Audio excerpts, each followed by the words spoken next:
chair.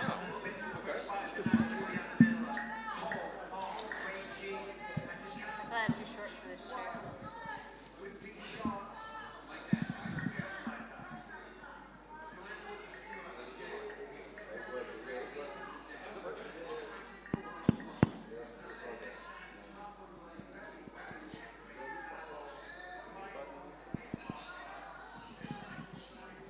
Hola, sí. Hola. Felicitaciones, Verónica. Ha sido una grandísima pelea en la que has trabajado muy bien el suelo y además era una victoria que necesitabas. ¿Cómo te sientes? Bueno, muy bien, como puedes pensar, ha sido 3 años trabajando duro y 3 años de venir de una lesión bastante fuerte. No pensé que iba a poder pelear de nuevo, ni siquiera sabía si iba a estar bien día a día. Entonces, de ahí a poder solo regresar al octágono fue una gran victoria para mí porque, sabes, es lo que amo hacer y poder estar aquí de nuevo es un placer. Te hemos visto venir cojeando. Es tu segunda victoria en UFC, pero me imagino que cuando la afrontes estoy seguro que vas a ir a por todas, ya por la tercera, para afianzar si cabe un poco más tu presencia en la Liga de las Ligas, UFC. Sí, no, por supuesto. O sea, ahorita me siento mejor, no tengo ninguna lesión mala, ¿no? De un poquito raspada las rodillas, pero eso pasa cuando vas por los derribos. Pero ya después de 3 años afuera quiero seguir peleando un poquito más a menudo, ¿sabes? Ese tiempo no es algo que yo quería, sino fue por lesiones y de una pelea a otra siempre he tenido un poquito de mala suerte, pero pienso porque no he estado en un lugar fijo donde, ¿sabes? Me cuidan y pueden llevarme paso a paso, poco a poco a la próxima pelea. Entonces, ojalá en julio creo que van a volver, ojalá esté yo en esta cartelera. My last question, la última pregunta para ti, por mi parte. ¿Qué le dices al pueblo venezolano, que estará muy orgulloso de la victoria de su representante? Es difícil decirlo sin ponerme a llorar, ¿no? Pero muchas gracias, ¿sabes? Siempre me han apoyado en las buenas, en las malas, han seguido ahí y esta semana lo sentí bastante, sentí como el apoyo me llenó el corazón de amor, entonces, gracias. I know you answered a couple of this in Spanish, but I'll ask in English. So after several years away, I guess, what are the emotions now coming into the big betting underdog? You were even the underdog after the first round in the live betting, but so what are the emotions now? Yeah, they said I didn't have much cardio, so. No, I'm just grateful to be here, man. It's been 3 years, and I've looked at the sport, and I've looked at other people training and fighting, and looked at them do it, and I just wanted to be back here again, regardless of what happened. This is what I love to do, and I feel like I belong to be here because I work hard for it. And I know some fighters believe in ring rust, some don't, but did you feel anything different in there at first? Did you have to shake off any of the ring rust?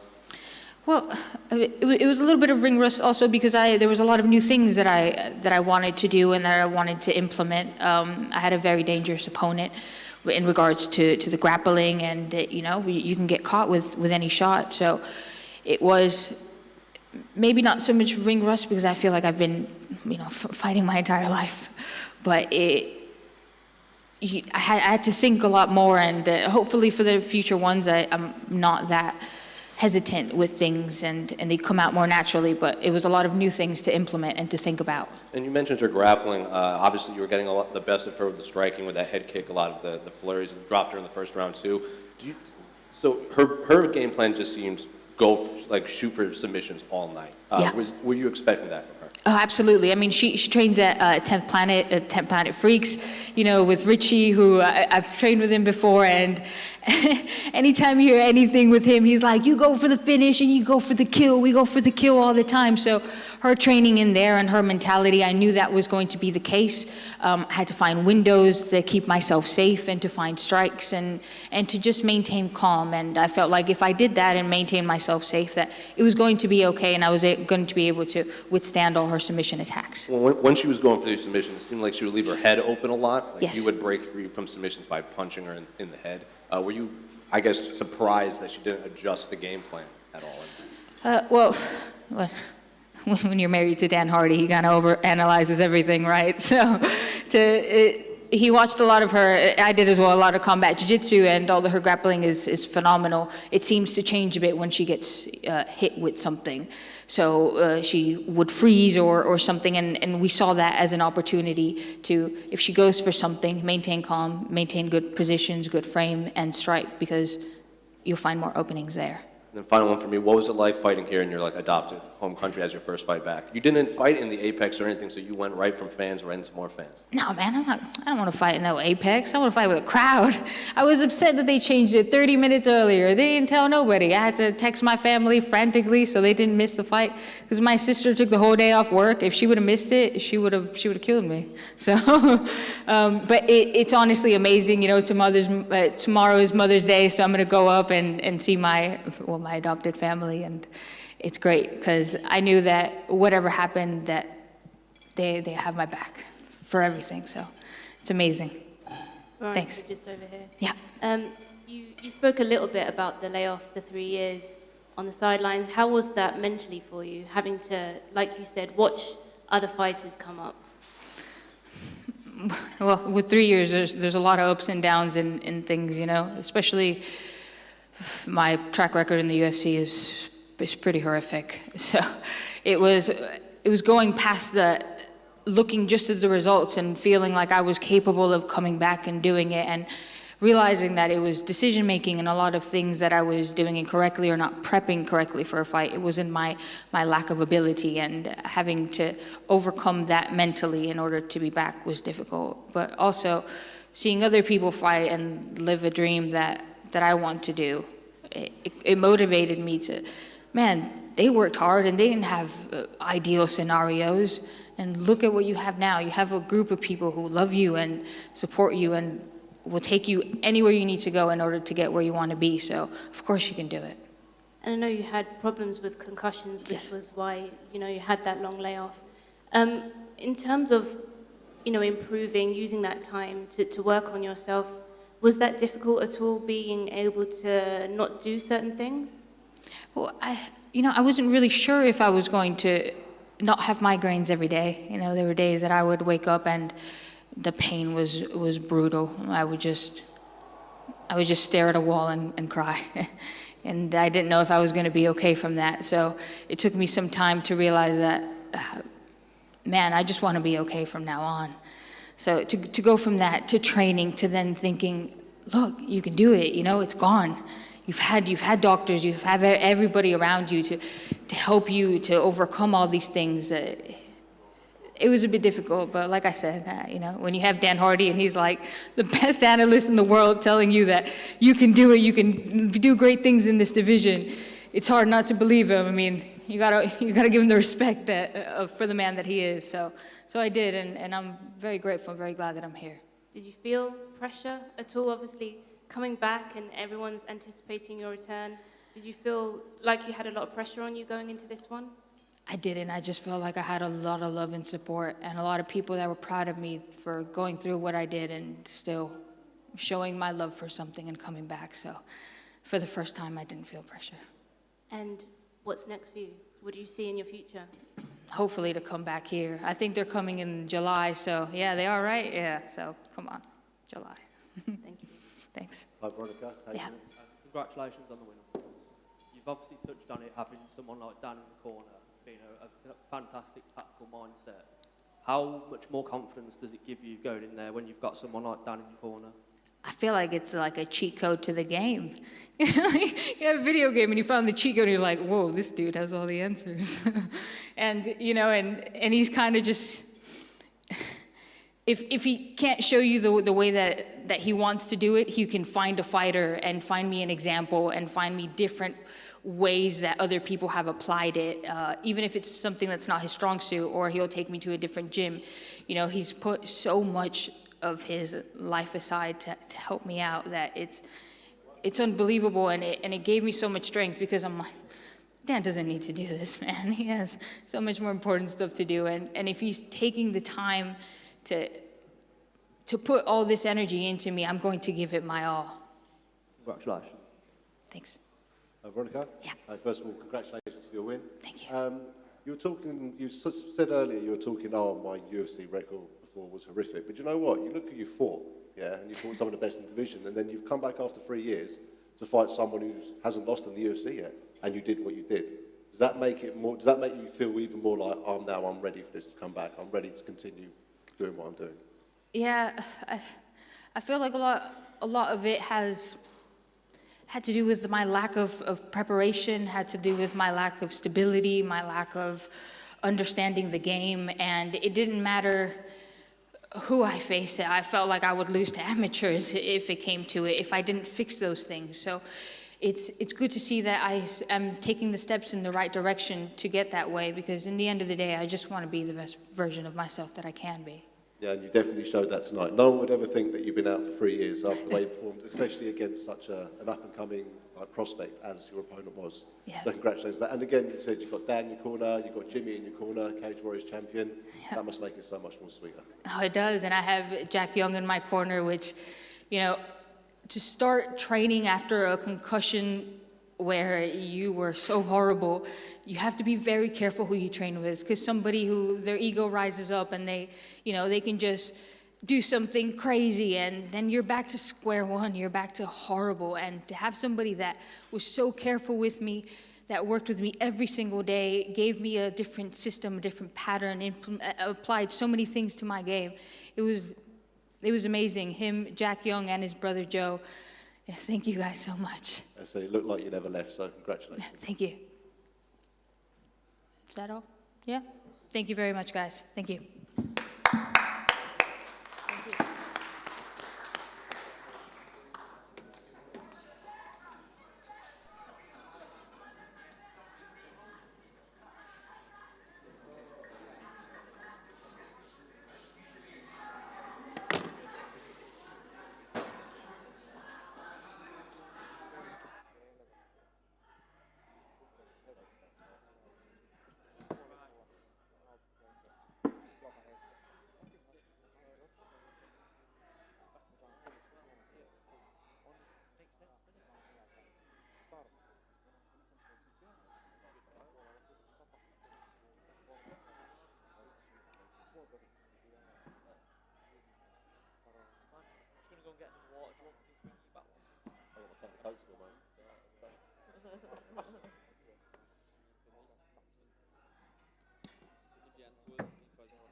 sogar mal bei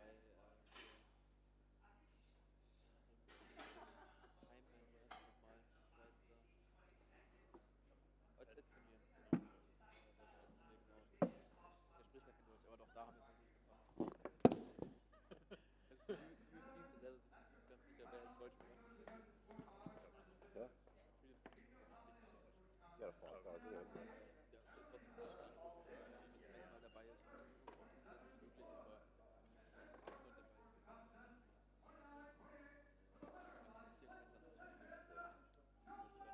Good for she definitely won, wasn't she? Aber der Amerikaner selber kann Auch interessant. Sahab auch. genau, aber Taha Julia ist ja auch, hat ja auch was dann so richtig gesagt. Er wäre ähnlich. Sorry. Ja. Elia Tuchel. Hier tut mir der. Cool. Bei der Sanja Pereira hat es angelenkt, da haben wir dann wirklich die komplette 8 Stunden Runde gemacht, also von 0 Uhr dann bis 8 Uhr morgens. Also irgendwie schon sehr stabil. Oh, it's not a problem. Kommen dann in den Modus und dann ballern die durch. Ja. Was macht ihr jetzt heute? Heute, Habt ihr auch gemacht? nee, No, good. ein bisschen Rahmenpersonik noch. No, Arsenal play tomorrow. Oh, it's tomorrow. Oh, what's the auf Twitter oder so posten, Hashtag so High Club, kann es quasi Rennen aufgebaut werden. Ach so. Quasi eine Art It's 1-0. heute It's 1-0. ein paar Fans aus der Halle Penalty right at the end of it, right? Noch ein paar Deutsche da. Ich hab gestern ein Ja. paar getroffen. Leroy ist da.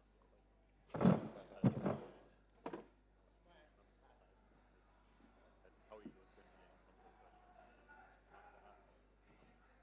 Zimmer, 2 Nächte oder so.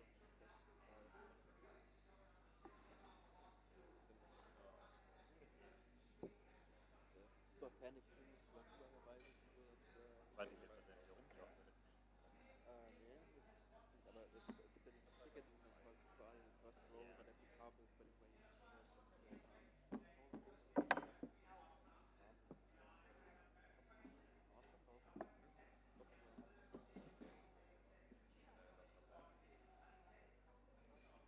No niin, täällä ollaan takaisin. Sori, on hetken pakkaan Mal pistää. schauen, vielleicht Se on vähän tällaista.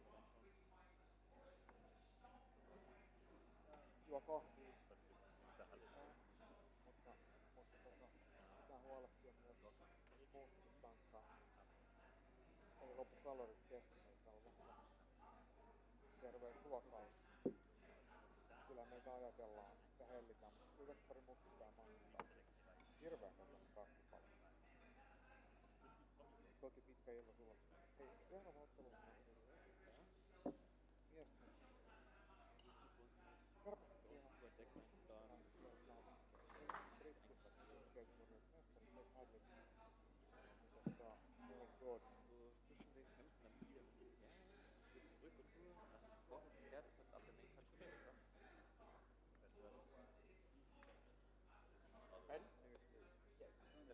Aktuell, das hieß doch so, ja, wollte eine Bowl of the Year sein während der Main Card, dann Post-Fight-Interviews und dann 32. ja, ich weiß, ich könnte halt wechseln. Naja, die kommen.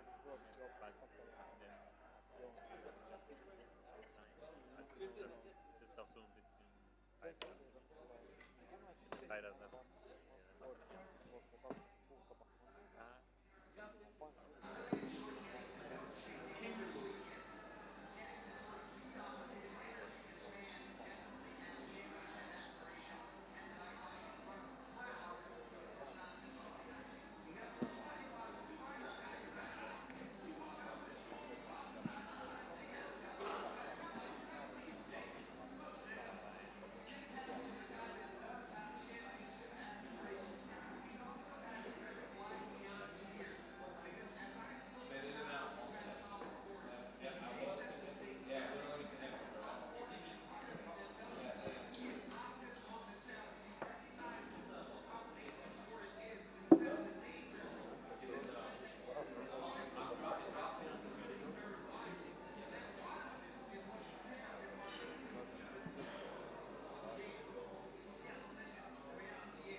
Come on.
pas beau d'être en train je rappelle-leur les différents limites qu'on a.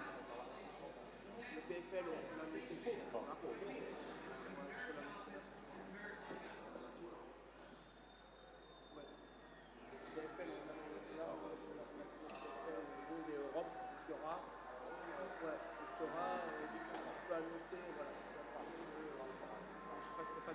Bellator et tout. En tout cas, il y aura des soirées européennes du Bellator. Il y a 5 à horaire, comme ce soir, à horaire à taille.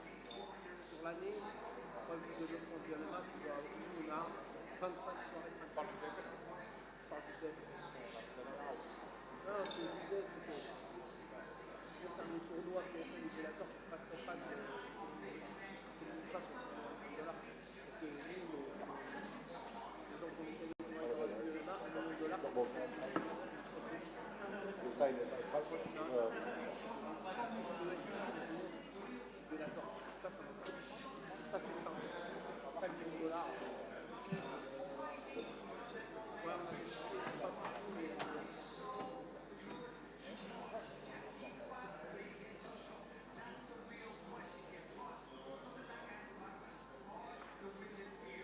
Je pense qu'il y aura un film sur Yanal Ashmouz. De 2. Mais il y a un 3. Il y a un film qui sortira, je ne sais pas si ça va voir. Il y a un film précédent à Gaethje. Maintenant, je veux dire qu'on est globalement. Le recherche de la démo. On a passé la survie.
He's got two of them, that's again.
comme au début, on était dans le présenteur, on ne pouvait pas sentir sa voix.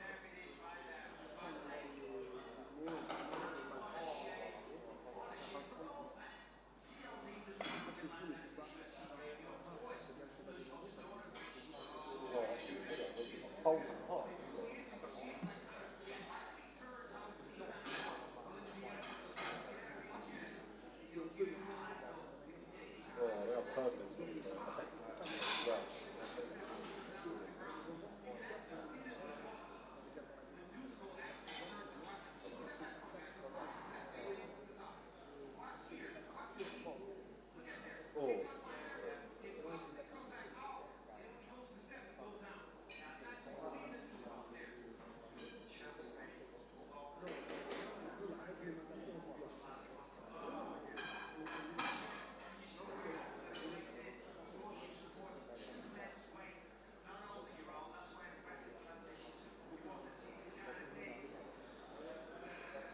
Jojo in the front right here. First of all, congratulations on getting back into the win column. So I guess what are the emotions, this first win in so many years after the long layoff here in the O2? Yeah, definitely grateful. Happy to be back in the win column, going home with my whole paycheck, and just feeling good. My body feels good, so yeah, a lot of emotions right now. When they read split decision, were you surprised? Because even your opponent, when they read that you won, she nodded her head like saying, yeah, I assume so. Yeah, I mean, like Dana says, never take it to the judges. So whenever you're up there waiting for the judge's decision, you're like, man, disappointed the boss. But yeah, I mean, I'm just glad that I was on it, because I've had lots of fights that have been close decisions, but went to the other girls, so definitely happy when they read and I'll have to watch the fight back right now. Who knows what happened in there? So the game plan of coming into this fight, what was it, and do you think you implemented it in there? I mean, for us, it was just to get back in there after a long, hard year off, and yeah, not having any injuries. It was good going in there, knowing that I was healthy. It looked like you almost landed an illegal knee in there. She was down and you missed pretty closely. Did you know her knee was down? Hey, listen, she kneed me in the balls 3 times in there. I even looked at Herb Dean, he looked back, and then I was like, no, don't get into that. But yeah, I mean, why did we not get 5 minutes? I needed it in there. I felt like I was going to do the toilet. But yeah, I come from Muay Thai, and that was one of my things. I always looked for that as they were going down, to kick them in the face, or, I mean, pride drills would be great for me. In the gym, ask anyone that's trained with me, I'm always like throwing it or thinking about it, and then being like, oh, sorry. So you would like 10-minute opening rounds, like in Pride? Yes. Yeah. So moving forward, your career, how do you want the rest of your year to look forward? I know you said your contract is coming up, you hope to resign, so is that the goal and foreseeable future right now? Yeah, I love it here in the UFC. I love the staff, love you guys. Like, feel like this is my home, and would love to get another contract. If not, I will fight my fight and then maybe put the gloves down. But I feel like now that I'm healthy, that I don't really want to put them down right now. So yeah, looking forward to get back in there. I know Lerone Murphy is looking for a fight. I think Lerone, not so lucky the next time, Murphy would be a good fight, so yeah. Joanne, just over here, just going off the back of that then, what interests you so much about Lerone Murphy next? I mean, I've kind of fought a lot of girls in the division. I feel like I want to go back and run some back. Before it was a split, close decision win for her, so yeah, I want to get that back. And you haven't fought in the UK since 2015, back in Glasgow. So what was it like fighting back in the UK again? It was good, but they messed up in my entrance. I wanted it to kick into the kind of dance song quicker, so that kind of like felt like the Braveheart, the start of it. It's like really slow, and it's really, really powerful. But I was like waiting for it to kick in, but I think everyone was like just feeling that emotion, probably what I'm feeling, and yeah, but it's the whole week's been awesome. I've got 2 of my team down from Scotland, so my family's here. It's just felt really good to feel like I'm at home, kinda. And this was your last fight on your contract, wasn't it, this one? No, next one. The next one is. Did you have a lot riding on this? Was there a lot of pressure on you to come out with a victory tonight? I mean, coming in, I've 3 fight loss streak was more the pressure. The year off was a lot of pressure. There's a lot of stuff that was going into this fight, but I mean, this is the hardest sport, and yeah, we definitely got our work cut out for us. And I think it was, what, like a year since your last fight? So how soon do you want to get back in there again?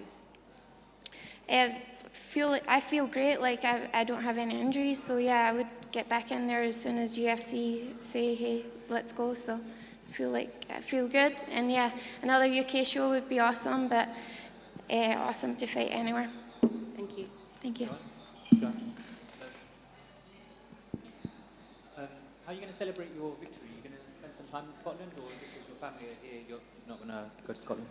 I mean, I think I just celebrated. Someone told me to go do a shoey. I was like, I'm wearing flip-flops, but let's go. So that was a first. So I done what do you want, a flippy, or whatever we're going to call that. So I've already started the celebration. You going to have any deep-fried Snickers or Mars bars, or? I've been looking into the fish and chips, but you guys haven't got anything on Scotland, so definitely would love a fritter roll. Congratulations. Thank you. Joanna, one thing. Hi. Hi, first of all, congratulations and welcome back to Fight in the UK. It's great to be able to see you here again. As you said, you tend to be quite busy. You don't tend to have a year off, do you? So what was the main reason behind taking the year off, and what did you learn? Just because the last time I was being active, it was great, but I was like fighting with injuries each time, so it wasn't going in my favour, especially when I wasn't winning. So I was like, oh, it's maybe good being active, but when it's going your way. So yeah, I just had a few injuries and had to take that time off, and yeah, I just needed that break. Well, you're the sort of fighter that Dana White loves, doesn't he? You know, some people might lose a few and that might be it. But obviously, you're still here, still in contract. And you think the way you fight and the intensity that you like to fight at is one of the main reasons, you're still able to fight in this big show? Yeah, and being from Scotland, I've been in here I'm supposed to be here, and I love it, love the staff, always polite, treat everyone well, and I hope that goes a long way, because I'm proud to be Scottish, and grateful for everyone to be around me and be in this company. I just love it. Well, we really look forward to seeing you next time, and I hope we get the walkout music right that time. Thank you. Anything else? Okay. Thank you, Joanne. Thank you, guys. I appreciate you so much.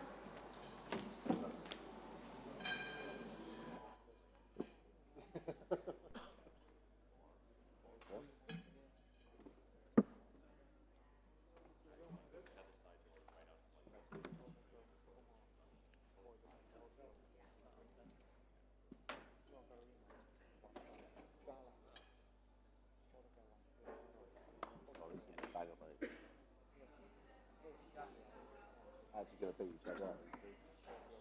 Oh, I got it. Rather doing one now. Bang. Bang, bang. That's it, yeah. If you want, man, just leave the control. I'll do it. We'll do it.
Testing 1, 2.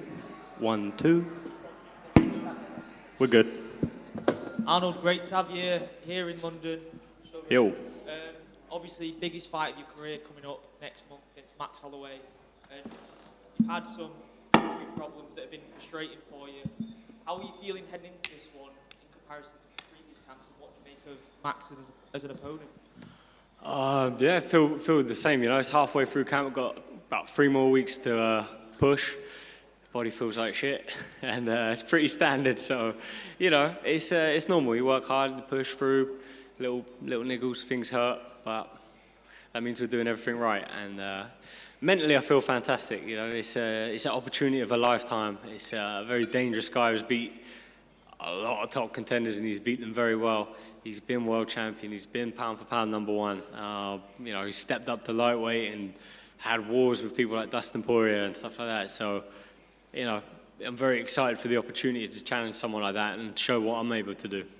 Would you say your attention to detail with an opponent like Max is more enhanced to previous opponents just because of how decorated he is, and there's very few guys that have caused him problems? That water is disgusting, by the way. I feel like that has been there for days. Attention to that detail on that water, that's something. Nah, you know what? You know, as a featherweight, I've always watched Max. He's very exciting. Everyone enjoys his fights. He seems like a cool guy too.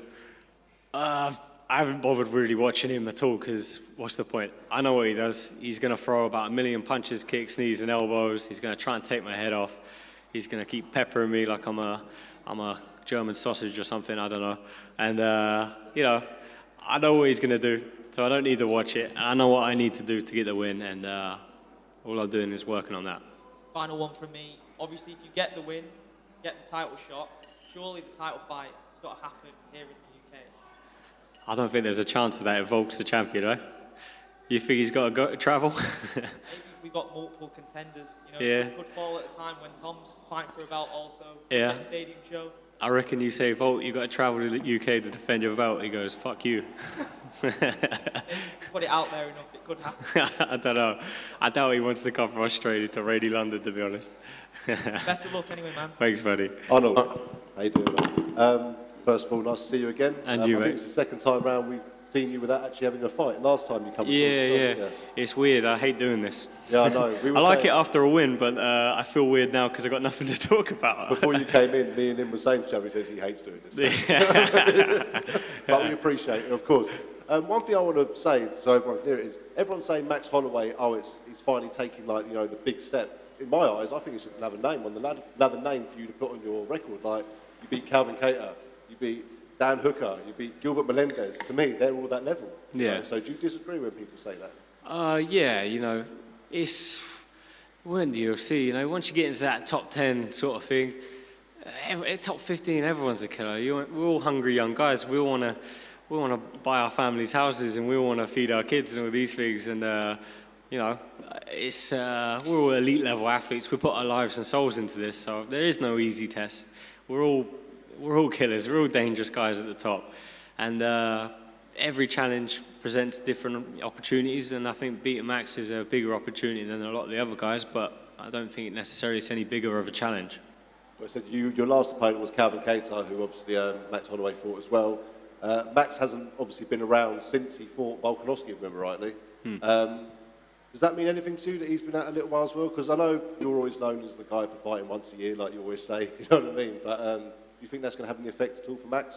No, not at all. If anything, a positive. He took a lot of damage in that fight, and you know, he didn't necessarily look offbeat. I just think Volkanovski looked a level above, and a lot of people, fans, sort of contacted me saying, "Oh, he's washed up, he's done." I'm like, "Nah, is he fuck? You know, is he fuck?" It's just Volkanovski's on another level. I thought he beat Islam Makhachev the other day as well. So, you know, it's Volkanovski. He's just running away. He's getting better and getting better. So, I don't think Holloway is a step behind what he was when he was champion. I don't think he's a step behind. Volkanovski's just that good.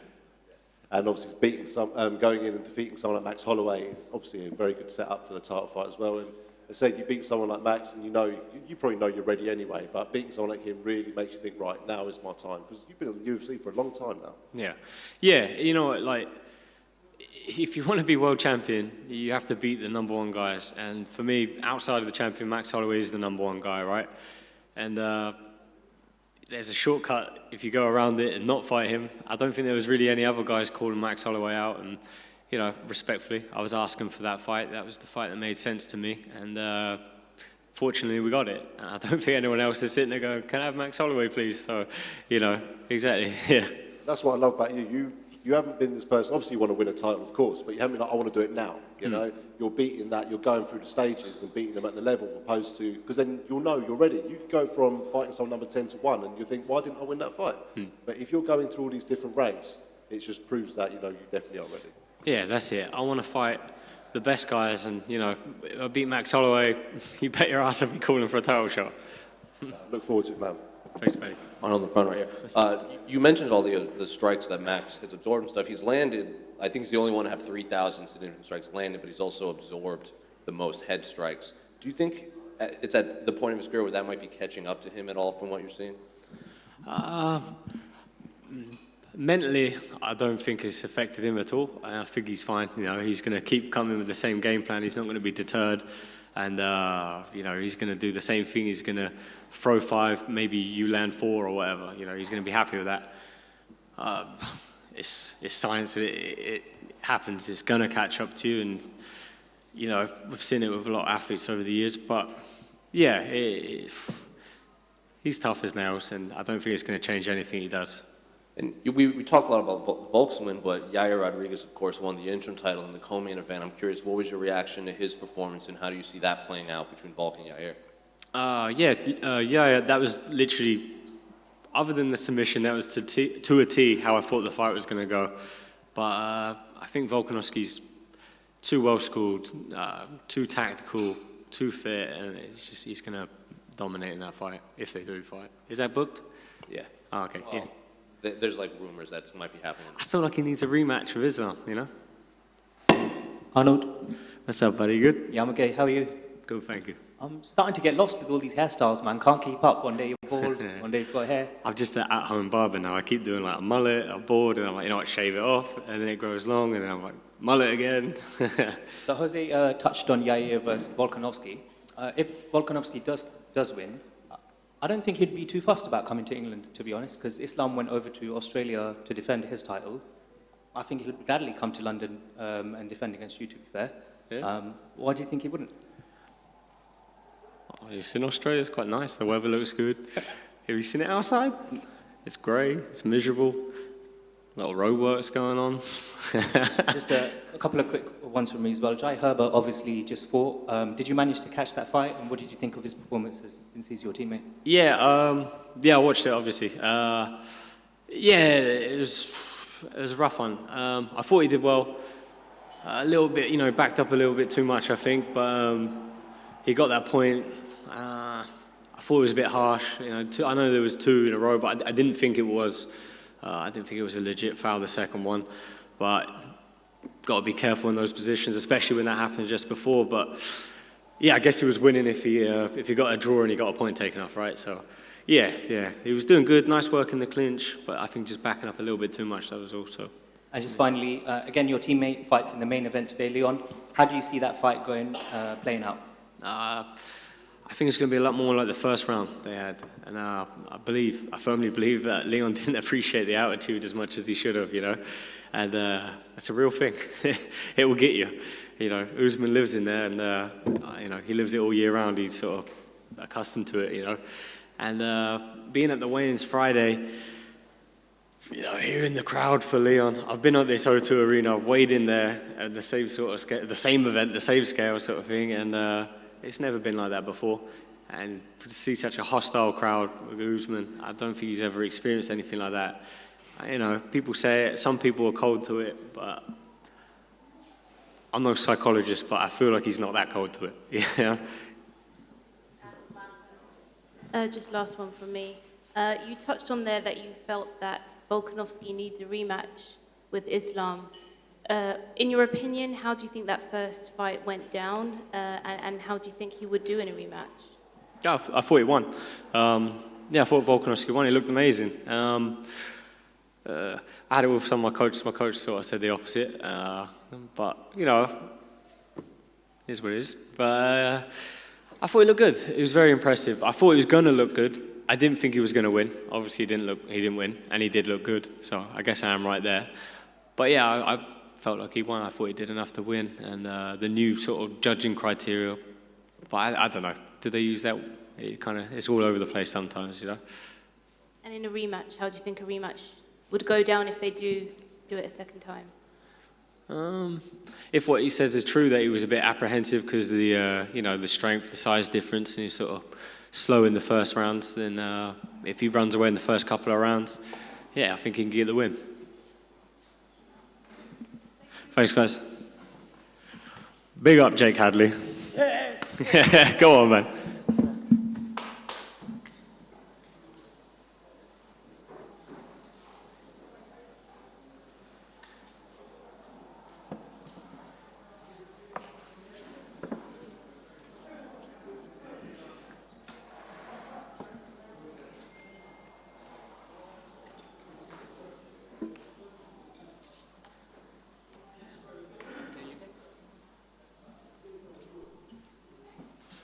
This is empty, man.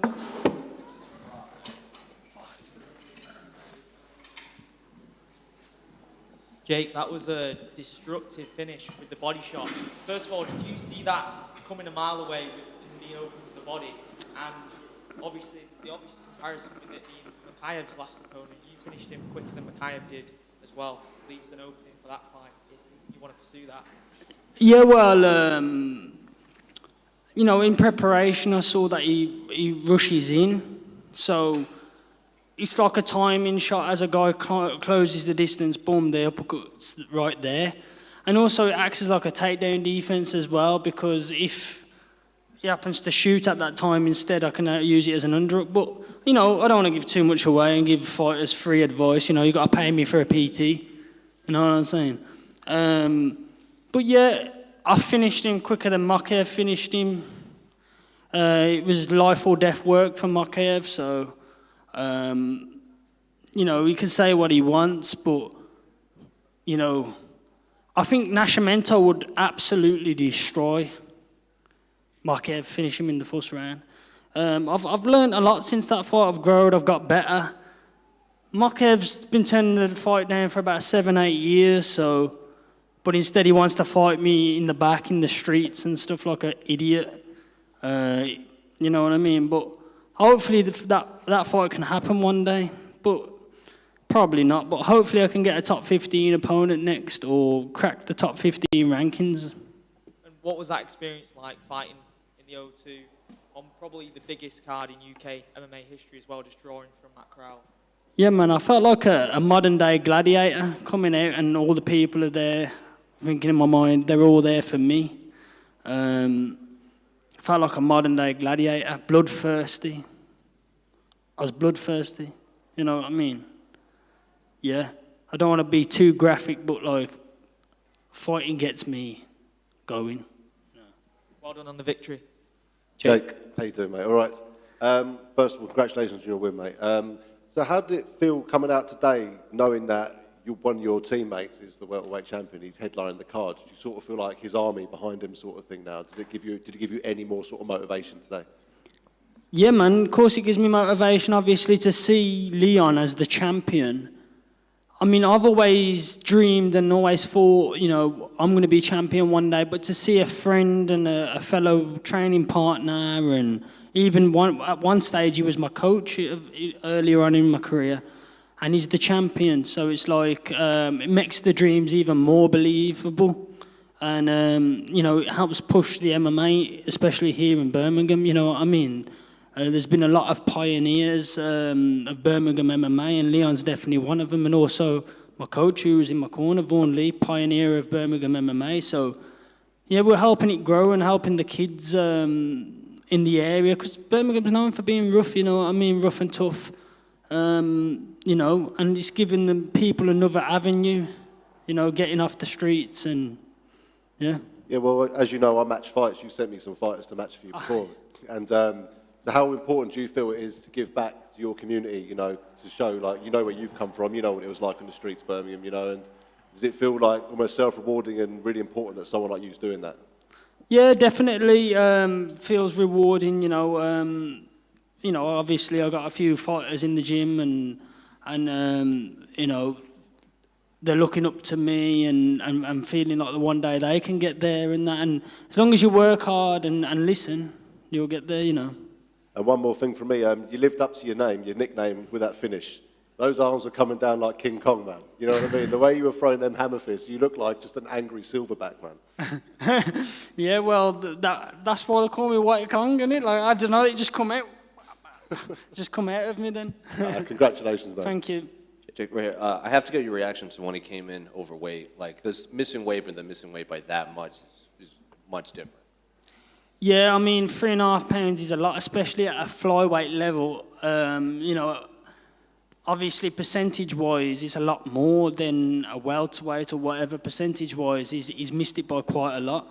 You know, and yeah, I took 30% of his purse, but, you know, it's not a lot when you miss the weight by that much. I do think it was a strategic move.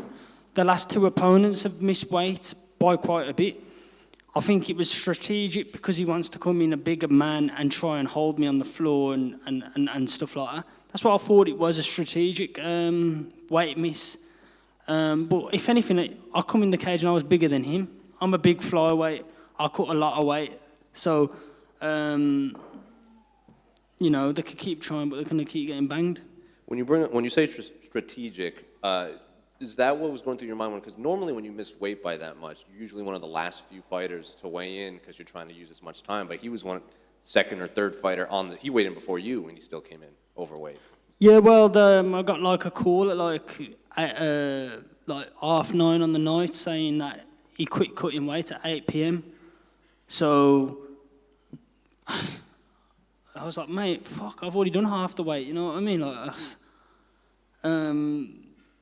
it was one of them ones. I don't know what to say about it. So if he did have a bad weight cut, like you believe, do you think that body shot would have played a bigger factor? Into, like, because punching him in the stomach like that on that bad weight cut has to be a big issue. Yeah, but that would have hurt him regardless. These MMA fighters don't see these shots coming. They don't train like that. You watch a lot of MMA fights, UFC, anything, and they never throw a body shot. It's only body kicks. So I've got a well-versed variety to my striking game with head and body shots. This ain't my first body shot KO as a professional. I've body shot KO'd people before. I've sparred British champions in boxing and dropped them with body shots. So, you know, it's part of my game, but yeah. Jake. So obviously third performance in the UFC now. A lot of us who have seen you fight before you came to the UFC, and then we saw your first performance, a lot of us thought, nah, that's not the real Jake Hadley. So obviously you've given us two really good performances since then. How great does it feel that you've been able to showcase your skills now? Yeah, it feels great. I mean, my last fight was, a back and forth striking display, very entertaining, and then I finished him and choked him out on the ground. I thought I was going to get the bonus for that fight. I'm hoping I get the bonus for this one because I finished him rapid. He missed weight by 3.5 pounds. I should have got the bonus the last fight, so I feel like I deserve it this time. And, I deserve it. And just, we were talking about the weight cut there. Was there a part of you, a few days ago when you heard that he missed weight, that there might be a small chance that Mokaev's opponent might miss weight too, and then magically you get to face each other on this card? Yeah, well, I was slightly hoping that, but when I saw Mokaev's opponent, he ain't the biggest flyweight. I thought, he's definitely going to be making the weight and that. But you know, he's a nice chap. I hope he beats Mokaev. He's a very nice guy. I had my photo with him actually. He said he was a fan of mine. I'm now a fan of his, so I hope he wins. And if there is another card that people are talking about in July, would you like to fight on that one? Yeah. Why not? Congratulations. Thank you. One more. I know obviously you have your home base here and everything, but would you be happy to go fight in Las Vegas on these massive cards? Like Maia wants to fight on that International Fight Week card in July. Yeah, man, I love fighting in Vegas. I fought 3 times already in Vegas, so a date for me, August or September. If there's anything around there in Vegas, I don't know if there is or isn't, but yeah, I mean, I'll fight anywhere. I fought in Cape Town, South Africa. They had a voodoo doll what looked exactly like me and was poking it with sticks and shit, and people was saying that it was going to kill me and stuff. So I'll fight anywhere. I fought in people's backyards. I don't care. I'm a warrior. I don't give a crap. Sorry, just one more from me, Jake. I remember you telling me that there was a lot of people in school that, you know, even used to bully you, said you couldn't make it, you would never be where you are today. So I want to give you the opportunity to say something to those people who doubted you. I ain't got nothing to say to them, you know what I mean? Like, obviously, it's like an unachievable goal, isn't it, really? Like, how many people as a kid said to their parents or whatever, I want to be a footballer when I grow up, Dad, or I want to go to space or something. How many people follow their dreams and follow their goals and that? You know what I mean? Not very many. So I'm not shocked that a lot of people said that to me growing up, and but I've proved everyone wrong. Hard work. No one from my area has ever made it to the UFC or anywhere. No one. You know, I'm the first ever UFC fighter from Albury. I'm the first ever Cage Warriors world champion from Albury. I'm the first ever EFC world champion from Albury, and I'll be the first ever UFC world champion in Albury. But I need a statue of my likeness in Albury town centre. You know what I mean? Or at least a spray painting somewhere. You know what I mean? I need something like that. Thank you.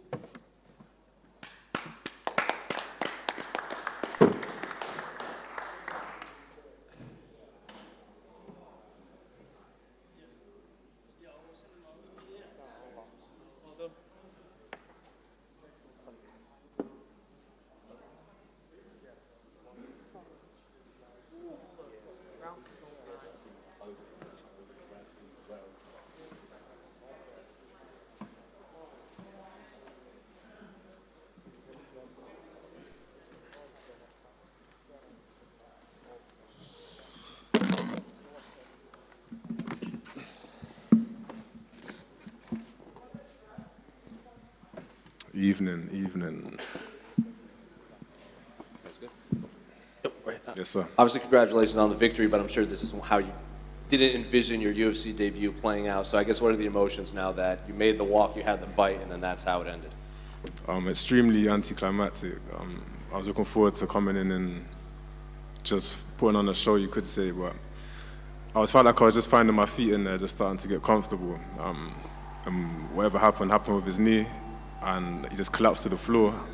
I didn't know what happened. I just heard him kind of like yell and collapse, and then I realized something had happened, so I didn't pressure him. But straight away, it's a frustrating moment, but it's out of our control, you know, certain things out of our control. But I'm just glad that I got to experience this whole fight week here with UFC on such a big card, man. And yeah, I hope to get back in here in the very, very near future.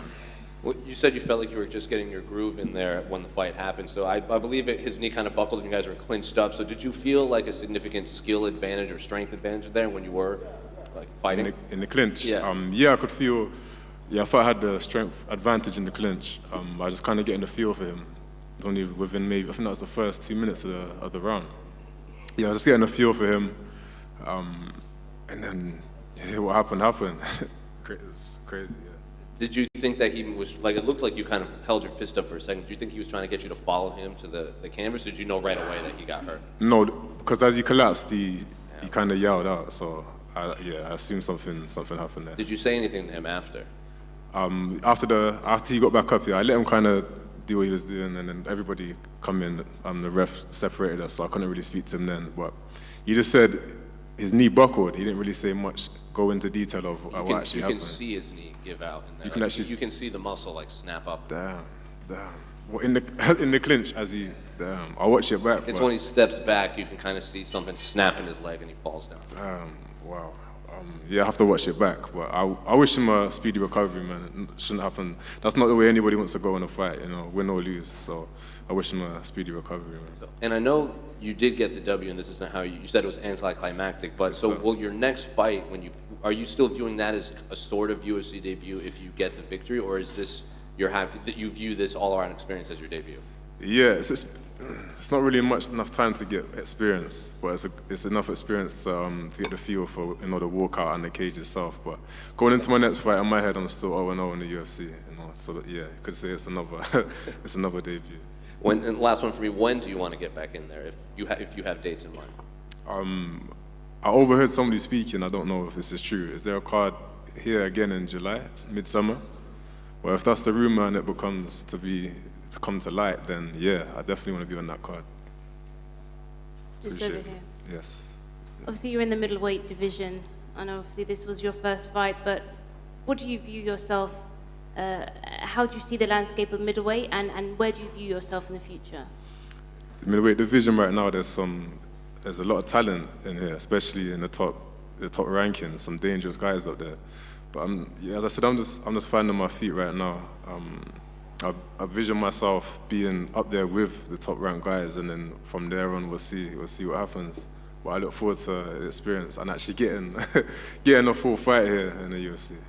Do you have any names in mind that you would like to perhaps go up against next, or somewhere down the line in the future? No names in particular. I just want to fight and actually get to finish a whole fight, and then from there, yeah, we'll look and see how the landscape is. And in terms of celebrating tonight, do you still feel like you're able to celebrate? I know it's not obviously the win that you were hoping for. I think celebrating that kind of win there was, you can't really do it. It's disrespectful to him, number one, because he didn't actually get a full loss given to him, and in my head it's kind of like a fake celebration. So no, I just take it as it is. Like I said, I got the full experience here with the fight week, preparations, all the stuff behind the scenes leading up to, and I got the feeling of walking out and such a big event like this at the O2, you know. So yeah, I just take that, put that in my pocket, and move on to hopefully July. How was the atmosphere out there? Yeah, next level. I never had experienced anything like it. Even though I'm so early on the card right now, but the crowd out there was crazy. Yeah, very loud. There's a lot of energy here in London, there always is, and to experience it firsthand, not just through the TV, yeah, can't put a word on it. And did you feel any nerves with it being your UFC debut in such a massive card? Did you feel nerves in there? I would say more anticipation, not nerves. Weirdly, it felt comfortable. It felt like, I said this in one of my earlier interviews, I feel like I'm at home here. But of course, you get the adrenaline rush, you get the anticipation. I wouldn't say nerves as such, just more excitement to perform. Thank you. Christian, just over here on your right. Yes, sir. I know the finish wasn't how you wanted it to be, but given this small time you did have in the octagon, how did you feel in there? Like, do you feel like you did a pretty decent job and you showed us a glimpse of what's to come? Yeah, within 2 minutes, there was only so much you can show. Yeah. But it definitely felt nice to find my feet in there, actually get settled into the octagon. It was a great feeling, but yeah, man, I just itching to get back in there and actually have a full. Yeah, the reason I mentioned that is because on commentary they were saying that even in the 2 minutes that you did show, you were looking quite good. Mm-hmm. I just wanted to talk about someone who I think you've got quite a good friendship relationship with, Jack Shaw. Yes, sir. How did that start? Like, how far does that go back? That goes back to amateur days, because his dad, Shaky, he ran the local Cage Warriors show, the amateur show, which is in Wales, so it's around an hour-and-a-half drive from where I'm from, in Gloucester. And my first ever fight was on a show called Pain Pit, which his dad owned, and that then took over by Cage Warriors. So we had a close relationship. It started off with me fighting his guys from his gym, actually. So I had my first 2 fights were against guys from Jack's gym, and then I got a couple of wins over them. And then from there, we kind of just got close. I started going down there to train as an amateur there. Jack Marshman was there at the time. He was in the UFC. And then just from there, the relationship grew, and ever since. And him being on his show was definitely a big booster for me in my early career. So yeah, that's how we got close. And it's great, obviously, that you get to fight on the same card as him today. Yeah. How do you think he's going to do his 145 debut in the UFC? I think it's going to be dangerous. I won't be surprised if it's a clinic, to be honest. As he said himself, he's quite drained going down to a bantam, cutting to bantam. So now at feather, I feel like you have a lot more freedom and just be able to let loose in there without getting tired from being so drained from the weight cut. But I look forward to that fight, man. I'm a big Jack Shaw fan. And just final one from me. I know you spent some time at Tiger Muay Thai recently. So did a lot of the guys on today's card. Yeah. Who's the best guy that you trained with, if you don't mind me asking? And there's a lot of talent out there. I can't say there's one guy overall. I say different areas. I was doing a lot of work with Phil Hawes, who's obviously within the UFC, and I'd say he's one of the strongest guys I've ever grappled with or wrestled with. So he gave me a lot of pointers in the wrestling, in the kind of wrestling division. There's so many guys out there, man. No matter who you go with, especially because it was so busy out there, everybody's getting ready for early fights in the year. Obviously, you had 5 guys on this card alone. But yeah, it's just, some serious talent out there right now. Thank you. Yes, sir. Christian, just straight to your left. Yep. I couldn't quite hear the audio from in the cage, but is that matchup something you'd like to kind of revisit somewhere down the line, depending on the time frame of his injury? With Dushko, yeah, sure. If he's healed up and well by July and he's good to go, then yeah, of course, I want to run it back. But if not, then I still want to be competing in July, and we'll just see how things play out.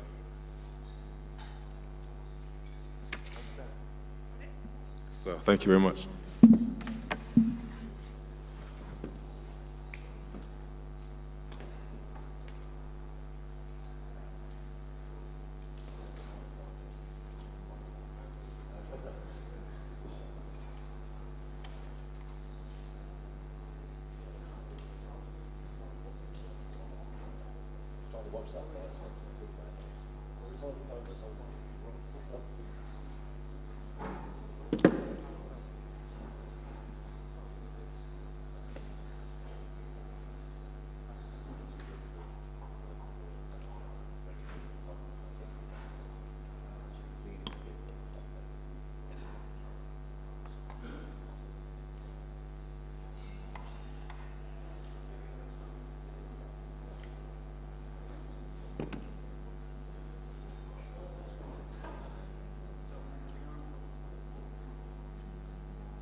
Leon, congratulations on an incredible win.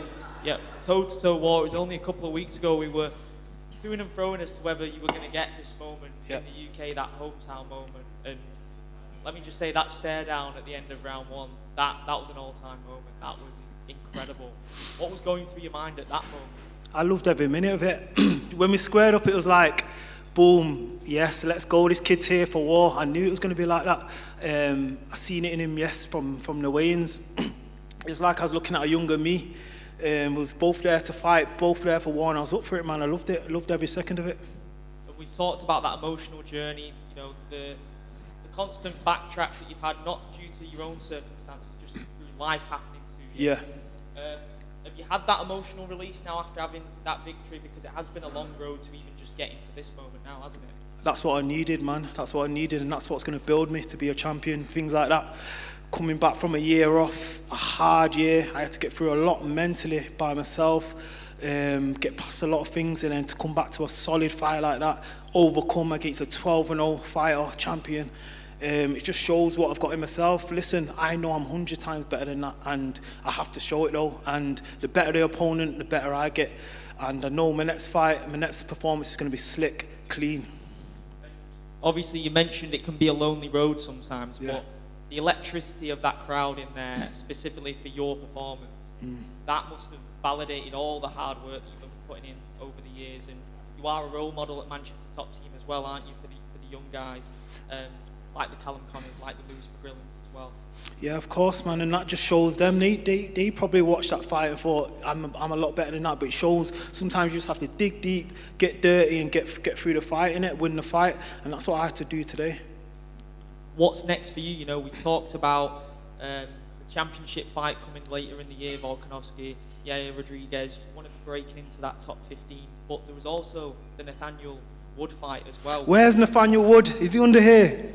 because he's running from me, bro. But listen, the next UK card in July or whenever it is, if I don't get a number next to my name, give me Nathaniel Wood and I'll break Nathaniel Wood.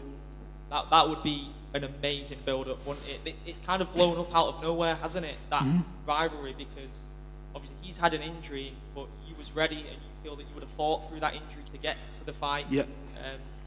Regardless of the top 15, the ranking status, do you feel that that's a fight that has to happen just for bragging rights sort of thing now? I wouldn't say bragging rights, but I'm a fighter.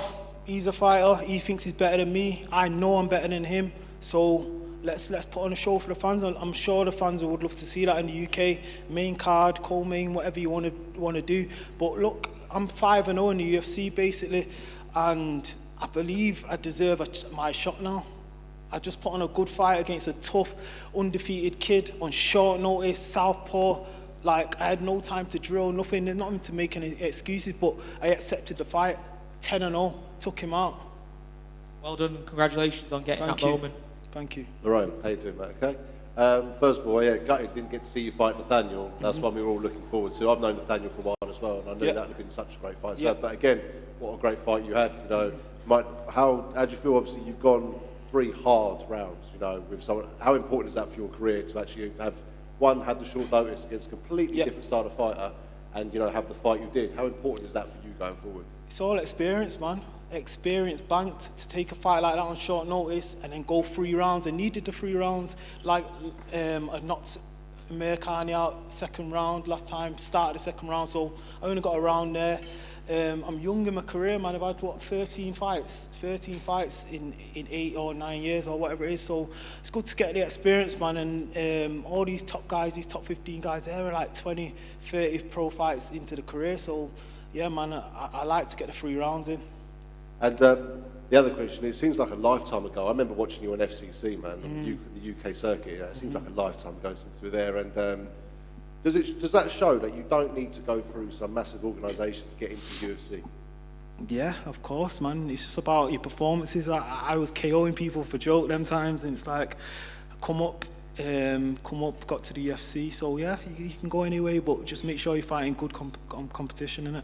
And last one for me, what are you going to spend your 50 grand on? To me, I wanna buy a house for my mum. That's been my goal from the get-go. That's what I want to do, buy a house for my mum. So Dana, send that 50 G's, bro. That's a deposit right there, man. Congratulations, mate, and I hope we get that fight with Nathaniel. I know he was just a knee injury. I think he got a deep laceration in his knee, so hopefully that won't take too long. Yeah. Let's go. Front right here. You spent about 3 minutes on your back in that final frame. How close were you to being in danger in that position? Nah, well drilled there, man. I was calm. He's a black belt or whatever he is, brown belt, black belt. I was calm there, man. Was drilled. Me and my friend Jordan, coaches went over a few bits, and like I said, it was a short notice fight. We knew he was good on the back. We had a week to just drill, but I'm ready for them positions anyway, man. I'm well drilled. Well, I know you said it was like southpaw, last minute opponent, everything. Was he tougher than you had expected, given his experience level? Do you know what? He had a weird timing. It's like he's pulling me in and countering. What happened? Looks like he just got back up. Oh, yeah, man. Sorry. What did you say again? Sorry. Oh, was he tougher than you expected? Yeah, he was tough, man. He was game, man. He was tough. From his last 2 fights, he's finished his last 2 opponents, which were good opponents as well. So I knew he was going to be tough.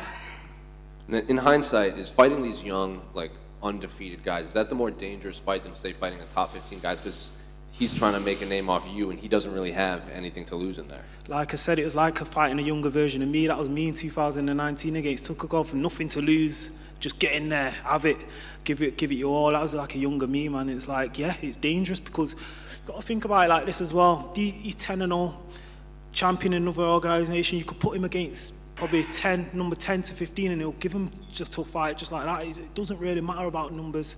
It's about the experience and stuff. And final one for me, when they read split decision, how confident were you that the judges would give it your favor? It was close, man. I knew it was close, but I thought I took the first round and it was all on the third, and I felt like I landed the cleaner shots in the third. The takedowns, I didn't do nothing with them really. So yeah, it was my fight. Lerone, just over here. He got up on the cage at that point. Were you a little bit worried? Nah, he told me to come with him, but and then I thought, fuck that. I'm not. Why am I celebrating you? I need to put my hands up and make the judges think I won it. So yeah. And you've always fought in Abu Dhabi with the UFC. So coming to fight here in London, how special was that for you? Very special, man. Very special, and I hope we come back here in July. I want to do it again, a bit further up the card. Yeah. And with Nathaniel Wood, you know, if you do end up making that fight for next year, how do you think that goes down against him? Obviously, you didn't get to do it For this year. It'll be sorry. this year, yeah. It'll be a good fight, man. I respect Nathaniel's skills, but I feel like I'm better. I feel like I'm a lot better. But to be fair, I feel like everything happens for a reason, and I needed that kind of fight to get in there. I needed that fight after so long off now, and I'll make it look a lot cleaner, a lot simpler with Nathaniel. Thank you. And how active do you want to be this year? Obviously, you want to come back in July. You've had such a long time off, so how active do you want to be this year? I've always wanted to be active, and like I said, life circumstances, things happen in life have held me back. I want to have 3-4 fights this year, God willing, stay healthy. I'm in the gym all year round anyway, so we want to get active, man. It's time. It's my time. Thank you. Thank you. Just to your right. Yeah. Your left, sorry. So I don't know if you've seen on Twitter after the fight, Nathaniel's tweeted something out. Have you seen what he said? No, what did he say? So he's of the opinion that the judges gave you that fight. What's your thoughts on that? Nathaniel Wood can fuck off. Sorry for my language, but he's not here. Where is he? He booked the fight and pulled out 4 weeks ago. Why is he tweeting about me? Tell him to come and fight with him, innit, and make the fight. Don't pull out. Thank you. Lerone, over here to your right. Yeah. Just wanted to ask you about someone. Dominic Cruz has been talking about you all week in a lot of interviews, talking about how talented you are and how he's brought you into camp to help him train. So I want to ask you, how good is he and how much has he helped you whenever you've got the opportunity to spar and train with him? Yeah, Dom's top of the world, man. He's been champion. He's the greatest bantamweight of all time, in my opinion. And even just mentally, just hearing some of the things he says, the way he breaks down your feelings and stuff like that. Like, because we've had a lot of talks about just even the nerves before a fight and stuff like that. Every fighter goes through it. Do you get what I'm saying? It's just good the way he breaks down some of the things, and it's just like, he's basically saying I need to believe in myself, because my ability in the gym, I'm not transferring it. I don't believe in transferring it. And it's going to come. I just need the repetition, the fights. And it's good to get them 3 rounds there. And I feel like next fight, I'm going to show my true potential. How are you celebrating your win? Food. Nothing but food, man. What, prawns, salmon? Seafood. Okay. Do you think you want to shout out a name in the top 10 to 15 at all? Anybody from between 10 to 15. Caceres would be a good fight. He's number 15. I don't even know who else is there. Any of them. Congratulations. Thank you. Thank you.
Where's he now?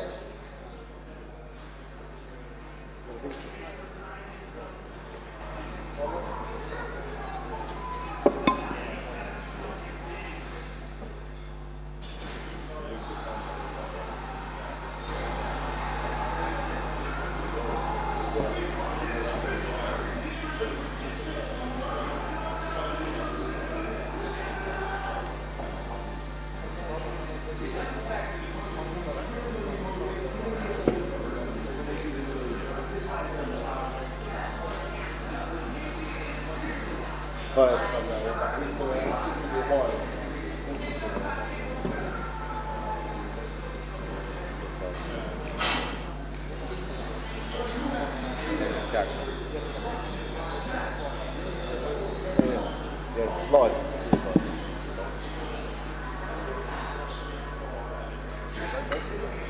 Good. All right, that's basically that.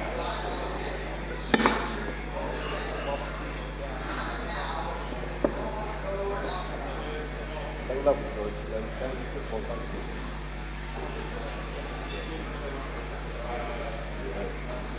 How long you know this?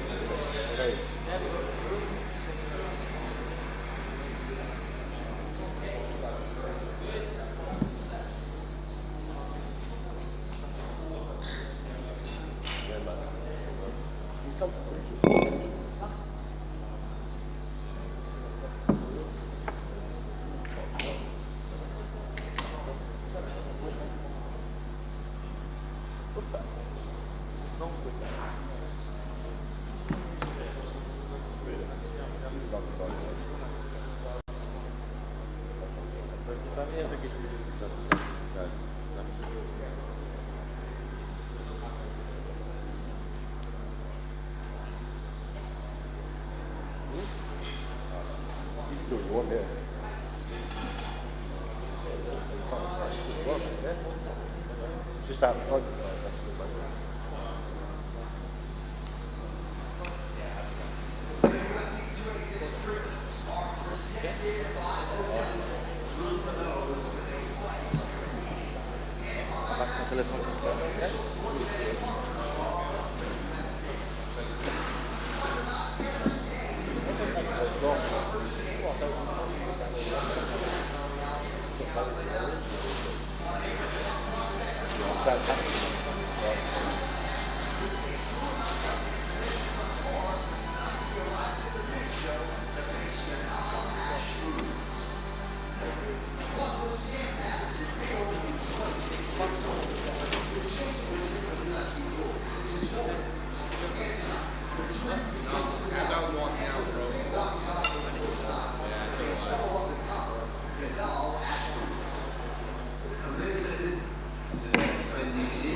Big car, but I didn't feel over.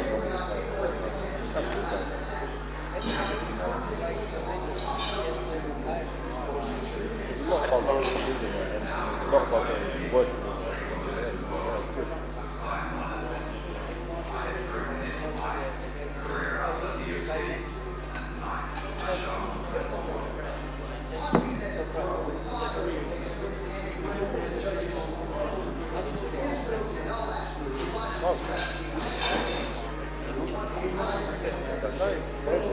People travel by come here.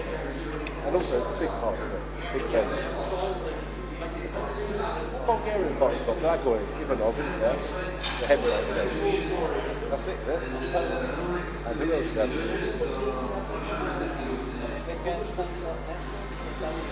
I remember that, mate. I remember that. I mean, Bulgarian was there, didn't I? I didn't know he was Bulgarian, right? So I work with him, man. I work with a lot of them. They're good guys, man.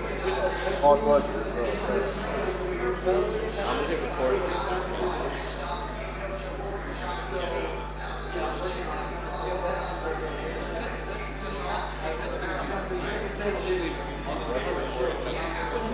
Yeah, tough, man.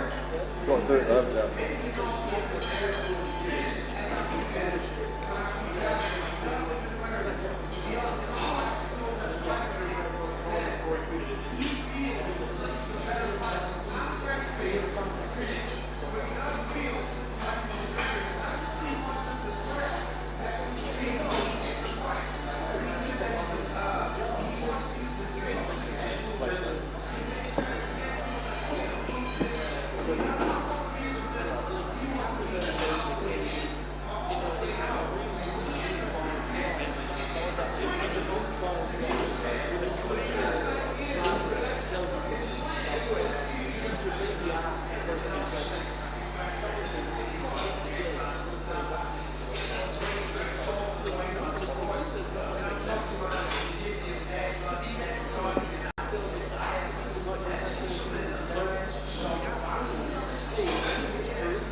Down.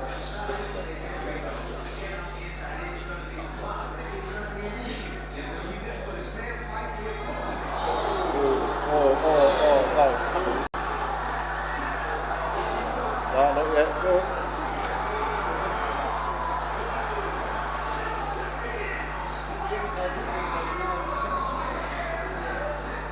Still need to fight.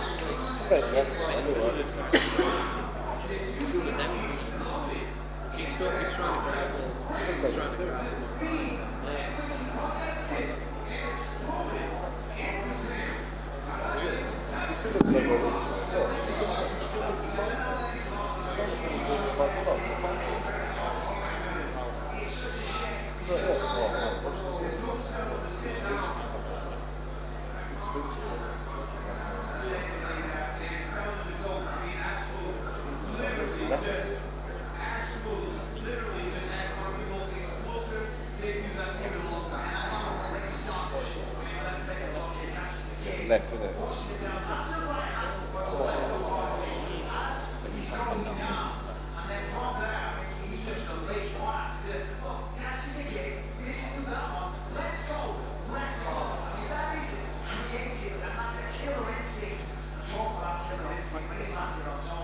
God.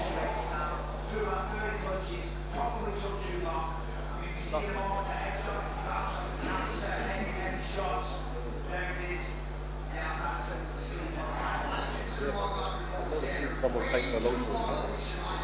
Feels like it's fighting, like a minute after.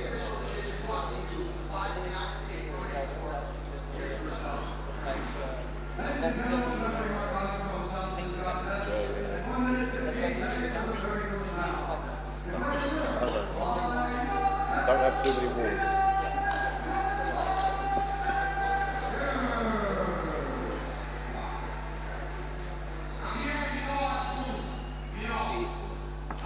Make your UFC debut. Coming in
go.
Sometimes at the moment it's so perfect, you can't script it.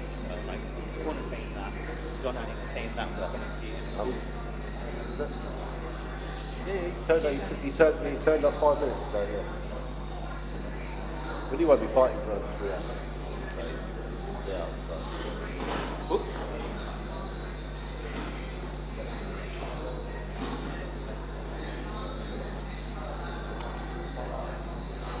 See how long. I know lots of fighters. Yeah, lots of my brothers. They sleep before they fight. They write down big fights.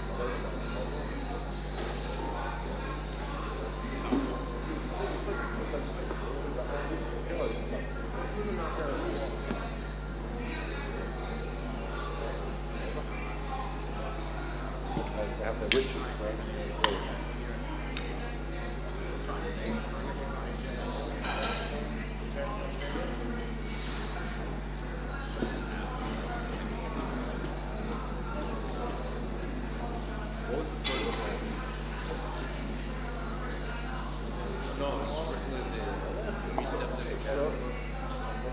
It's about mentality,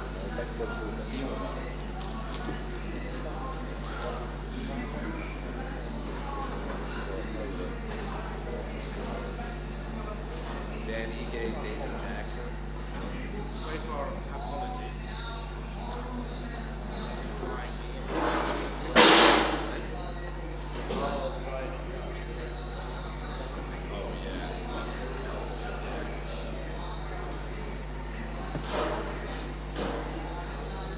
Oh, that premium knocked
Thought I recognised it,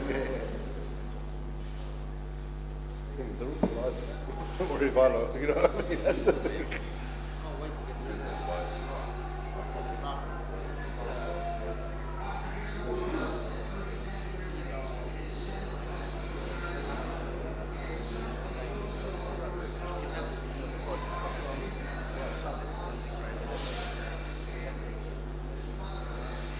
Oh, dear. Nice.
Well, I already said you could take it.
I watched them closely.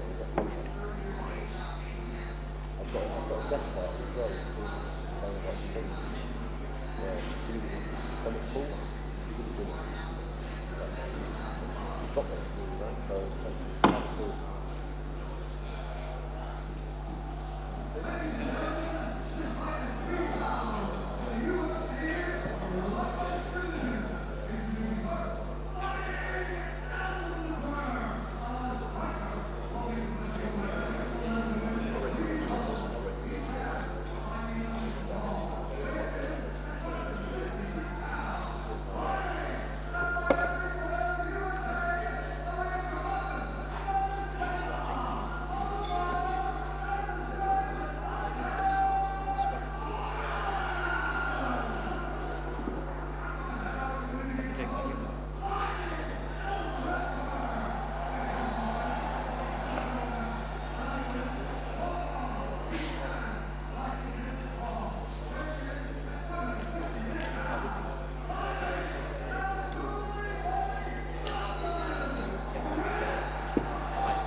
Mohamed, congratulations on the win. Just over here at the front. I forgot my glasses.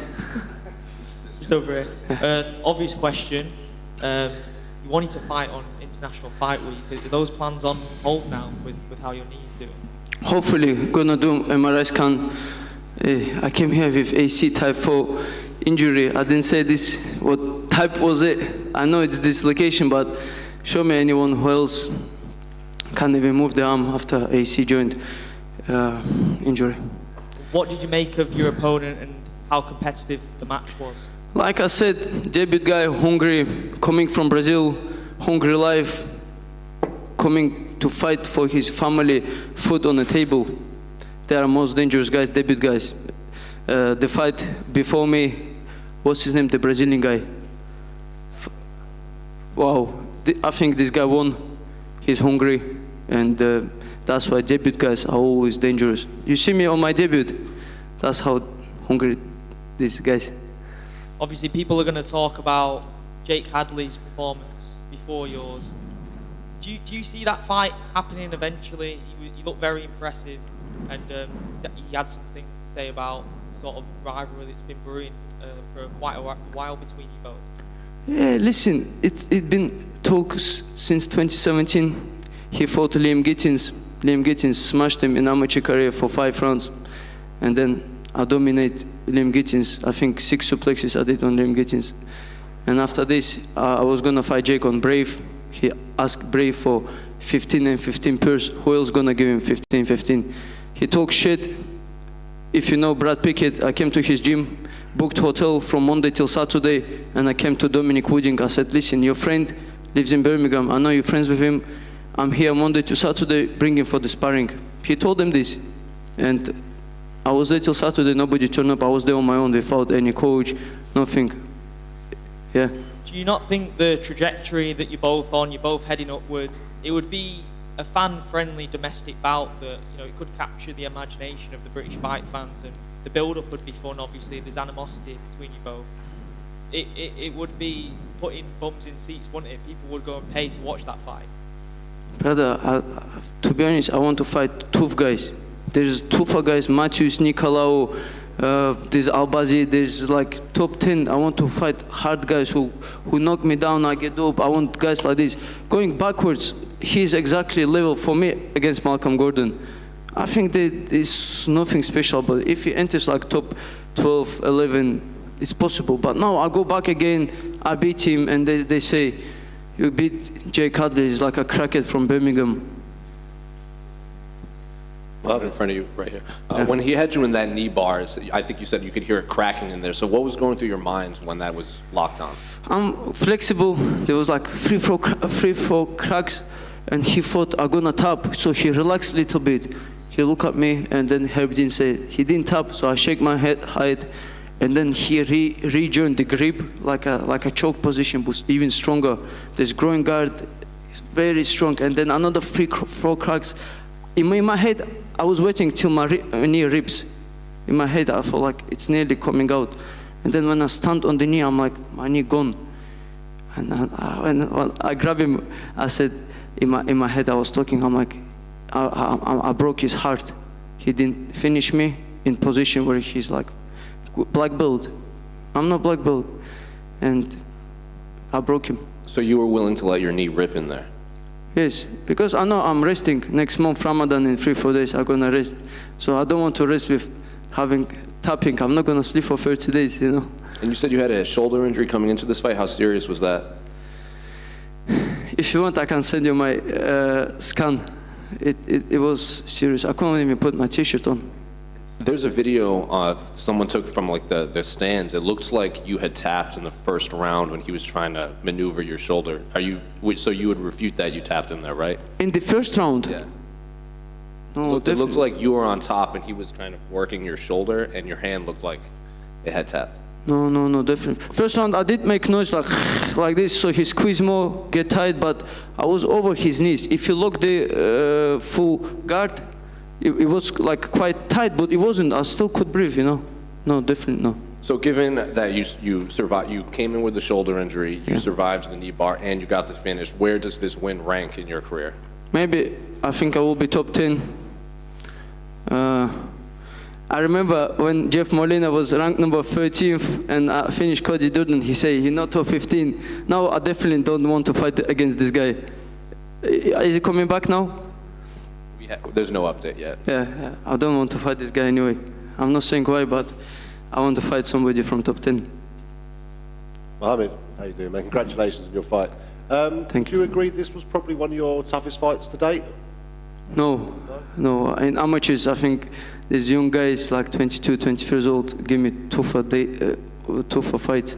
Yeah, those IMAFs are tough, to be fair, because you won 2 IMAF competitions, and to be fair to yourself, you went straight into Brave in your pro career. You know, you've always fought in the top level of the leagues. And do you think that really, that's, what's the word I'm looking for? That's what's made you who you are today, from fighting the big stage, the big names from day one? Yes, I have fought big names. There was a guy, I remember, Abdul Hussein, like it was my 4th professional fight. He was IMF world champion in seniors. And all fights were bantamweights against grown mans. I think I did good competition. There was the Blaine O'Driscoll, Irish guy. There's some tough competition I've gone past. And I think every opponent dangerous some way. Because I'm undefeated, they're coming to take my head off. And so you're in the UFC, undefeated in the UFC, which is always nice to hear. Obviously, of course, you're fighting in the biggest organisation in the world. You definitely found your home here now. This is where you're staying. This is where you're going to win your belt. Most relaxed I've ever been in this fight week. I relaxed. Maybe that's why I was a nice guy yesterday at the weigh-ins. And now I feel it's my home. Congratulations. Man. Thank you. Mohammed, just a quick one from me. When you were in that submission, I always ask you this because you have your dream of being the youngest UFC champion. Did that go through your head in that moment? Yes. And was there any part of you thinking, I might actually tap here just to save myself from getting an injury and quickly coming back and maybe fighting again? Quickly coming back to fight again on rank guys. I'm gonna take another year off. To fight good guys to get close to the title. So you tap, it takes you back. You win. I'm already going forward now. Yeah, of course, but we'll see how, hopefully your knee is okay and you are able to fight again quite quickly, but hopefully you do get some rest as well, like you said, in Ramadan. Someone else that you've had a bit of beef with recently over the last couple of months I've seen on social media is Amir Albazi. I think he's got a fight booked with Kai Kara France. How do you see that fight going?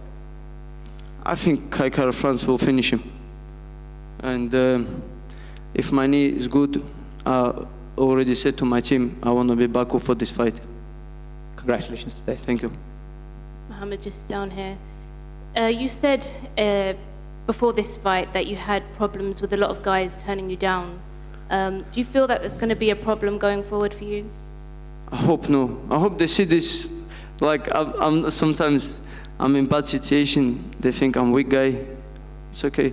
I hope I won't find problems to find the opponent. And in terms of top 15, top 10, what are the kind of names that you would hope would accept to fight with you next? All names. To be honest, I said to my manager, I said, when I see Team Elite booked for June event, I said, why they didn't book me? I want to fight Team Elite. I think he's ex-contender, good name to beat. And he's a cool guy too. And he's the only guy who said, I would love to fight Mokaev when he were injured. And I said, when you recover, we'll fight. And then I see he's much top. And you said before that you would sell more tickets than Brandon Moreno and Figueiredo in terms of when you get there to the title. Well, what do you see for your future and your progression so far? I didn't mean like disrespect Brandon Moreno. I think he's a legend. Got kicked out from UFC. 90% of the fight is not coming back. This guy got a heart. Good guy too. Nothing. I don't say anything bad about this guy.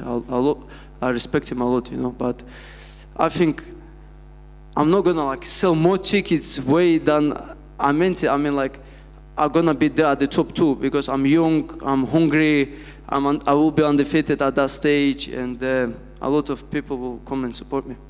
Who do you think will be holding the title when you finally get there?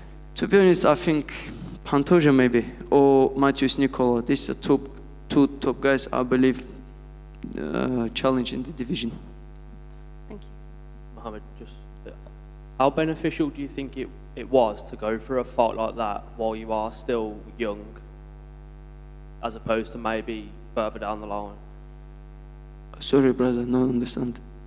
How beneficial do you feel it was to go through a fight like that, where you had to come through a little bit of adversity while you are still young in your career? Challenge, like when I came here as a refugee, I think it was more difficult than giving my knee to Jafel Filho. I think it was more difficult. So everyone here, you guys too have challenge in your life. In some part, we go through. You went through something. That's why you're sitting here at the top organization. I went through something. So we're all going through the challenge. If you want to be great, you have to go through the challenge, and then it's gonna taste better. Just really quickly, Mohammed. Yeah. To your right again. Sorry. I think you said apart from Rustam Khabilov, your favorite fighter is John Jones, and you think he's the greatest of all time? Yes, John Jones, 15 times defend title, youngest UFC champion, and came back, won the title. But I put also Khabib there and Demetrius Johnson there. But guy who I look up to is Rustam Khabilov. He's like my big brother.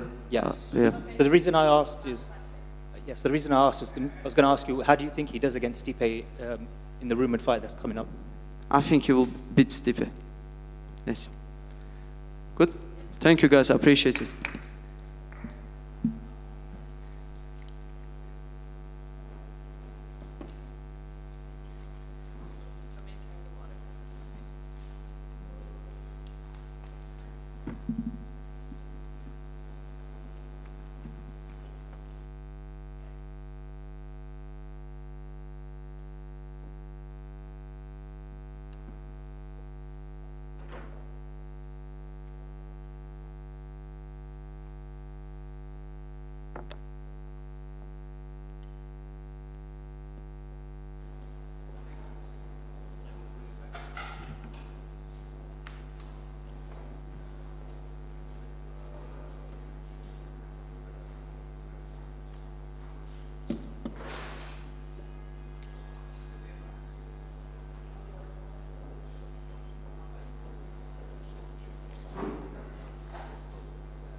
Yanal, how you doing?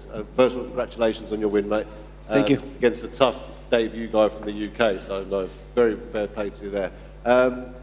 First of all, UFC debut. I know last time we saw you fight was exactly a year ago, wasn't it? 18th of March 2022 on PFL.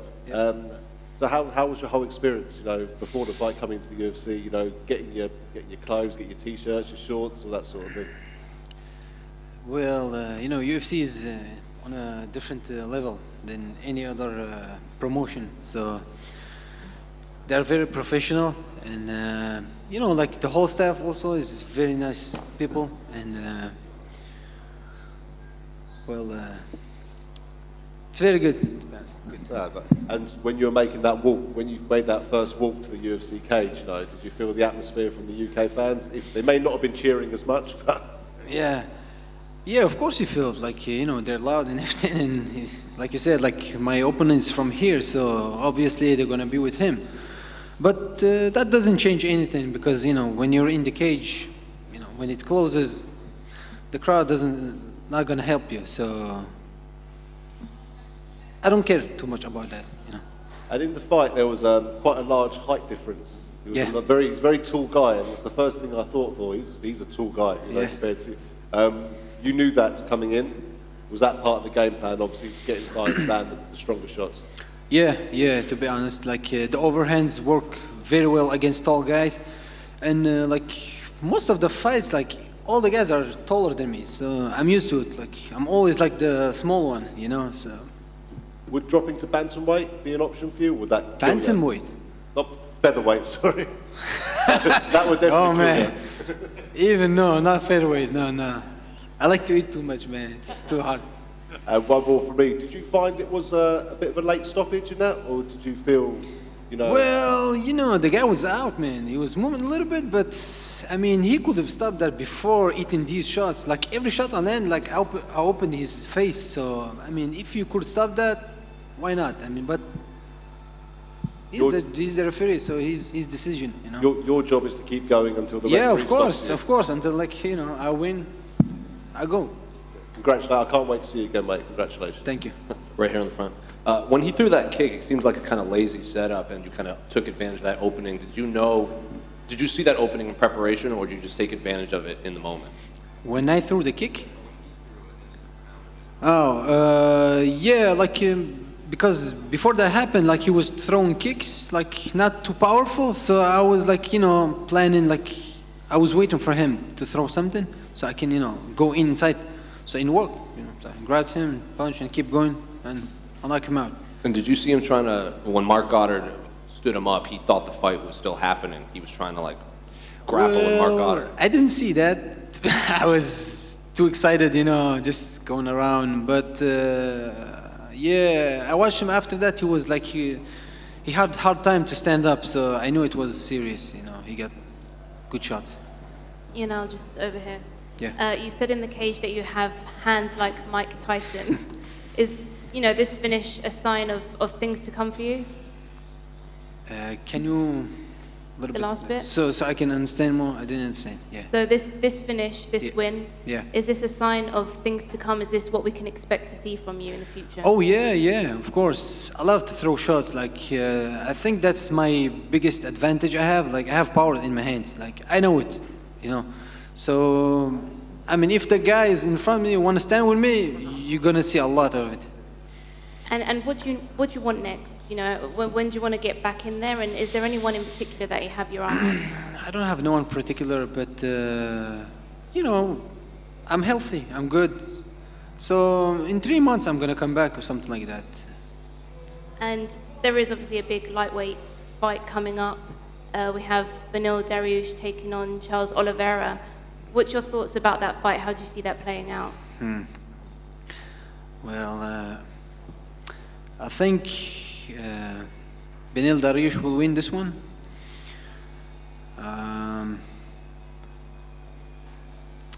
Because he's more like he's more experienced guy too. I mean, Charles Oliveira did a lot of fights too, but you know he kind of quits. I mean, I respect him and everything. I don't underestimate him, but you know, Beneil Dariush, you know, it's better for me. Like in my opinion, he's better. He's gonna win this fight. Thank you.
recently the weight looked at 135. As you said, John, you said the weight cut will kill him.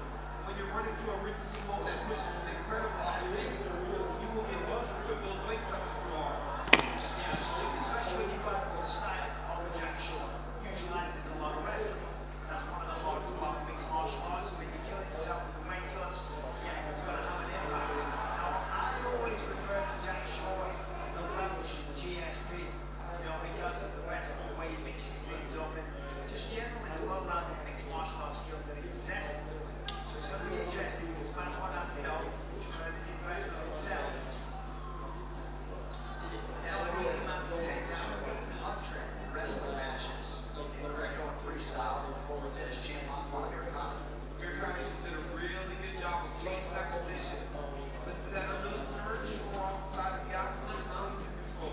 He's trying to grab that right leg around. But Shore's doing a good job of just blocking, not allowing him to use the fence to really close that gap so he can't hit that leg. Yeah, this is an interesting class of that as well, because this sends a message to all men. Veronica Hardy, you can't take him down. Okay, alright, maybe not going to be as comfortable with grappling. Jack Shore does a bit of it, around 50 up to 145. But it's close. One little misstep here. I like to hit the cameras, but gets double underhooks with a big jack. Turn the table now.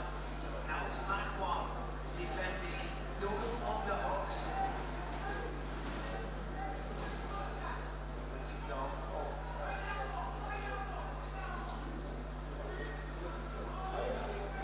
And that's open the way, right?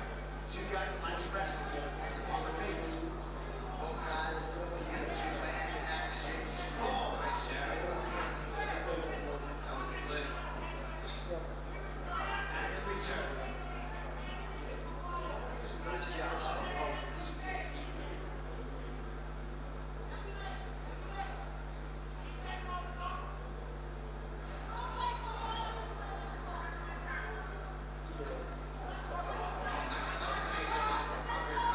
That was nice. It was clean. And it's in the center of the arms. No resistance. That's what you want. You don't want to have to work too hard to get that takedown. Hit him at the hip. Able to spirit finish. Now he's got top control. Full half guard. Shows got some good skills on his back. He's obviously don't want to be there. However, did a good job regarding. That's the first step of defense. When you take it down, you're inside control. Okay, guard, now you don't shoot. So now you're inside the guard. Submission. Give him the hits. Shoot. Try and wall walk. It's a sweep. Sweep. Submit. Stand up. Class up. Mouse.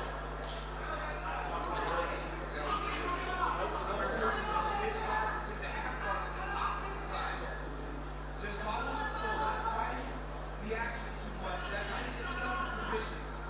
Those guys are going for subs. Just flow with them. Lead them to the next position.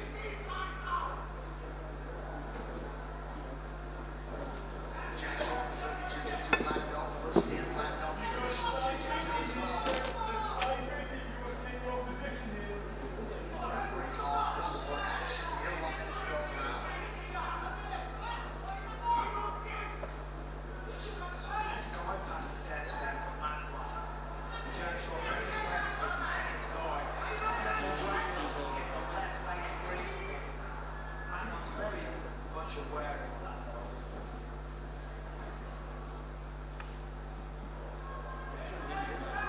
It's been a good round for him.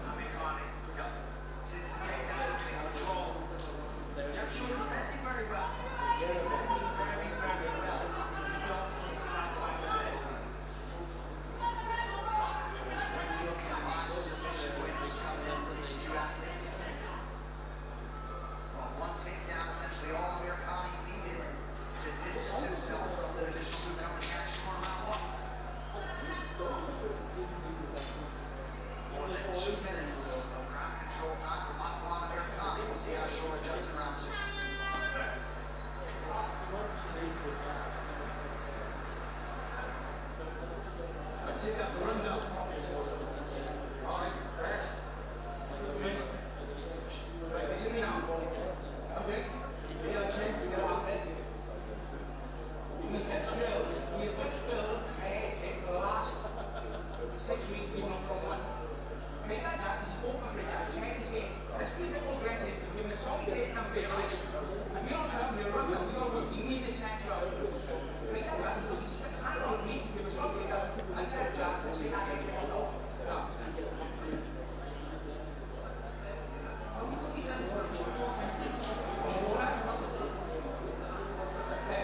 attacks, didn't take much damage, but in round 2, just like the old man said, come on, let's throw those head kicks, son. That's exactly what he did. Shortly after that, slips shot, gets the body lock, drives the man down, passes guard, takes mount, and takes on the win with the rear naked choke. And as we said, it was only a matter of time. Got firmly under the chin, he's got a hell of a squeeze, and Andy Carney here, as I said, it's only a matter of time. It doesn't matter how tough you are, you might be tapped or down. In this situation, the Carney forced to tap out, and he's absolutely devastated over there. Jack Shore, welcome to the featherweight division. And once it's official, it'll be the rear naked choke for Jack Shore. We're back 30 seconds after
us again.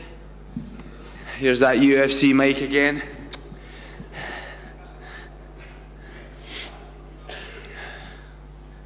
Is this mine? That's me. Arnold says it tastes funny. Good Scottish war, that. Chris, front right here. None in that. Just a prop. I need some monster in that, come on. I think there might be some in the fridge over there, or there was. Can I have a monster, please?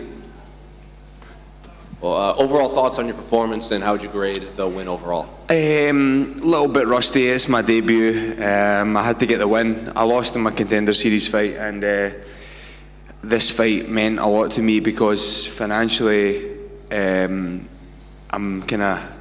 was working full time before I left to go to ATT. So this kind of puts a stamp on that I'm now a professional athlete, and I can leave my work, not completely, but not rely on work itself to look after my family. So, what job were you working at? I was a personal trainer. You won't leave that completely now, but eventually you think you will? Yeah. Obviously, a lot of my clients know that this will be my career eventually, and you know, it's more the reliability of it. If I don't need to rely on it, the job doesn't seem as like a job. You know, if I can do that on the side and help the people that want to be helped. I've got a lot of great clients back home, so it would be great to get back to them and see them. Well, I would imagine you're probably going to get more clients now that you have a win in the UFC. Yeah, that would be pretty good, and just to let you know, my prices have went up. In terms of the game plan, obviously it seemed like it was a pretty wrestling-heavy attack. You shot for a lot of takedowns in there, so how do you think the fight played out relative to what your preparation was? Yeah, obviously I went to American Top Team, and you know, we knew that his grappling wasn't the best. I don't know, man, your debut is a tough one. I felt pretty focused. You know, there's a lot of improvement on my end. You know, as you've probably seen, I'm quite an exciting fighter. He was waiting for me to attack and then counter, which was quite difficult to deal with. But I'm getting better every day. You know, I'm needing fights back to back because, as you've seen from my record, I've had quite a lot of layoffs just because of COVID and things. You know, fighting on other promotions and trying to get out of them, and then COVID again, and it's just been a wicked ride. This MMA is mental. You know, I'm just looking forward to getting that cash in my bank and not have to worry about, you know, working full time. When you say there was a little rusting when you were in there, do you think that had something to do with like your placement on the card? There were obviously a lot of fans in there. Did you feel any sort of octagon jitters or anything going from fighting in the small Apex to now a sold out O2? Yeah, for sure. Yeah, it's pretty difficult. I felt pretty like on point, but my transitions weren't as good as I wanted them to be, and I think I got a little bit of rabbit in the headlights kind of thing. And if I could get a quick turnaround this time around from Sean, if Sean can get me matched, I would really appreciate a quick turnaround.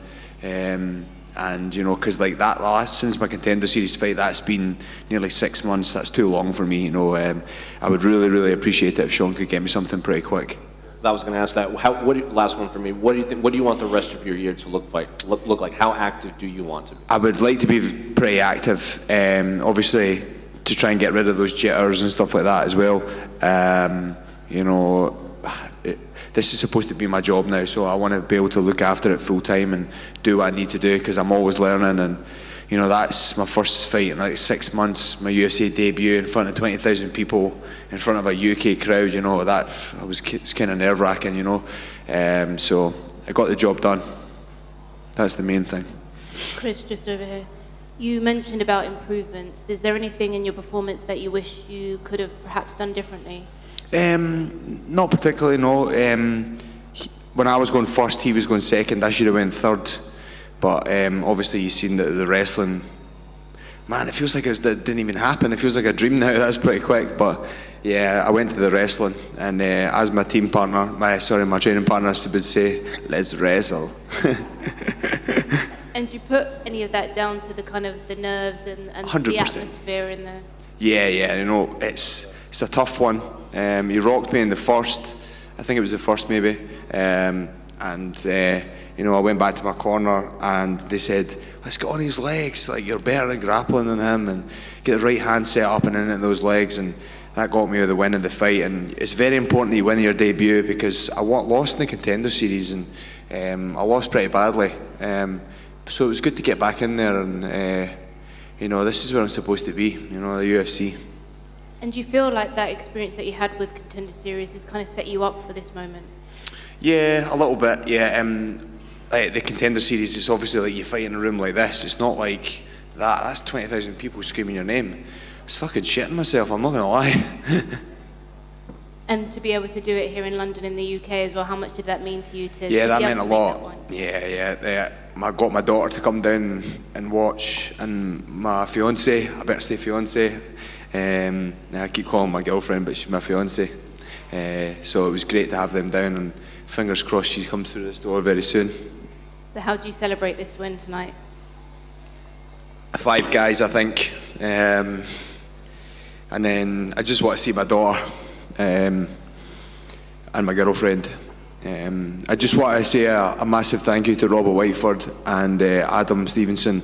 They're in my corner. I didn't get a chance to say that in the cage, and obviously my nutritionist Carol, he got to come in my corner this time around. Without them, this journey wouldn't be possible. Those guys put a lot into me, and we have our ups and downs and stuff like that, but I'll always be appreciative of them, and I'm going to the top. I just need to keep working on this. Chris, just over. So first of all, has been an up and down journey. So when you had your Contender Series fight, it didn't go your way, but then you went away, got a win. How did it feel then, getting that call for Contender Series again? You thought, this is now my chance now.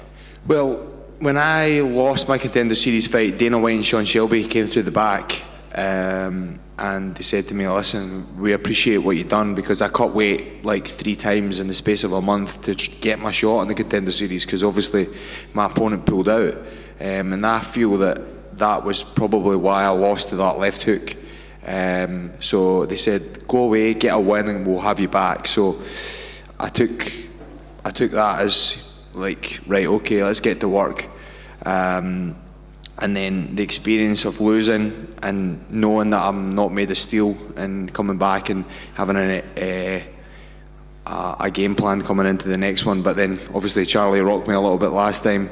The experience in Contender Series is just like a minuscule compared to that 20,000 crowd out there. And you said obviously in Contender Series you had pullouts. Did you learn, because obviously you had a pullout on this fight as well, you meant to fight Michael Figlak, weren't you? Yeah. So, because you had pullouts before, did that sort of prepare you for this day? You thought, I've had another pullout, but I've been here, I've done this before. That's why they call me the problem by name, problem by nature. So it's like water off a duck's back. You're an exciting fighter. I said your Contender Series fight was very exciting. This one was back and forth exciting fight. And I really hope they match you again, hopefully in July going forward. I'm sure, would that be something you'd be interested in, as long as you're medically cleared? Of course, yeah, I'll be medically cleared, man. I've just got a few bumps and scrapes, and I've said to all the interviews before, I want to get back in there relatively quick, because I feel like I'm a momentum fighter, and I want to get back in there and do my job, because that was 6 months since Contenders, Felt a bit jittery in there, but there's always room for improvement. Oh, sorry, mate. I was just going to say, there's no perfect in here, There's always things you can improve on. Was there any extra pressure coming into today? I know it's your debut, but also it's one of the biggest events we've had in the UK since Bisping for Dan Henderson in Manchester. It's a pay-per-view event, it's a big card, title fight. Did that add any more? What I mean? Yeah, definitely. There was a little bit of pressure, but I didn't feel it in there and stuff like that. And I've got my cornermen here and looking after me, but it's just more of the improvement from my end that I need to work on. I've got all the skills to beat anybody, so I'm looking forward to hearing from my training partners in America what they've got to tell me about the fight, and my coaches at American Top Team, and obviously speak to my coaches that are back there with me just now to see what I can improve on, because I'm always learning. I'm just a baby in this game. Yeah, man, fair play. And congratulations. And thank you. Good night for Scotland as well here. So damn right it is.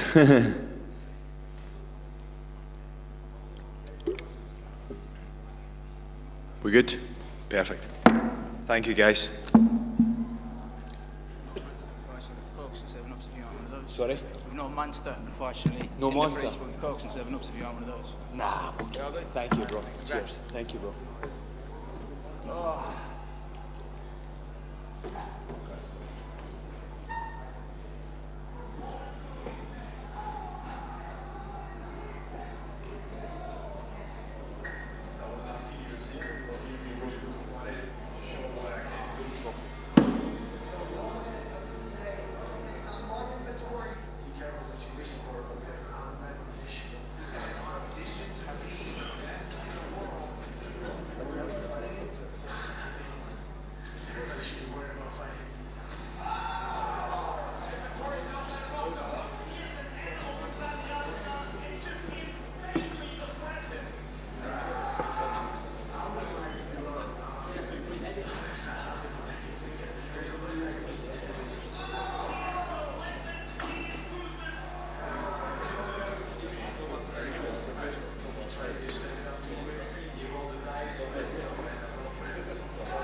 Jack, front right here.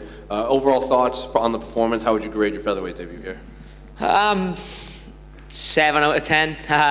Bit of a, it's a bit of a sloppy first round. He caught me with a shoot, and I think it felt like 2 or 3 of my toes snap. So I was kind of trying to work them back in whilst from bottom guard. But I know I was keeping him working. He's prone to getting tired, and I knew as long as I, just kept the tight defence, I could come out and turn it round in a second. And I felt like, I switched it on. I had a bit of a bollocking off my corner team in between rounds, and switched it on and put the pressure on and come out with a really good second round. So why just a 7 out of 10 given you submitted a man that has 12 career submissions in there, in your featherweight, in a weight class that you hadn't fought yet before? Because of the first round, I'm a bit of a perfectionist, quite harsh on myself sometimes, but there's always room for improvement, and they don't usually give me that much of a telling off in between rounds, but it was quite stern, so I thought I definitely lost that first round, better switch it on a little bit. A lot of people online and on the broadcast thought Mokaev seemed to gas out pretty quickly, which I guess looking at his past few fights, that tends to happen sometimes. Were you expecting that, and did he feel gassed after round 1? Yeah, he felt tired on top of me in the first, to be honest. I could feel him just, he's just so tense. Obviously he's got that anaconda choke, and he's going to go for that, he's going to go all in on that. I could feel him going for it even from full guard, and I'm like, I'm a first degree black belt, you're not just going to cinch that up from full guard. So I knew coming out in a second, he'd just be a little bit slower. I knew if I could land some big shots, he was just going to get even more tired, and then the head kicks started to land, the body kicks, the jabs. And once I put him on his back, I knew that there was a good chance I could put him away then. I remember when Dustin Poirier went up from featherweight to lightweight, he said it took him a while to feel like a lightweight rather than just a featherweight that stopped cutting weight. So when you were in there, did you feel like a featherweight, or did you just kind of feel like a blown-up bantamweight still in there? No, I felt like a featherweight. I felt solid. I didn't feel, you know, when we locked up, I didn't feel out strength. I didn't feel outsized. And you know, I committed to this fully in August of last year, so I've still got a lot of time yet to really grow into the weight class. But you know, I don't want to come full circle and end up doing it featherweight while I was doing it bantamweight and cutting a shitload of weight and depleting myself. I want to have that middle ground where I can cut a little bit of weight so that I'm not undersized, but I still want to, you know, keep it sensible. So I got that speed and that endurance, because I do feel like I've got some of the best cardio in the UFC. You know, I'm way away from 5-round fights yet, but I feel like a 5-round fight I'm even better suited to than a 3-round fight. So yeah, I'll keep getting better. I'll keep getting a little bit bigger, and I'll keep getting stronger, and hopefully advance from that. And obviously a bit of an emotional message at the end when you revealed what was going on in your family. So how much of that was on your mind, and does this just make this fight that much more special? Yeah, I mean, like I don't want to say my head hasn't been in it, because it has, because my coaches and my missus and my family have made sure it is. But it's been a tough camp, you know, with my old man going through. He's such a strong out there character, you know. We're used to him not missing a session in the gym and on our case constantly. So for him to be, you know, have to be absent at times because of the treatment he's had. I mean, he literally finished chemo 2 weeks ago. You know, he had a week of rest and his fight week. And, you know, I didn't really want to, at the beginning when I got offered the fight, I didn't want to take it because of the time scale. But he's like, no, we'll be, I mean, he's the only man I know to keep training and put on weight during chemotherapy. So that just shows how much of a tough fucker he is. So, you know, he's got radio next week, and we'll get through that. Not just as a family, but as a team as well. The team support him. They're his extended family. So it'd be nice to support him through that without having to worry about a fight now for the next couple of weeks. And last one for me, unrelated to this fight, but obviously working the MMA fighting, the dart drama how much has that followed you this fight week? You know what, it's been, I haven't really been on, so I don't ever really go on social media too much fight week, but it's been brilliant. I'm an innocent man, and I'm going to put Ariel to bed on Monday, let me tell you. So you're going to go to New York sometime? If you want to put me on a flight first class to New York, I may, and we'll do it in person. But none of this free dart. If I beat him on Monday, or when I beat him on Monday, we're going to play a proper game of darts, 501. We're not playing none of this free score bullshit. We're going to play a proper game, 501, finish on the double. Jack, just over here, mate. I think after the first round, your dad was saying to you, we've been setting up that head kick throughout the whole camp, and you haven't thrown it once. And then in the second round, it seemed like you threw it about 10 times. How important was the corner talk from your dad? It was spot on. Like I just said, they're not usually that animated in the corner, but they made it very clear, look, you're not following the game plan, you're not listening, you're not getting going. And it woke me up, to be honest.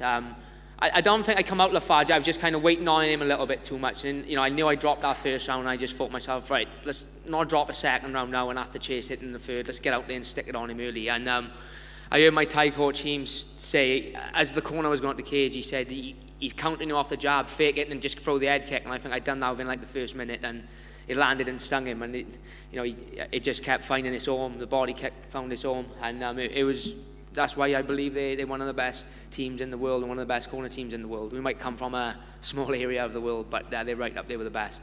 When I came to Wales a few years ago, we had a little joke, because I told you that half of your wins actually came through rear naked choke. So obviously you got another one today. How good does it feel to get your average back up now? Yeah, I'm back to, no more decisions. I'm back to get back in the finish column. I think someone just told me, I think that's my 9th submission win, maybe something like that, and I think it's like my 8th rear naked choke. So yeah, it's a bit of a speciality of mine, and it's something I'm pulling off in the gym all the time, and that's where I felt like the minute I passed the guard, it just felt like another night in the gym, to the mount, through shots, take the back and choke them out. It's funny you say that, because I was just saying, like, as soon as you get into mount, you're always looking for the rear naked choke. And then just a final one from me. I don't know if you were joking about this or if you're just doing this as a sponsor, but are you actually expecting a child, and how much are you looking forward to? No, I am actually expecting a child. My missus is giving birth to my son in July, So yeah, I can't wait for that. Can't wait to go home and see her, and you know, hopefully the next few months go fast. I can't wait for my world to be turned upside down. Congratulations on the victory, and also congratulations on that. Thank you, Abs. Jack, just over here. With everything that you've got going on at the moment, when do you think you're going to be able to return? You know, I want to make sure my old man's all right. I want to get him through the rest of his treatment. Obviously, like I just said, I got my son coming in July, so maybe we can get one in before, if it's a European card, perhaps. I don't really want to be on the other side of the world with an heavily pregnant missus. So they announced Abu Dhabi in October. I think if I don't get the fight till after the baby comes, that would be a great card to get on. But let's not write one off before just yet. Let's see if I can smooth the missus over and maybe get one in before. And obviously now you've got your first fight at featherweight out of the way. You know, do you see anyone in the division that you'd like to get matched up against? You know, there's some really good names in the division. Before I got off of Macban, I thought they might offer me JSP, Jonathan Pierce, who beat Macban before me. I see he's fighting Bryce Mitchell now, so obviously that one's out the window for the foreseeable. But featherweight is a lot like bantamweight. I'm kind of out of one Shark Tank and into another, like I said, on media day. So there's plenty of big names there. There's plenty of good guys there, and I'm sure they'll be willing to take me on just as I'll be willing to take them on. And you said in the media day that, you know, now that you're not undefeated, that's kind of, you know, that was always a little bit of a drain for you, and there's kind of a bit of a weight off your shoulder. Do you feel like now that has given you any, you know, like given experience in terms of going through that and now coming out the other side of that? Yeah, I'm a lifelong martial artist. I've been in martial arts since I was 5 years of age. So it's all about lessons. You know, you take the rough with the smooth. There'll be times when you win, there'll be times when you lose, but it's important that whatever happens, you just take the good, take the bad, you know, address what went wrong and become a better fighter and a better martial artist from it. And the loss obviously done a lot of that for me. Just as this win will do a lot of that for me.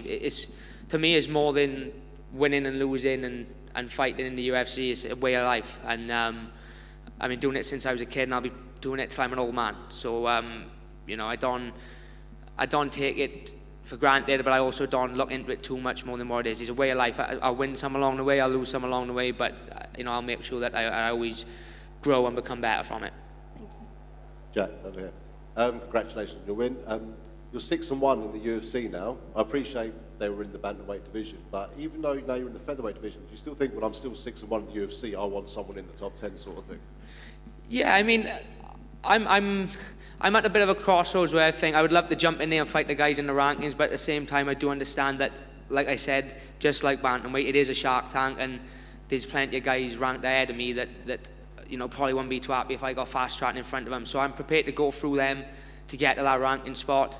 We'll sit down on Monday and chat with my manager and again chat with the UFC, see what they think is the best next step. But no, I've never been shy of a challenge, never been shy of taking on anyone. I've never turned down a fight in my life, not like some fighters who say they want to fight and then don't actually end up fighting. So I'll jump in with whoever they offer, and I'll be ready to go, you know, provided my son don't throw a little spanner in the work in between.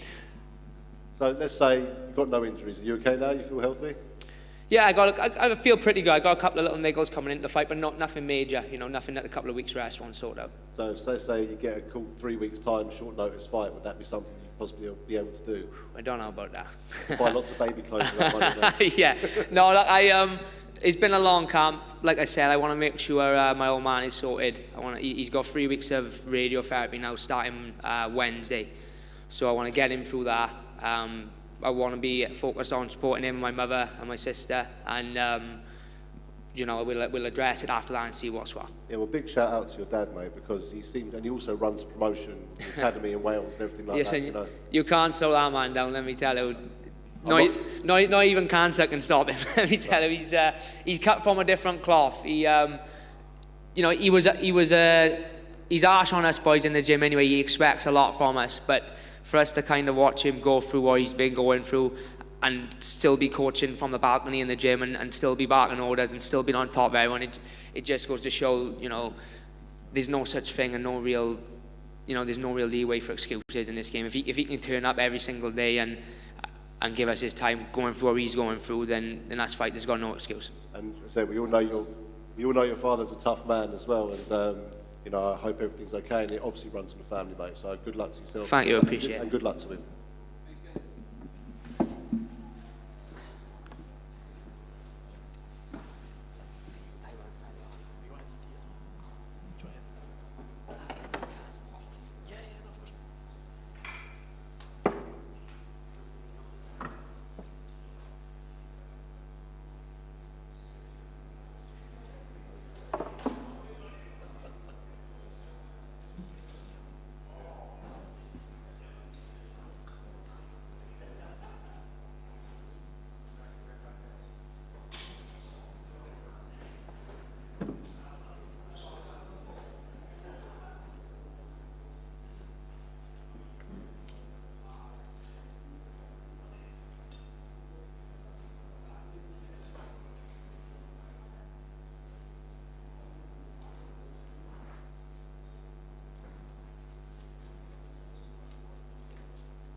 Colby, you're looking very sharp. Welcome to London. Obviously, you weighed in ahead of tonight's main event between Leon Edwards and Kamaru Usman. Does that make you the #1 contender? Are you expecting to fight the winner of tonight's main event? First off, I just want to say sorry to all you guys. Sorry to keep you waiting. Complicated business. Complicated business. But I'm ready to be tagged in tonight. I came here to fight for the world title. Dana White comes and tops it on my shoulder right now. I'm stepping in that cage tonight, and I will bring that belt back to America where it belongs. It'll be just like the war at 1776 when we defeated the English. I don't know if you saw, but Conor McGregor expressed his interest in fighting for the belt at 170. What do you make of that? And is that a fight that you'd like down the line, regardless if there was a belt on the line?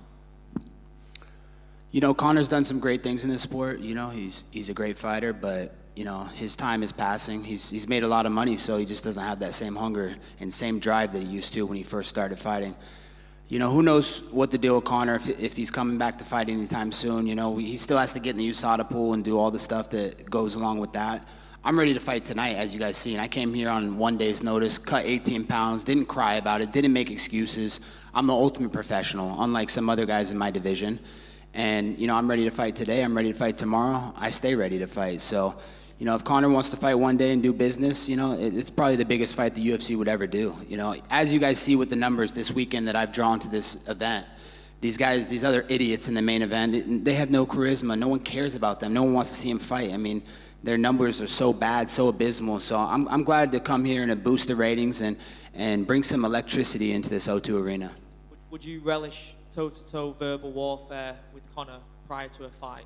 And would you rather have that fight presented to you if you got offered a title fight and a McGregor fight? Would you rather go with the McGregor fight just because of the eyes, the box office, the money?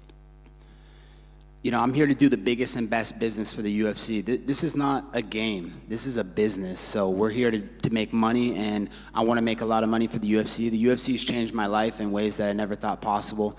I love the UFC so much for what they've done for me. So I want to repay the favor. I want to do the biggest and best business for the UFC. If they want to sit down at the table and they think that's the biggest and best fight we can do, then let's do it. But, you know, I'm here to fight the biggest and best fights in this company, and you know, I'm just getting started. I haven't even hit my prime yet, physically and mentally, and I feel like the best is yet to come, and you guys are going to see a new Colby next time I step in that octagon. Final one from me. Obviously, you are a character that guarantees pay-per-view buys, whether they love you or they hate you. But do you find, given that everything you brought to the sport, in competition and outside of the cage, do you find a lot of people come up to you in the streets and say that they're big fans of you and like the work that you do inside and outside the octagon? Well, first part of the question, I'm not a character. I'm just Colby Chaos Covington. You know, chaos is unpredictable. Nobody knows what I'm going to do. No one knows what I'm going to do next. That's why people tune in to watch me and see what I'm doing. So, you know, I walked down the street. I was probably in the street for 5 minutes, and 50 people were coming up to me wanting pictures, autographs, this and that. anywhere I walk in America, it's the same thing. People are bothering me. They want pictures. They want autographs. These other two idiots in the main event, they walk down the street, not one person out of 10 people is going to recognize them. And there's a reason for that. Those guys can't draw flies to shit. They can't draw money with a green crayon and a white piece of paper. So I'm here to save the division and make the UFC great again. Colby, right here in front of you. You said you flew out here on 1 day's notice. How long ago did the UFC approach you to be the backup?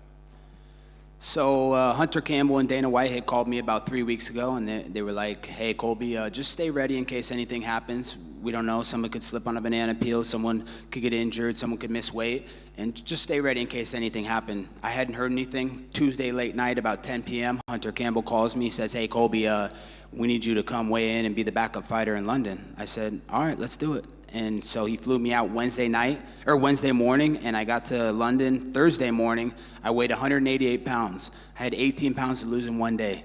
Did you hear me cry? Did you hear me make excuses? No, I got to work.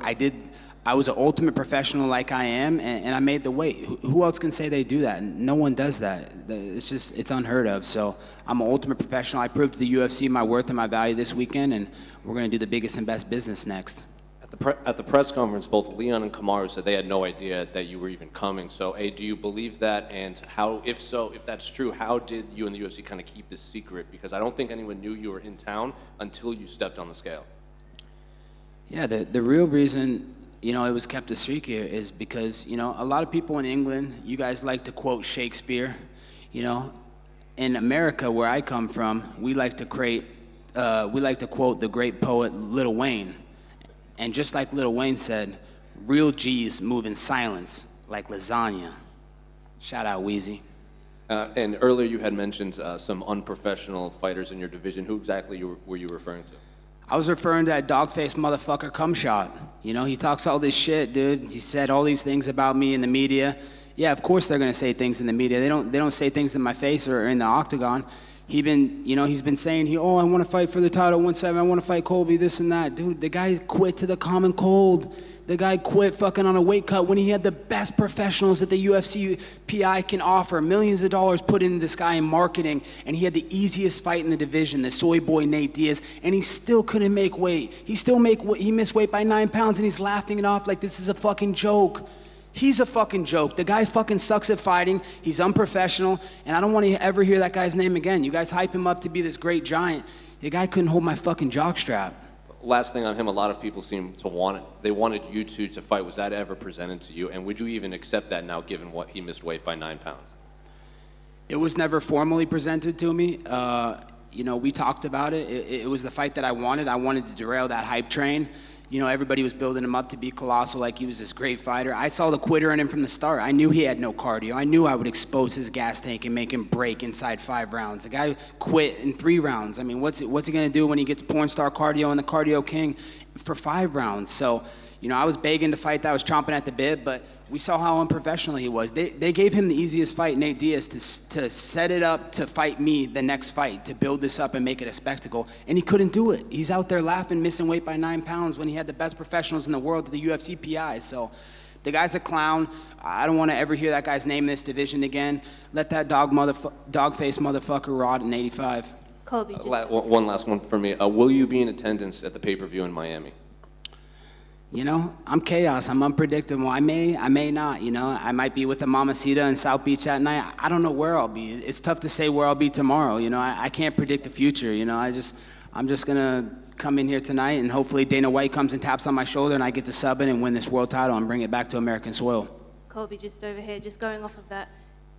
What do you think about the fight with Jorge and Gilbert Burns? How do you see that going down? I could care less about 2 jobbers in the division fighting each other. I'm here to do big business for the company. I came out to London to put some sizzle on this event. There was no charisma. No one was talking about this event. Like, I had my buddy, from the Miami Beach Police Department, and he was talking about how all the guys love fighting at the department, and they're like, hey, who's fighting this weekend? What's going on? Who's the fight? Like, these guys are avid fight fan lovers, and they had no idea there was even a fight this weekend. That's how irrelevant these guys are. And you guys saw that with my numbers yesterday at my weigh-ins. I did more numbers and more clickbait for all you guys than anybody else would have ever done, and it's not even close. So, I don't care about anybody else in my division. I just want to fight the biggest and best fights. I want to fight for the title, and I'm the best fighter this division's ever seen. And of course, I know you said you wanted to step in tonight, but obviously if that doesn't happen, do you have a time frame that you want to get back in there? I'm ready to fight tonight. I'm ready to fight tomorrow. I'll be ready to fight next week. As you saw, UFC flew me out here on 1 day's notice, and I was ready to fight either one of these guys in the main event. Actually, I'd rather fight both of them in the main event at the same time. That's how serious I am right now. I'm finally in my physical and mental prime. I feel better than I've ever felt, and I'm ready to go. I was ready to fight these guys on a moment's notice. I'm ready to step in that octagon right now. I got my mouth guard and my cup in the back, so I'm ready to go right away. Whenever UFC and Hunter and Dana and we sit down and we decide what the biggest and best business for this company is, then we'll come back and fight. And sorry, just last one. And of course, you've obviously been matched up. You've fought Usman before, but you haven't fought Leon before. You know, if Leon was to retain the title, how do you see that fight for yourself? I see it looking a lot like 1776, and I see him going home in a pine coffin. Colby, just in front of you here. Of course, you know, you've been away from the game for a while. How much are you enjoying being on stage, doing this kind of thing right now? Being at the weigh and seeing the numbers coming in the other day? I love it. You know, this is what I live for. You know, I'm a born fighter. You know, this is my life. You know, some guys are part-time fighters and they only train when they're in training camps. You know, I love fighting. I was born to be a fighter. I'm a bred fighter, and I love everything around it, the hype, everything. Just everybody telling me what I can and can't do. All the idiots and clickbait merchants out in the media that try and think they can make these fake headlines and this fake news and actually think it's true. But the fans know the truth. That's what you saw with these numbers this weekend, was the fans, you know, clamoring for me to come back. They want to see the real champ come back. They want to see the people's champ, America's champ, and the most important title of them all, Donald Trump's favorite fighter. Shout out Donald Trump, the 45th president of the United States and the soon-to-be 47th president of the United States. He would have been the 46th if they didn't rig the election, but, you know, he's the greatest president in American history, and he's going to come back and make America great again. What do you think of his impending arrest next week? More fake news, more political sham. You know, they're just weaponizing the DOJ and all you know, the FBI to, you know, look at this stuff. They raided his home for no reason. The Mueller report, the Russian collusion, all the hoaxes around him. All they constantly do is make up fake news about him. They don't have anything on him. This is just because they're afraid of him, and they know he's coming back and he's going to be the president in 2024, and they're just trying to stick something to him, but they got nothing. Finally, for me, you know, I wanted to ask about, obviously a lot has happened in your past. I'm sure you're not allowed to talk about some of the stuff that has happened over the last year, but I wanted to ask you in particular, there's guys that were around you at the time, one in particular is Bob Menery character. When have you last spoken to him, and is that relationship still that's there, or have you guys fallen out? Yeah, I don't have a relationship with Bob Menery. The only reason that I had met him was through the Nelk Boys, through Kyle and those guys, because I did the podcast with those guys. So, you know, of course, I was hanging around the Nelk Boys and those guys, and, you know, I don't know what to believe with that guy. I think he set me up with what happened, but, you know, I'll let that work out the way it does. I ironically ran into him at the Super Bowl. He was like there, and I crossed paths with him. He was trying to get a picture. I'm like, no, dude, I'm not taking a picture. We're not friends. We never were friends. So, you know, I just think he's a fake guy, and you know, no relationship. Colby, just over here. How do you see the main event going today, anyway, between Edwards and Usman? Who do you think will win? You know, I don't really care. I don't think the fans care. I think the fans wanted to see me in there tonight, and I hope one of them trips on a cord, walk into the cage, so I can step in and fight and go make that division great again and win that title. Bilal Muhammad was talking about how maybe him and yourself potentially could have been the ultimate fighter coaches. How close was that coming to fruition? Who? Bilal Muhammad is like top 5. Never heard of him, man. That's interesting, dude. He's never heard of him. I don't. But I don't know prelim fighters, you know. Prelim fighters, you know, are prelim fighters. But that wasn't close to happening at all. Never got presented to me. Haven't even talked about him. You know, the thing is you guys are journalists. You guys need to go out there and do your jobs. Become real journalists. Do the work. Find out what's true and what's not true. Don't believe everything you see on the internet. Colby on your far right. Colby, over here. Oh. Hi. What's up, Farrah? What's up? How are you? Good. How are you? Doing good. Good to see you. Good to see you too. You said you cut 18 pounds. Is that typically what you cut for welterweight? Not typically. Usually it's about 13, 14, 15 pounds max. But, you know, I was with Donald Trump last week. We were at a birthday party for Kimberly Guilfoyle at Donald Trump's house. And, you know, we were at a party just kind of eating, and, you know, I wasn't really thinking that I was going to be the backup fighter. I hadn't heard anything from the UFC, so I was like, you know, I'm going to splurge a little bit. I'm going to eat and have this buffet-style food and catering and not really worry about it. Hopefully I'll get the winner, you know, this summer or whatnot, and we'll go from there. But yeah, so I was eating as much as I can, and Hunter called me Tuesday late night. He said, hey, man, we need you to get on flight Wednesday, and you'll get here Thursday, and we need you to be the backup fighter just in case anything happens. I said, okay, let's do it, Hunter. I'm ready. You know, I told you I'm ready. I stay ready. You can call me on a moment's notice. I'm ready to make weight. I'm the ultimate professional, so that's what I do, man. This isn't the Ultimate Feelings Championship. This is the Ultimate Fighting Championship. And you talk about like you wanting big fights, big money. If you were to coach the Ultimate Fighter, who do you think would be the perfect dance partner for the show, for the numbers? Yeah, I think me and Connor would have been a great addition to the show. I think, you know, and we didn't have to fight at the end of the show. We could have just coached the show. I think that would have been a great idea. You know, I think there's a lot of hype around that, and obviously we're two great, you know, guys on the mic. So I think it would have been a great opportunity. But, you know, I just want to fight on the biggest and best fights and 5-round title fights. So I'm not looking to go get locked up in a house for 6 to 8 weeks and do the filming and the reality. I want to fight these guys, you know, in 6 to 8 minutes, you know, in 6 to 8 hours. I'm ready to fight on a moment's notice. And sorry, one last one. It's been a year since you've last fought, but typically it hasn't really affected you. We saw what happened when you fought Robbie Lawler. DC was kind of saying that inactivity could harm you, but do you just look at it as time to get better?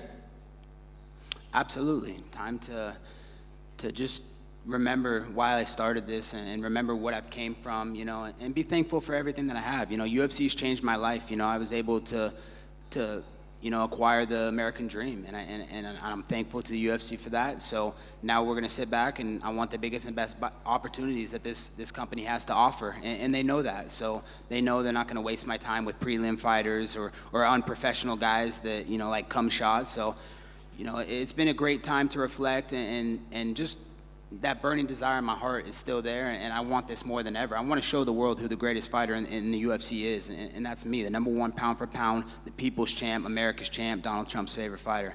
He's coming back with a vengeance soon, I promise you that, Farrah. Thank you. Colby, over it. Just in terms of Kamaru, he alluded to the fact that you were a better opponent and is a better opponent than Leon. Just wanted to know, is Leon Edwards on your level? No, he's not close to my level. I mean, you guys saw what happened when I fought Marty Fake Newsman in Madison Square Garden. I beat him. Every single fan knew that. When I walked out of the Madison Square Garden arena, every fan was like, dude, you easily won that 3 rounds to 2. I thought you won 4 rounds. The only round we saw him winning was the 2nd round, you know? That was it, you know? And so, you know, I clipped him in the 4th round. I won the 3rd round. I won the 5th round. I mean, it was clear that I beat him in Madison Square Garden, and it's clear that I'm the real main event and the real people's champion right now. So just because I don't have this fake belt, this Power Rangers belt around my waist, the people know who the real champ of this division is, and that's me, and that's why I'm here tonight. Were you surprised that we eventually saw Kamaru lose? Not really. You know, we know in the UFC anything can happen at any moment. You know, this is as real as it gets. So every second of every fight, you're in danger. You can get knocked out. You can get submitted. That's what makes this the purest sport of them all. So, man, UFC is a beautiful thing, and, you know, you're never truly out until the last second of the fight. And then just final one from me. In your eyes, what makes you the greatest UFC superstar at the moment? What makes myself the greatest superstar at the moment is just the work I put in, the blue-collar work ethic that I have. You know, just day in and day out, you know, my diligent, you know, work ethic is just, you know, no one can match that. You know, there's a reason I'm the cardio king, and, you know, it's a lot of work in the bedroom and a lot of work in the mats and things that go on behind the scene. I don't have to take a picture every time I'm training like these fighters. Oh, guys, look, I'm at boxing class. Guys, look, I'm at jiu-jitsu. I'm getting a belt today. No, man, I'm putting hard work in silence, and I'm gonna let my success make the noise. Colby, over here. Yeah. Hello, mate. First of all, welcome to the UK. If you don't step in the cage tonight, I'm sure you'll be disappointed if you don't. Are you going to wait until a title opportunity comes up, or would you happily fight between then and now and then? First off, thank you for welcoming me to the UK. I can't say this has been a welcome place. The food sucks. The weather sucks. The girls definitely suck. But, I mean, I do come from Miami, so I'm the king of Miami, so it's tough to compare to Miami. But, you know, it hasn't been an enjoyable trip. The only thing that would cap it off and make it so great is if Dana White comes and taps on my shoulder and I get to sub in tonight and go win that world title. But if for whatever reason it doesn't happen, would you happily fight in between now and then a title opportunity, or would you just wait it out for the winner of this fight? As you can see, I came here on a day's notice to fight for a world title against either one of these schmucks that are fighting tonight. Either one of them. So I'm ready to fight tomorrow. I was ready to fight yesterday. I'll be ready to fight whenever. I mean, it's up to the UFC. You know, this is not a game. This is a business. We're here to make money. We're here to draw money and make this company business money. So whenever they want to, whenever we can come up with the biggest and best fight that makes sense for this business, then we'll come back and I'll come out and play, and I'll put money in all your guys' bank accounts, because you guys used to love my name for the clickbait so you guys can put money in your bank accounts, and you guys are always talking about fighter pay, fighter pay. Well, if you guys care so much about fighter pay, why aren't you guys paying the fighters? Because you're profiting off the fighters, but you're not paying the fighters. So I don't want to hear you guys talking about fighter pay anymore. All right, thanks, Ryan. I hope your UK experience gets a little bit better, man. I appreciate it, brother.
Any water?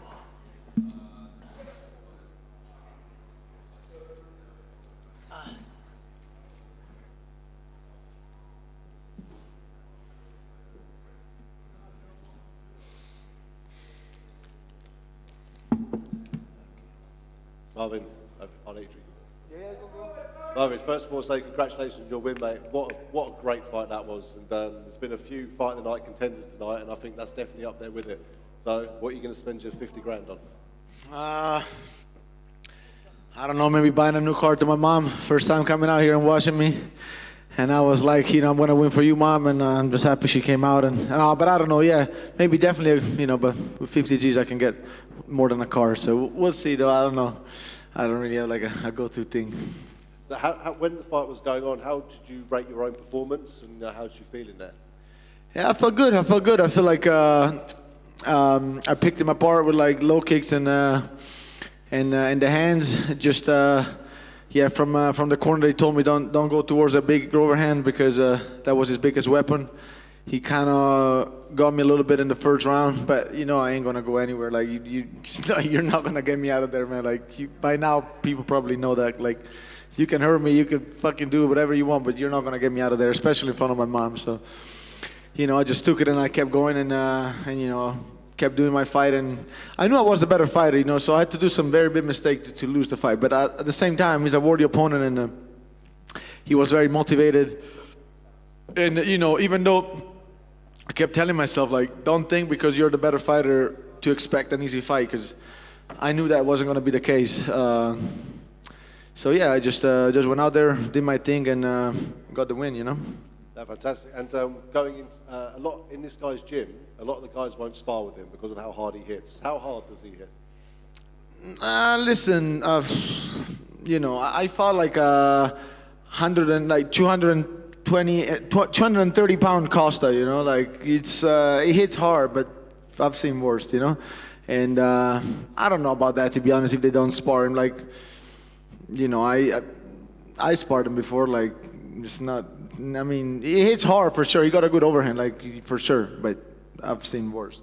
That's what we love about you as well. You never take there's never an easy fight, but you always take the hardest fight possible. Like look at your last 4 or 5 fights.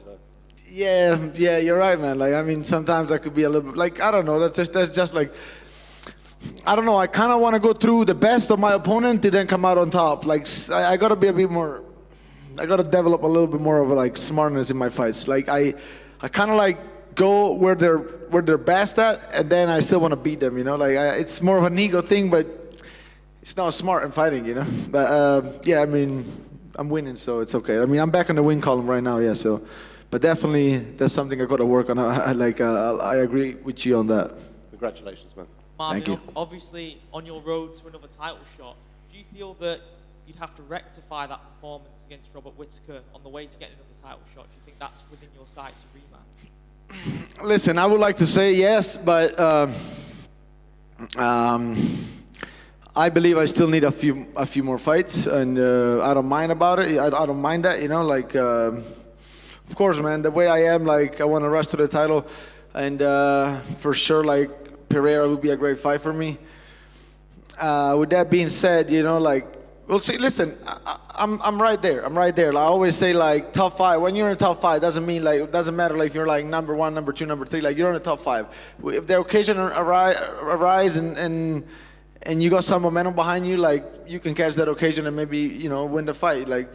There's a lot of example of that, and so we'll see. We'll see how this fight between Pereira and Adesanya will play out. Obviously, Whittaker is there, and but I'm there. And the moment you send me that contract and I sign it, you can count on me on showing up. You can count on me 100%. There's never been a time where I backed off of a fight. So, I'm right there. That's what I can say. Obviously, Pereira is a completely different stylistic matchup in terms of what you went up against Adesanya. Obviously, like you said, you've got a few fights before that title fight would come. But eyeing up Pereira, how does that match up for you in terms of what you went up against Adesanya? I didn't really get the question, brother. In terms of what you went up against Adesanya, what threats does Pereira bring in comparison? Actually, I mean, in terms of skill set, they're pretty similar. They're both striker. Of course, like Pereira is different in the way like he fights. He's more of a boxer. He's more like of a power puncher. He's even taller. Like he's a bit bigger. A bunch of things, but he's less acclimated to MMA still, you know. But he's getting there. I think they're giving him time, and with more time, is getting there. With that being said, you know, like. I believe I'm a very good matchup because I could definitely mix it up with wrestling and he would struggle with that. But, you know, I like it as a champion, man, way more than Adesanya. But I like the Adesanya's fight too. Like, you know, like, we'll see, you know. Like I said, like, line them up, you know. Like, the only guy who I didn't fight yet in the top 5 is probably Cannonier.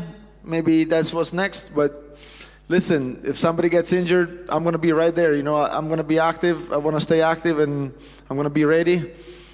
And if I have the chance to fight Pereira, you can count on me for sure. Congratulations on the win. Thank you. Marvin, right here in front of you. You said that when you fight people, you tend to kind of want to fight to their strengths, and maybe that's not the smartest decision. So what was the game plan, if you had a game plan coming into this one that maybe you didn't follow while you were in there? No, actually, I mean, listen,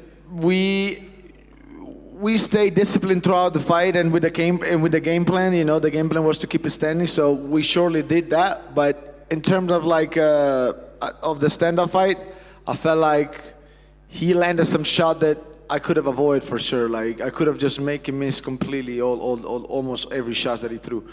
And but listen, it's a fight, you know. Like it's you know, like you gotta be ready to take what you give sometimes. So I'm definitely ready of that. And yeah, he just landed some overhand that I shouldn't have been taking. That's it really, but I can take it and that's it. I mean, kept going forward, kept doing my fight, and you know, like won it like clearly in my eyes. That was going to be my next question. It was obviously a very close fight. You won a unanimous decision, but there is debate online though, like over who won. So you were confident when the fight was over. Yeah, because, well, first thing I asked my corners, but, you know, because sometimes you can get it mixed, but, like, yeah, I felt like I was landing a lot. Like, I mean, with the low kicks and, like, with the kicks and also, like, jabs, and then every time it was coming in, like he landed those, I got to go back and watch the fight, but he landed those, like, he had, like, a couple of moments where, like, he landed, but then, somebody said something?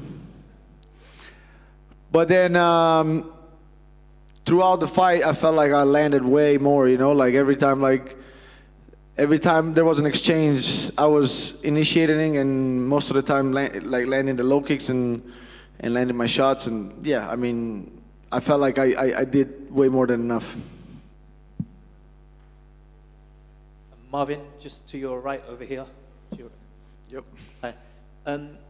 With your division, I know Alex Pereira is the champion, but a lot of people I've heard would probably say that the best middleweight would probably be either Adesanya or Robert Whittaker.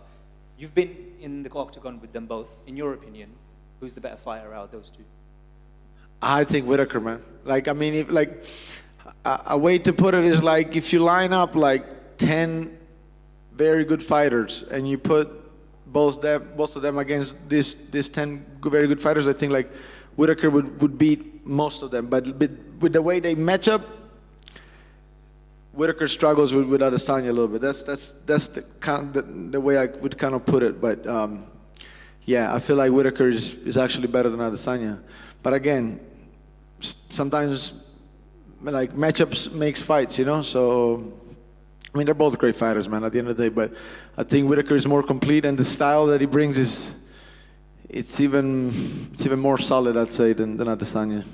And I know, obviously, you used to live in London. You used to train at Shoot Fighters, I think. Absolutely, yeah. How has it been coming back to London and just enjoying the London experience the past week or so? No, it was nice. I mean, listen, I'm probably going to stay one more day tomorrow to just walk around a little bit because, to be honest, these few days I didn't even have the time to even look around London. But yeah, man, I mean, I just feels good, you know, after almost 10 years, like coming back to London, catching up with some of my old teammates.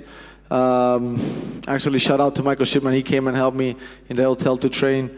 And yeah, man, I mean, it feels good, you know, like London is kind of my second home. Like I used to hate to live in London because I was broke, like pretty bad, you know, back in the days. But you know, it made me be so still a lot of good memories. Just one final one from me, Marvin. I think we're going to see a few more European shows in the UFC. How much would it mean to you to potentially headline a card in Italy? Oh, absolutely, man. It would be amazing. I told Dana right there in the back, I'm like, listen, we got to make it happen in Italy, man. It's a dream of mine, you know, like, yeah, we got to make it happen at one point. And it would be amazing. I'm going to try to be on Dana's ass and ask him like to make it happen more and more and more. Every time I see him, I'll try to tell him. Thank you, congratulations. Of course. Marvin, just over here, apologies if you've answered this already, but in the media day you said you were interested in a fight with Jared Cannonier. Is that still a possibility? I said that's the only guy who I haven't fought in the top 5, basically, of some, like, on that have been there for a while in the top 5. So eventually, I believe, like, you know, he's definitely a worthy opponent. He's definitely a solid guy, and down the road, you know, who knows? I mean, you know, guys, I'm not too hard to please in terms of fight. So, yeah, I mean, definitely. I mean, listen, the goal remains the title, and I'm so happy I'm back on the win column. So happy I established myself in the top 5, and I'm right there. And whoever comes next, just bring it. You can for sure count on me on being there. Mr. Vettori, how's that lip of yours doing after the? Oh, that was the best shot of the, like, that was his best shot probably. That was like the headbutt that, you know, like, yeah, he came in with that head really low. Do you think that this streak of bad luck is now finished for you? There was many times that your competitors, your rivals, were not getting the weight correctly. And Yeah, I thought in the beginning you were saying that, like, you know, almost all my fight. Yeah, also that, and also all my fights, somebody either headbutt me or like eye poke me, but, you know, whatever, you know, it's a fight. But yeah, I mean, no, with Whitaker was pretty smooth, you know. Whenever you talk about high-level professionists, like they'll, you know, like, with Adesanya was good too. I mean, before the fight, in the fight, he kicked me in the balls, eye poked me. But I mean, yeah, I don't know, man. Like, no matter what, like, I'll do me, and I'm sure, like, it'll be good, you know. What about the nose? Is it broken? No, definitely not broken, man. I don't break things. Like, things on I never break bones. I'm made of something else. Probably a little cut. They didn't even stitch me up. Right in the back, there was the doctor, like, you always stitch me up. I'm like, you know, like, you stitch me up so good, I almost feel bad I don't have any cut. You, I don't know if you know, but you have a lot of fights in Bulgaria, so congratulations from all your... Thank you, man. Thank you. Listen, Europe, let's go, you know. Thank you. Hey, I just want to say, like, give a shout out to my friend. Like, he got into a coma, like, a while ago, like, after a sparring session. Daniele, riprenditi, dai, che ti aspettiamo. Ciao, caro. Ciao. Thank you.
Then he ripped me for some reason.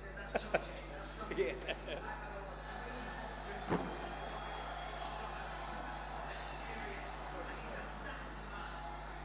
Jose, I had a feeling he was going to do that.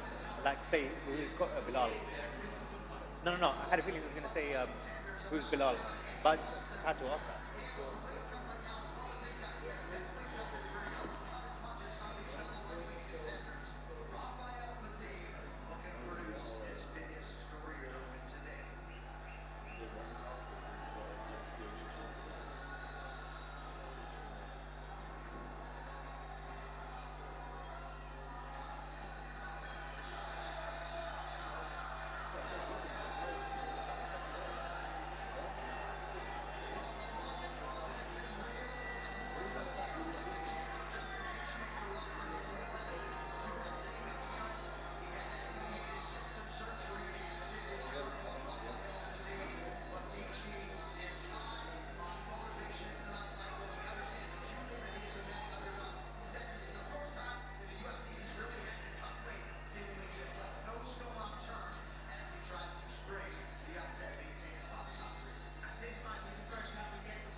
Jennifer, over here. Congratulations on your win. How does it feel? You've come to the UK, you've got a win over an undefeated fighter from the UK, and you're winning as the away fighter. How does that feel for you? Parabéns pela vitória. Como é que você se sente vindo para cá, para Londres e ganhar de uma lutadora invicta que é daqui também? Como é que você está se sentindo? Obrigada, eu estou me sentindo muito feliz, porque é o reconhecimento de toda a minha experiência, de um trabalho longo de uma equipe inteira. Thank you so much, guys. I feel extremely happy. It's just not only my work, but it's the reflective hard work from my entire team that worked so hard to get me ready to win this fight. You're on a 2-fight win streak at the moment. You've won your last 2 fights. What are you looking for next now? Because you seem to be on a good run. Olha aí, tá com 2 vitórias consecutivas. O que você está vendo no seu horizonte? O que você quer a próxima? Eu quero, em breve, poder ter a chance de disputar o título novamente. Então, quem sabe, talvez mais uma luta e depois o título. Well, my goal is to eventually, obviously, fight for the title again. So maybe one more fight, and then I'll be ready to fight for the title. Fantastic. And when it came to the judge's decision, what did you think the outcome was going to be? Were you surprised? Were you confident you were going to win, or were you a bit worried what the outcome was going to be? Depois da luta, depois que você sabia, tem certeza que tinha ganho, ou tinha alguma dúvida que os juízes poderiam escolher ela que tive ganho a luta de você? Eu sabia que tinha ganho na minha pontuação e na pontuação do meu técnico, eu sabia que eu tinha ganho. Mas quando fica na mão dos juízes, a gente fica sempre com medo do que eles podem dar no resultado. I knew I had won. My coaches told me I won. I felt like I won the fight, but every time we leave it in the judges, especially with the hometown fighter, opponent from the hometown, we really never know. But in my heart, I knew I had won the fight. And last question from me. How would you rate your performance yourself? Like, how do you feel you did in there? Do you feel you could do any better, or do you feel like you did the best you could?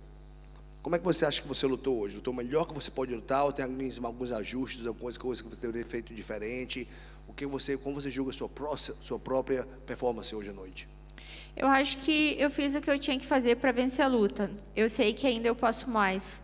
Eu até tentei trabalhar um pouquinho mais no meu jogo agarrado, que ainda outros torcedores ainda não conseguiram ver, mas eu senti dificuldade porque minha adversária estava muito lisa. Então, acredito que eu posso mostrar ainda muito mais. I'm happy with my performance, but I have so much more to show. I really wanted to show you guys my ground game, but Gaethje was very greased up, very oily, very slippery, and that really threw me off. Congratulations, and I hope you enjoyed your stay in the UK. Parabéns e aproveite o seu tempo aqui em Londres. Thank you. Jennifer, right in the front, right here. When you say she was slippery and oily, do you think she had something on her body, or was it just sweat? Como você está falando, todas as entrevistas, que ela estava muito lisa, você acha que é suor? Você tem certeza que é vaselina ou alguma coisa que ela passou no corpo? Olha, às vezes pode ser até o hidratante. Eu sou mulher, eu sei que se a gente passar bastante hidratante no corpo, fica um pouco escorregadio. Então, eu não posso julgá-la, mas eu não acho que seja só suor. Listen, I don't want to just call shots like this. Can be skin moisturizer, but definitely, I'm just letting you know, it was not just sweat. How early into the fight did you feel that, or did it progress as the fight went on? Quanto você na luta você se tocou que ela estava toda oleosa? Foi no começo ou demorou um pouco para se tocar? No primeiro momento que a gente foi para o jogo agarrado, onde eu cinturei ela perto da grade, naquele momento eu já senti ela muito lisa. Eu tenho um jogo muito forte nisso e sabia que eu poderia ser superior, né? Eu me senti mais forte que ela. Então, nesse primeiro encontro, eu já senti ela muito escorregadia.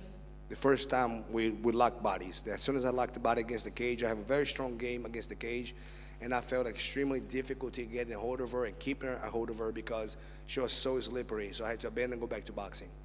It looked like, from watching this fight, you only went for one takedown, and you had almost all of your success on the feet. Was that the game plan coming into this fight, to keep it standing and don't use such a grappling heavy game plan?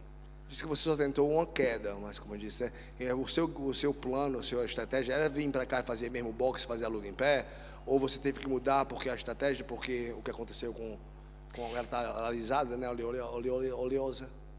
Eu queria colocar um pouquinho mais de jogo de quedas, mostrar que eu sei fazer esse jogo também. Mas, como eu senti essa dificuldade no primeiro encontro com ela, então eu tive que jogar mais no jogo que eu senti confortável, que é no boxe. No, I definitely wanted to show my grappling skills, my wrestling skills. But once I felt the difficulty, she was extremely slippery. I didn't want to force that. I went back to I adjusted my game plan. I went back to what I was doing well, moving my head in boxing. Bueno, en español, Jennifer, creo que me entiendes más o menos. Tenemos un idioma muy parecido. Te hablo despacio. Felicitaciones en primer lugar por tu grandísima victoria. ¿Crees que sería posible para dar un salto y poder enfrentarte a la campeona Alexa Grasso, tal vez una revancha con Valentina Shevchenko? Parabéns pela vitória. Você acha que para chegar ao campeão, para lutar com a Alexa Grasso, você vai ter que fazer uma revanche com a Shevchenko ou não? Eu acredito que não. Eu acredito que agora a categoria está movimentando bastante, então tem bastante menina ali que está perto do título. Eu acho que pode ser uma luta sem ser contra a Valentina para eu poder disputar o título novamente. Jennifer, one of your previous opponents, Joanne Wood, fought on this card earlier. What did you think of her performance if you watched it? O que você achou da luta do Jojo Caldoone com a Luana? Você deu para assistir a luta? O que você achou da luta delas? Eu acabei não assistindo essa luta, mas eu vi só alguns lances, que foi uma luta bem parelha, né? Que a decisão podia ser tanto para uma quanto para outra, mas eu realmente não assisti essa luta. Unfortunately, I didn't have time to watch the fight. I heard that was a very competitive fight. It could have gone either way. I watched it when I get home, but I didn't have a chance to watch. I heard it was a great fight. Congratulations. Thank you. Parabéns. Obrigado.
What's up, guys?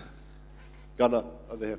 Yeah. First of all, congratulations on your win, mate. Another Thank win you. in the UK again, which is always nice to see for us.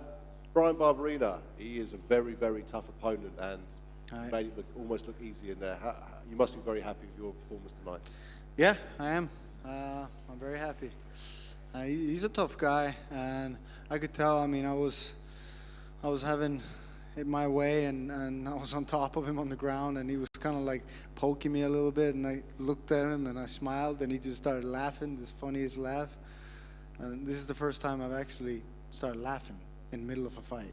Like, I generally laughed. Maybe that was part of his game plan to throw you off. Yeah, maybe. Well, it was fun. And obviously everyone knows Brian's got very like knockout power sort of thing. So I'm guessing the game plan, as always, Gunnar, we know how fantastic you are on the ground. We knew as soon as you got your hands on him, it was going to be a short night, and obviously you proved that. Was that the game plan going in? Like, yeah. I mean, the game plan is always to get on top. It's just the smarter way of fighting. If you're on top of somebody, you're winning a fight. So yes, that's always my game plan. Yeah, congratulations and pleasure to see you fight again.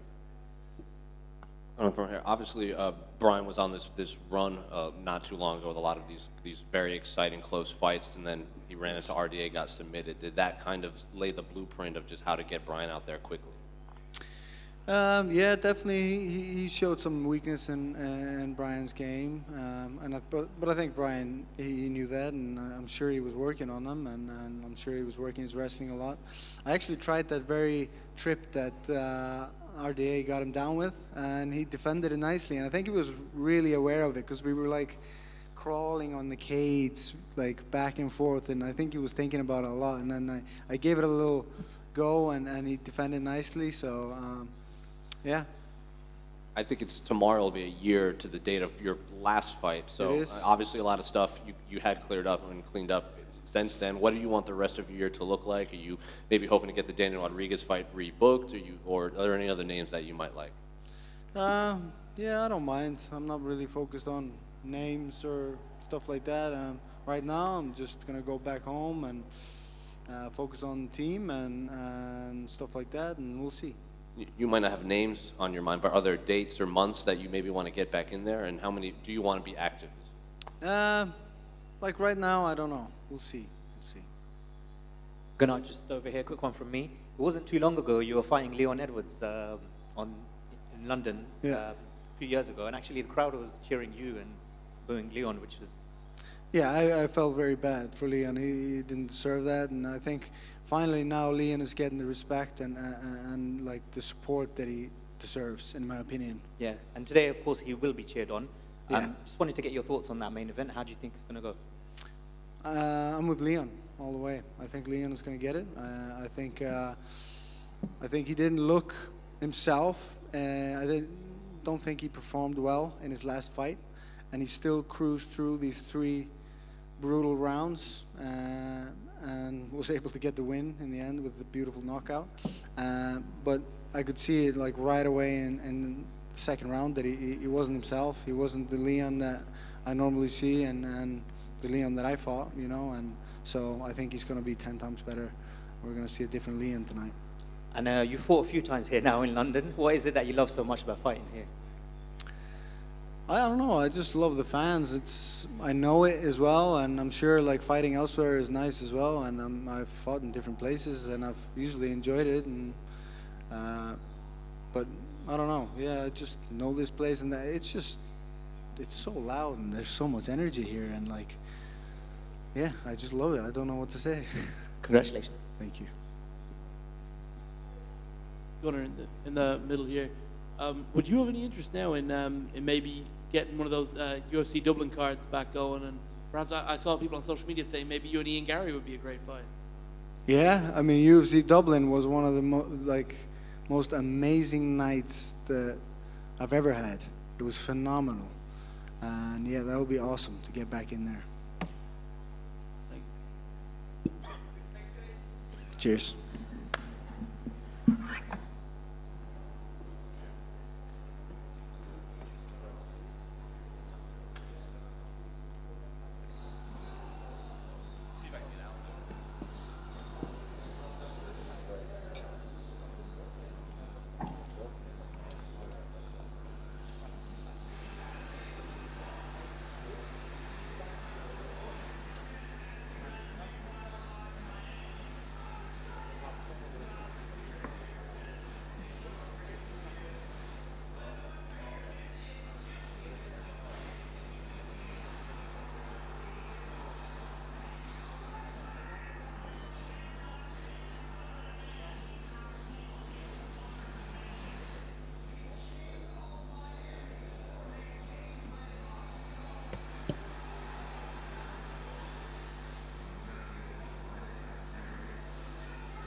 Question to you, someone else doing all that. Oh, you're doing well.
Father, þetta var klinikal.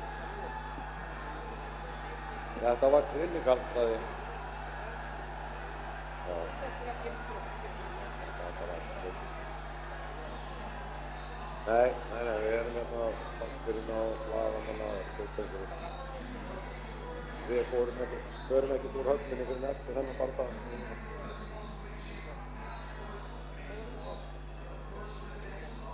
Já. Nei, en þetta var allt í lagi. Þú, það er ekki í lagi. Ég er bara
Justin, first of all, congratulations on a huge win, and it's great to see you fight in the UK as well, mate. It's great. Yeah, it was awesome. Fans are awesome. The fight reminded me of the Chandler fight again, you know, just the back and forth, and I just don't understand how he can take your punches. You landed some clean shots. Obviously, you did the same to Chandler. Were you surprised he was able to take so many clean shots from yourself and just keep coming forward? Not necessarily. I mean, it takes a special person to get in there, and you know, all the fans. I'm glad that we get to, you know, entertain them, but you know, most people couldn't walk a day in our shoes. There's no doubt about that. Completely agree with you.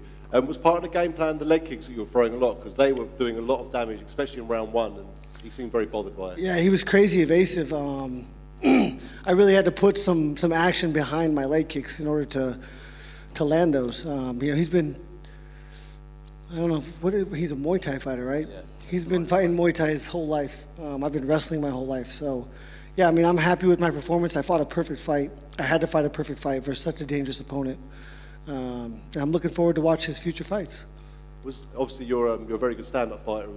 Good wrestler and a good stand-up fighter. But you know, he's the stand-up fighter. Surely the game plan would have been more the wrestling side of things, which we didn't obviously see. Were you comfortable on the feet with him? Yeah, 100%. I have the best coach in the world. You control someone's feet, you control their fight. You control the fight. I controlled his feet that entire fight. Had him moving. I wish I would have realized how effective I could have. You know, he started really finding his back foot. And when he did that, I was able to really close the gap, you know, without being in so much danger. So yeah, I mean, I'm a vet. I've been here for a long time, watching so many of his fights. You know, I understood that. Once I got to the third round, you know, he would be number one tired, and number two, I would be much more successful with my strikes. Congratulations on your win, man. Thank you. Justin, are you itching now to get that rematch with Dustin Poirier on your road to another title shot? Because that was one of the fights of the year. I'm pretty sure it was the fight of the year that year. And you gave a great account of yourself, as you always do. And you're looking to get that win over Poirier. Yeah, that would be great. You know, I did what I had to do. I fought someone ranked below me, and I 100% believe that I deserve to fight someone ranked in front of me. The loser of the Oliveira and Dariush fight, I'd rather not fight Dariush. I love that dude. I think he's going to beat Oliveira. I fought like a complete idiot when I fought Oliveira, so I would love to have that fight back, but Dustin's just as good as an option. Stylistically, obviously, when you do come up against Mokaev at some point, whether it's for a title or a contender's bout or whatsoever, how do you feel you match up against him in comparison to your fight with Oliveira? Yeah, I think he's similar to Khabib, but he's not Khabib. I know that for a fact. You know, for one, he's got finished before. He has a loss. But, yeah, it'll be a really hard fucking fight. And final one, where did that fight with Khabib, where did that rank in terms of, I'm guessing you're pretty numb to a pain threshold, but where did that rank in terms of the hardest hitters that you faced? He was one of the fastest, probably second to Michael Johnson. I don't know, man. I was in such control of my emotions in there. I felt nothing. And yeah, I never really, you know, he hit me really hard. I think it was probably the first round with a big right hand. That one rocked me. But outside that, you know, I just did such a good job at controlling the fight. Just in the front right here. Obviously, historically, you found a lot of success with your uppercuts and your leg kicks, but in that third round, you were finding a lot of success with your jab. It seemed to throw him off completely. Did you know that leading into this fight, or did you find that in the third round? Because that seems where it kind of, like, you took over. No, my coach told me. I heard him saying stay on the jab, and then, you know, once I landed the first three, I couldn't believe how clean I was landing. You know, there's different kind of shots that you land in there, and when you feel the full force of the energy go through in direct lines through their head, it's a different shot. And yeah, that's what I was feeling. I was surprised. I don't know if you saw, but Islam tweeted that he wants to fight Leon in Abu Dhabi in October. So as a lightweight, does that frustrate you that now your champion is now looking at the weight class above him already? Out of my control. The UFC. I'm curious where Fiziev ranks amongst the guys you've already fought. I mean, he's impressive. It was impressive, but you know, I fought such a good fight. You know, his body kicks weren't effective. You know, I blocked a lot of those shots with my elbows. My elbows are really swollen right now. Those are going to really hurt tomorrow or for the next 5 or 6 days. But man, the damage that I was able to, he wanted to taste blood. He wanted to taste my blood, but unfortunately, he was drowning in his blood. I'm happy about that. Obviously, you know, Kamaru, you have a good relationship with him. I'm curious, did you watch the main event and how did you score it? Yeah, I mean, I thought he won the fight, but I'm probably as biased as the judges. Certainly not as biased as Michael Bisping, who shouldn't have been nowhere near a microphone during that fight. Yeah, sucks. Is that something the UFC needs to look at, like having guys who are friends of the people fighting not commentate? It's not my call. I just thought it was very unprofessional. Justin, just over to your right. Firstly, congratulations. I think Daniel Cormier mentioned on commentary that you've been packing on a bit more muscle, and this is actually a fight where this is the most weight you've cut for a fight. Just wanted to know, like, how did that feel, the extra weight? Whilst Yeah, it felt great. That was a plan since four months ago. I mean, 7 months ago. After I got my nose fixed, I had to wait 14 days before any cardio, and then I started lifting weights twice a week. You know, I felt a couple of these guys, and they're huge. And so I really wanted to get to at least 175 before I stepped in there, and I did do that. And just a quick word on Rafael Fiziev. I think today was only his 14th MMA fight, so he's still quite young in his MMA career. Yeah. After having faced him, do you feel like in the future he can still become a champion in this division? Yeah, I mean, for one, he has the skills. For two, he has the mindset. You know, it's a crazy game, most violent game in the world. There's more dangerous sports, but not more violent. And I think he's cut from the same cloth as me. You've had a lot of violent fights in the UFC. On a scale of 0 to 10, where would you rate that one? I mean, I look pretty good, so I did a good job. I mean, the key is to not get hit, and I did a good job at that. You know, I took a couple shots. I'd say 2 or 3 to the head, but yeah, I mean, you know, I asked, prayed multiple times that neither one of us sustained chronic injury, and that's to the head. So that was my plan. Thank you. Justin, down here, what did you make of the UK crowd? I love it. I love that they love fighting. You know, I didn't hear anything when I was in there, but after the fight, in between the rounds, you know, when I was pumping them up, they're super loud. When I came out, first thing I realized or noticed was how loud they were. So I love people that love fights. Yeah. So you said you didn't hear them at all as you were fighting? No, I don't hear anything in there. I hear my coach's voice every now and then, but not one thought, nothing. No, because at one point in time, it almost looked as if like you took a deep breath in and told yourself to calm down, but it's weird hearing you say that you didn't hear them. No, I was calm. I was so calm.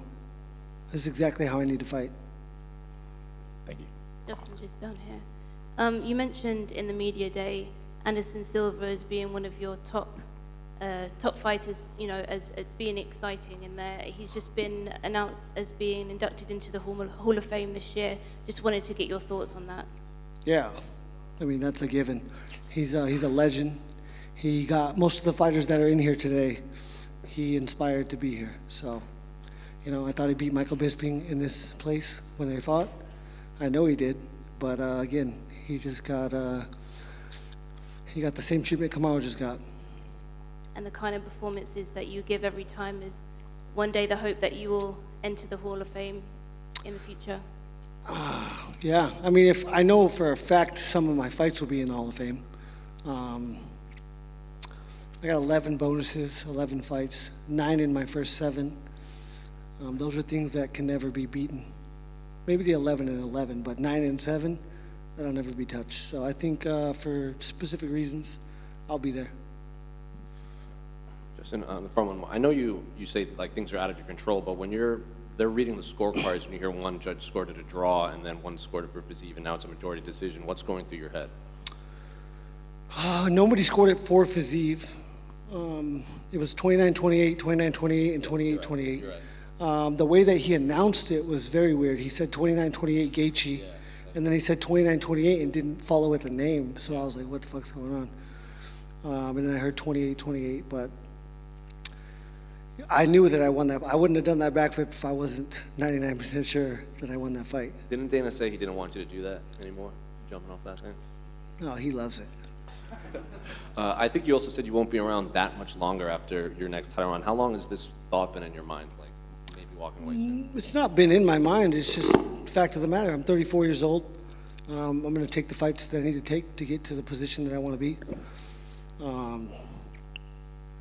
There's countless examples of reasons not to go longer than you should in this sport. And yeah, I'll probably refuse to do that.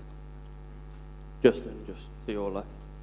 Coming into this one, Rafael said that he thinks that you were going to have to wrestle him to pick up the win.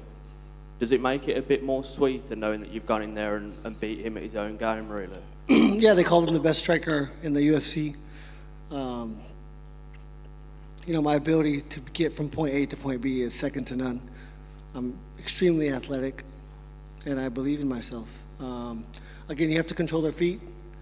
I saw a lot of repetitiveness in his fighting style that I thought I would be able to take advantage of. And he was fast. Yeah, but, I really wanted to fight this guy. Ever since he put that video of Conor getting his dick sucked on a boat in reference that it was me, I really wanted to fuck him up. So I'm glad I got to make his face look like that. Did you think you'd have to implement more of a wrestling game plan than what you did? Because obviously you landed the one takedown towards the end of the fight, but that was kind of only time that happened. As I said it before, I wasn't opposed to it. But when I'm finding so much success in the style of fight that's happening, I don't think that you should change. If it ain't broke, don't fix it. Yeah, I felt successful for pretty much the whole fight, so I didn't see any reason to. I tried to take him down in the second, I think it was. Maybe it was the first. I think it was the first. And, he's a strong little bastard.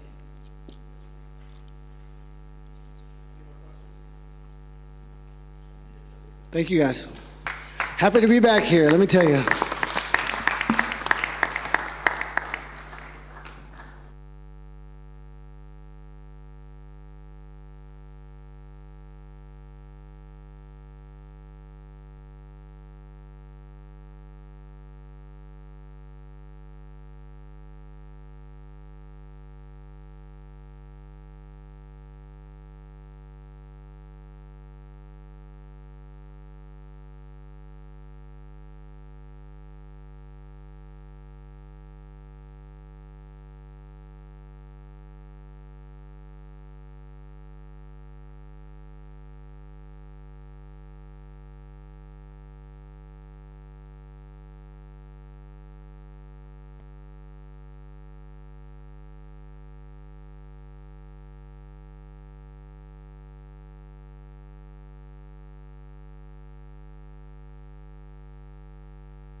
Hey guys, the gate was 8.58 million. That's U.S. dollars. The attendance was 17,588, sold out. Highest grossing single night event in arena history. Fight of the night, obviously went to Gaethje and Fiziev. Performance of the night went to Hadley and Gunnar. They all won $50,000. So congratulations to them. Go ahead, brother. I'm curious, obviously, great main event ending for Leon. How did you see the fight and how did you score it? How did I score the main event? Yeah. I really didn't. It was a tough fight to score. I didn't really. I was literally standing in there, not knowing what was going to happen, and then Buffer came over and whispered in my ear. What did you make of his performance, though? I mean, his takedown defense was incredible. Hey, Lene, will you come over here? Yeah. His takedown defense was great. He wouldn't let himself be pressured against the cage. What did you make of Leon's performance overall? Whose performance? Leon's. Yeah. I mean, I expected a lot more wrestling out of Usman than I saw. And when he did try to wrestle, obviously Leon did a great job, especially if you compare it to the first fight. You just shared a quote from Teddy Atlas saying that when he's always heard trainers say that when a fighter wins a belt, they become 30% better overnight. Yeah, I just retweeted that. Yeah, that's brilliant. Yeah.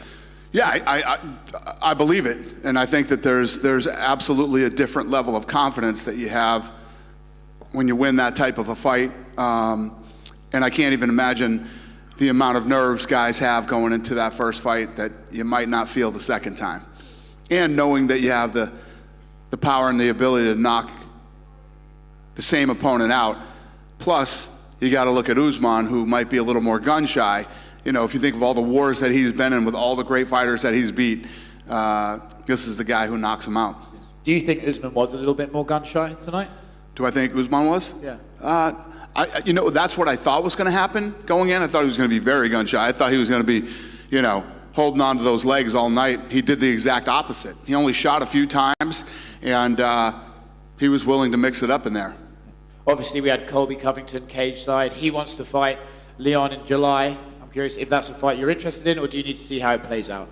Yeah, I don't know when we'll do it, but yeah, that's the fight that makes sense. And Colby came here and cut weight, and did everything to be here for this fight. He deserves the fight. So it's Leon Edwards versus... Not to mention the fact that he's, the second or third best guy in the world. So it is Leon versus Colby next?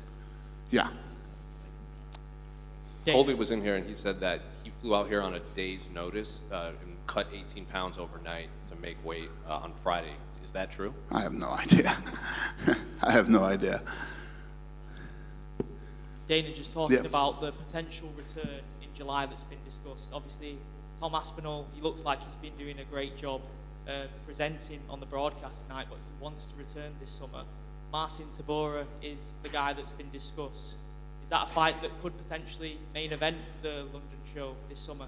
Yeah, I have no idea. Obviously, if Aspinall's ready and we come back to England, we would obviously use him, but we don't have a date for England. I mean, we didn't even know what the hell was going to happen tonight. So, but yeah, it looks like England has a world champion now, and we're going to be doing title fights here more.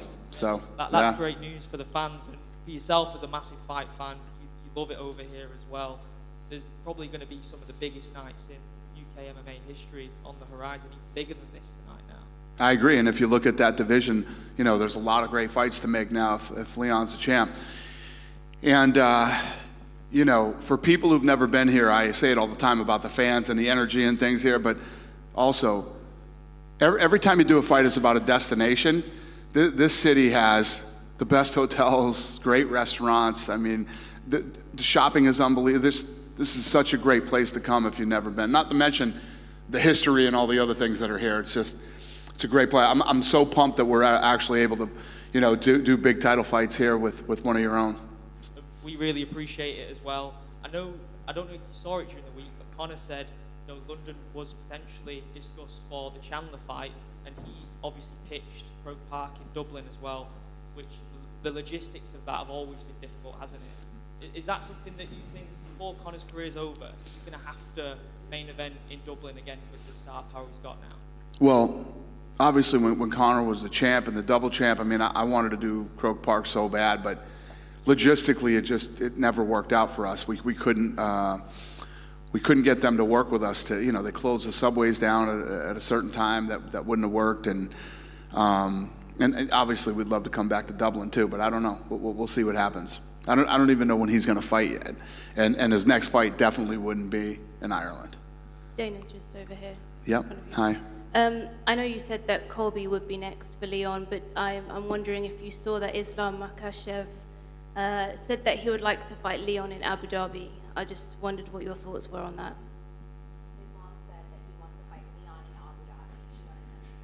Yeah, Colby's next. Yeah, Colby's next. And I know you spoke about... We're going back to Abu Dhabi October 21st, but it definitely won't be Colby. I mean, it won't be Leon. And you mentioned about, business here in London with Leon being champion. What does that do? We see the reaction that the fans had with the chants, the headshot. Can you talk a little bit about what that does for business here in the UK, having Leon as champion? Yeah, like I was just saying to him, it's huge. This is a great destination for people who've never been here before. It's an incredible city with more than just coming for the fight. There's so much you can do here in London. You can fly in on a Thursday with your family or however you want to do it and have an incredible weekend here. It's one of the greatest cities on earth.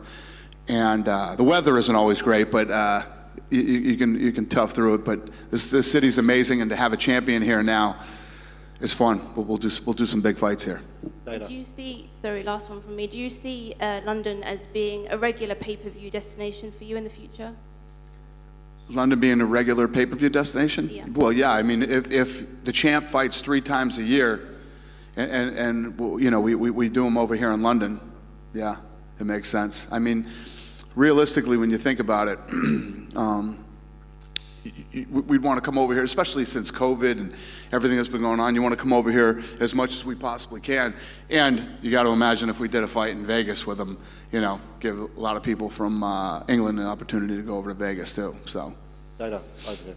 Yeah. Just want to say thanks again for coming to the UK. Great show again. The last time you were in attendance, not the last show, the one before that, when you were here, you struggled to pick a fight. You struggled to pick a fight of the night. You ended up giving everyone a bonus. Did you struggle again tonight to work out who was the performance of the night? Did you struggle to figure out who should get the bonus tonight? No, it was pretty easy. Pretty easy to figure out tonight, yeah. And also, Edward's coming out of Team Renegade, his gym. He's got Jake Hadley, Jai Herbert, and Arnold Allen obviously fighting soon. Does that really show how forward the UK has come, in the level of competition we can now offer against around the world?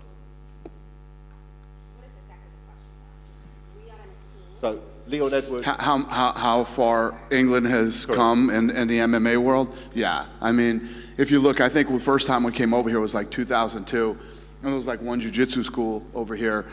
But if you look at the amount of talent since then that's come out of this region, not just this country, but yeah, it just keeps getting better and better and bigger and bigger. And again, when you have, it's like when we came over here to Manchester with Michael Bisping, that really started the whole explosion over here. And now that you have a champ who has defended the title, we're bringing big title fights over here now. It's a huge game changer for the UK. And would you go anywhere else in the UK location-wise, or is London going to be your main pay-per-view location? I've had this debate with people are always asking me, why don't you go here, why don't you go there? Yeah, the answer is yes. I don't know, we just have to figure it out. It's just something that we have to get in the office and look at and figure out. I mean, the O2 has been great to us, and London is a great city to hold fights, and I don't know. We'll see, but the answer is yes. And even if we didn't take Edwards somewhere else, we'd do fight nights, all across England.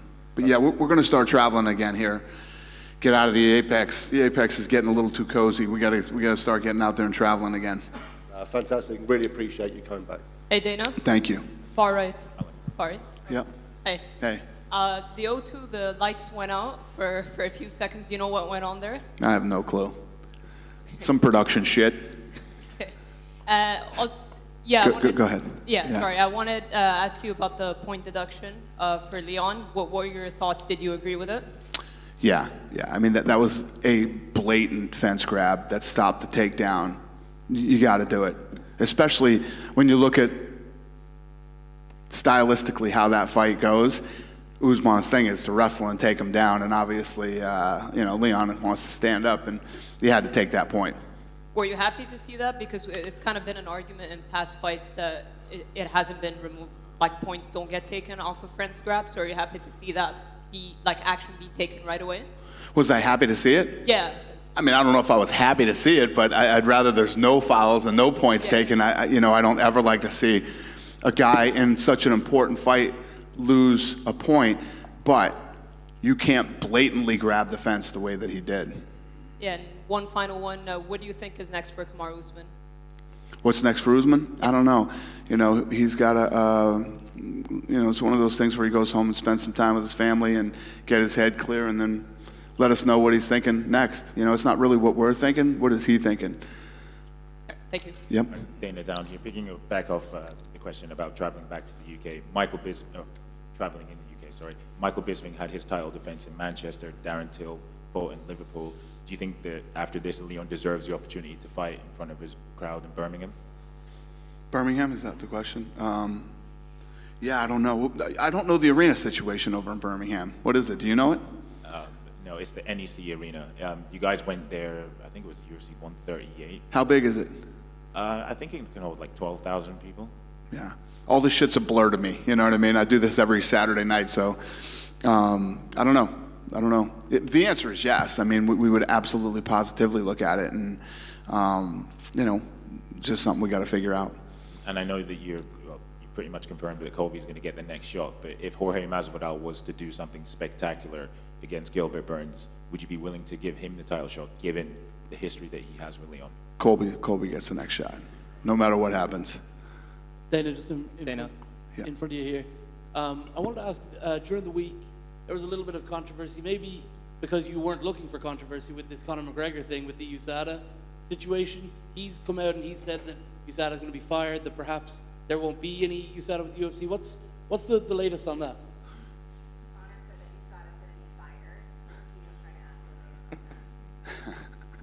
So what's your question? What's the latest with USADA? Are you going to maintain this relationship that you've got with them? Have you ever heard of Jeff Novinsky? Yeah. Ask him these questions. I don't give a shit about any of that stuff anymore. That's his problem. I don't get involved in the drug testing situation whatsoever. I know nothing about it, and I don't want to know nothing about it. I leave it to the expert. He's the expert in this thing, and you guys call him and interview him anytime about it. It seems pretty important, though. I mean, this is your biggest star who's coming back after 2 years out. This seems like the only thing in the way of it happening. He's ready to go. He could probably fight tomorrow if he wanted to, Conor, right? And Michael Chandler certainly as well. This seems like the only stumbling block you guys have left. Yeah, I mean, Conor coming back and coaching the Ultimate Fighter was like a step toward coming back. He was telling me Monday that it felt good to be there again, felt good to be in the gym with other guys, felt good to train, felt good to be in Vegas, all that stuff. I think it's, I don't know if Conor's not ready to come back and fight tomorrow, but the Ultimate Fighter was a big step in that direction and getting him back and getting him mentally and probably emotionally ready to start training and get back to camp. By the way, actually, you're a big boxing guy. Can you believe they haven't made this Tyson Fury and Alexander Usyk fight yet? Can I believe that what hasn't happened? Fury and Usyk. Usyk and yeah, it's scheduled though, right? Isn't? No, never happened.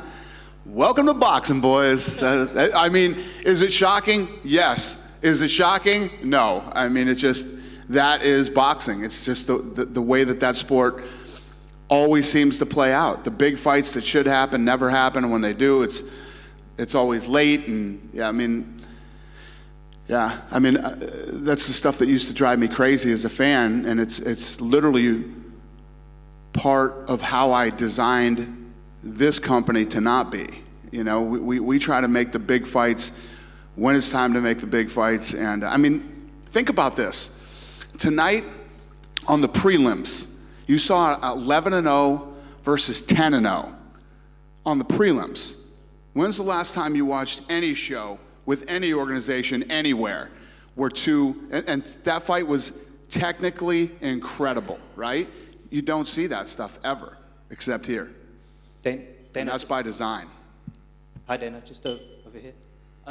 1 year ago, I asked you, are UK fans the best in the world? And you said, if you've never watched a fight here, you need to definitely come here and watch one. So I wanted to ask you, how did the atmosphere today compare to the atmosphere to other fights you've been at?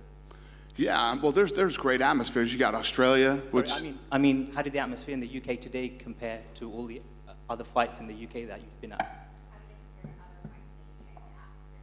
Yeah, no, it's always awesome. I mean, I don't know if I could compare it. I mean, this place is always, from the first fight of the night to the main event, you know, it could be one of your own fighting for the title or, you know, two guys from anywhere.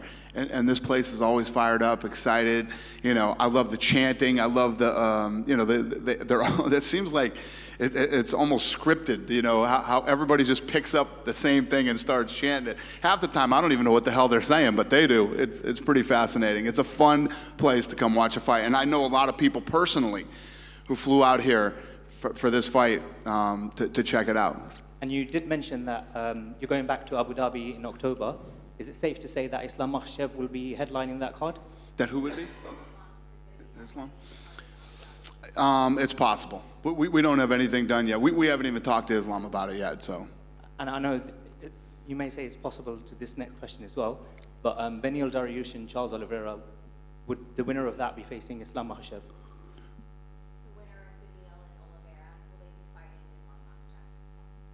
I don't know yet. And just a final one from me. I think in the last week or so, there was some reports that Alex will be defending against Yair Rodriguez. I think is targeted for International Fight Week. Are you able to confirm that maybe that is the plan? What's shit, I don't know. But those two are definitely fighting. I don't know when it will be, though. And just a final, very light-hearted question. One more thing you said last... But if it was finalized, we would have announced it. You know what I mean? One more thing you said to me last year, sorry. One thing you love about coming to England is you love the Asian/Indian food. So have you had time to have a good curry? Gymkhana last night. Yes, it was incredible. It's amazing. Yeah, the Indian food here is next level. Thank you. Yeah. Dana, just wanted to ask where we're at. Where are we at with Paddy Pimblett's return, and when can we see Paddy back? Yeah, possibly in October. Do you miss him on nights like this and in pay-per-views in general? And do you still think he's a bigger draw as he was in December? Do I think? Do you miss him on nights like this, and do you still think he's just as big of a draw as he did in December? Yeah, I mean, we have a lot of guys that you know, depending on where you take them, that are exciting and fun. But Paddy's awesome and always fun to have on a card. Yeah, I guess the answer is yes to your question. Yeah, thank you. Just a quick one here. Yeah. Just wanted to get your thoughts on Anderson Silva being inducted into the Hall of Fame. Yeah. I mean, he's one of the greatest of all time. And yeah, finally. I mean, he should be. We invited him out, but he couldn't make it. We wanted him to be here for it, but he couldn't make it tonight. Dana, one more. Dana, hi, Go ahead, brother. When Justin was in here earlier, he was saying that he's fought Fiziev, who was behind him in the rankings. He now should fight in front of him in the rankings. Is that how you see that going? Do you think he'll fight someone in front of him in the rankings next? And the only guy that isn't booked, I believe, is Dustin Poirier. Would that make sense? And is there any idea of what's going on for Dustin next? You want me to say that again? It was a long question. Should Gaethje be fighting someone in front of him in the rankings? And if so, should it be Poirier? Gaethje? Yeah, I don't know. I mean, you know, tonight he fought a tough fight, close fight, and I don't know. We'll see. Yeah, I understand what you're asking me. It puts him in like a weird position tonight. Yeah, I don't know yet. I don't know. This is, you know, a lot of these questions. We go home. And Tuesday, we get back in the matchmaking room and we start kicking ideas around. But the problem is the fans are all excited now, Dana. We want to know now. I hear you. Well, the other thing is, I think Jojo Wood, she said in the media day that I think she's got this fight and then only one more fight on her contract. Does a win tonight mean that contract negotiations could start up with her again?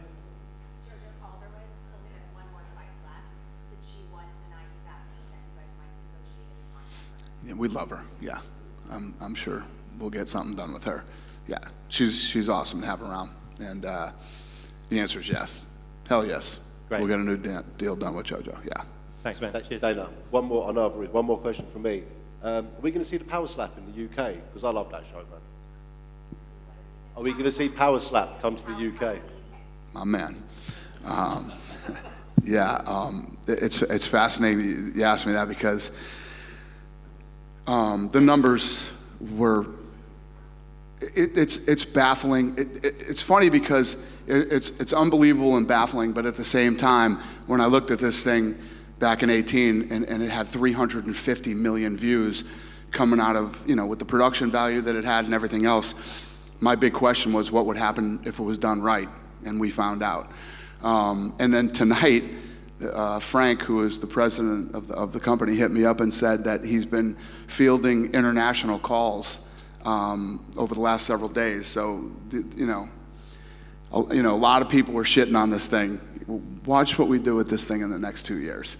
And the answer to your question is yes. What we're doing now is we're going out and, getting this thing sanctioned everywhere. And I'm going to tell you right now, you can ask anybody, if you know anybody personally that was at the live event that night, it was fucking unbelievable. It was so much fun. It was crazy. So, yeah, I'm actually I'm excited about this thing. I haven't been like this fired up since like 2008 or something. So, yes, I'm excited about it. If you need a matchmaker, let me know. I've got lots of guys interested.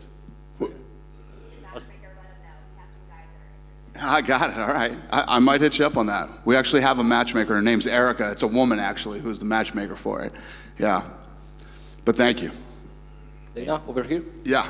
The first question is, you said that Colby is next for Leon Edwards. So where does this situation put Belal Muhammad? He's on a great win streak. He's been complaining that Colby is ducking him. So what do you think about his position right now? You know you got a bad accent when my translator doesn't know what you said. No, I have a bad accident, yeah. What's next for Belal? Where's Hunter? Who's Belal fighting? I forgot. Huh? Yeah. Rachmanov. We're working on it. And I'm speaking about a longer perspective, like 5-10 years. You said that now Britain has a champion and you can hold pay-per-view events. What about having pay-per-view events in England even without British champion, with that kind of fans? What do you think about having pay-per-view events in England without even a champion fight on it? Just having big fights here? I think that's a really bad idea. Yeah. You do fight nights and they're not paid. Listen, times are tough right now, and we do like anywhere from 12 to 14 pay-per-views a year. To try to do pay-per-views. Do you work for ESPN? No, not. Okay.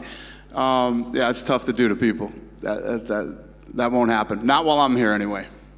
Okay, and the last one from me. Every time you come to Europe, the reception is great. The last year's Paris was one of the best year's event. So do you have any specific plans for this year for a new location or maybe some location in Europe that weren't used in many years, like Sweden, Poland, Czech Republic?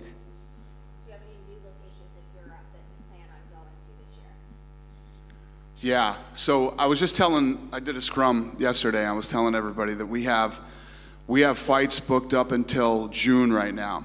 And on the, you know how the war room is laid out. I'm sure you've seen it online or whatever, but it'll tell the date and then where it is. And when it tells where it is, we have like 5 or 6 locations written on all the boards. So we're still kind of working on where we're going. But like I've said many times, we're ready to travel, and we're going to go to places that are easy to do business and cities that are destinations. Last year, every event was a sellout. We sold out every event last year, and with the exception of Brazil this year, every gate has been like a Madison Square Garden type gate. So, the fact that we're getting back out there and hitting these locations that we haven't been to in a long time, it's probably going to take us 3 years to hit all the places, that we've been in the past. So it's not anything that's going to really happen this year. We'll hit all these big destinations, but over the next 3 years we will. unless the world loses its mind again or something. I don't know. Thank you. And Thank sorry you. for the accent. What do you say? Sorry for the accent, yeah. Are you fucking with me now? That was fucking perfect. Thank you. Dana down here. When I spoke to you last year, you said that getting to Africa was one of your bucket list things and one of your main priorities. Africa? Yes. Yeah. Is that still the case now that you no longer have African champions? Yeah. No, listen, it's great if we have African champions, but that's not the reason we would go there anyway. It will happen before I retire. Two things will happen before I retire. We will do a fight, at least one fight in Africa, and there will be a PI in Africa before I'm done here. Fair enough. And I think earlier this week it was reported that you confirmed that Khamzat Chimaev will be going up to middleweight. Do you guys have any fights on the radar for him that you're potentially thinking, and where in the rankings would he jump in at? Khamzat? Yeah. Probably October. Thank you. Dana, Yep. recently you've been doing some videos where you make like announcements. I was just wondering when you're going to release the next one. When I get home. Okay. Yeah. Little teaser there for us. Yeah. Probably next week. Yeah. Just a quick one in here. Was it nice to meet your new business partner, KSI, tonight? I've known KSI for a while. Yeah. I didn't meet him tonight. I met him a few years. Yeah. He came over to headquarters a few years ago before any of this craziness and played video games with us and did some stuff like that. Yeah. No, I've known him for a few years. He's a great kid. Happy to be in business with him? Did I what? Yeah. No, he's a great kid. I like him a lot. Yeah. I was happy to see him come out tonight. You done with me? Yes, sir. Hi, Dana. Sorry for my English. I would like to ask you, if possible, with only this year, in 2023, is possible that UFC can to Spain? 2023, could we go to Spain? Yeah, so it's interesting that you asked me that question. You know, Spain is obviously a place that we'd love to go, and Italy is another spot that we would like to hit too. But like I was saying to the gentleman in the back, it's probably going to be like a 3-year process as we start to, it's funny because 44 events a year used to seem like a lot until you take a few years off from traveling around the world, and then you got to go back and hit all those spots again. But it's going to take like a 3-year process. But the answer to your question is yes. Spain and Italy we'd love to go to too, just like we would love to do a fight in Africa. Okay. We will wait in Spain as soon as possible. Thank you. Thank you, sir. Was that a question? What did he say? You have no idea? Huh? He just told you hurry up. He said hurry up. Yeah. Okay. I'm on it. Thanks a lot, you guys. Have a great night.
Leon.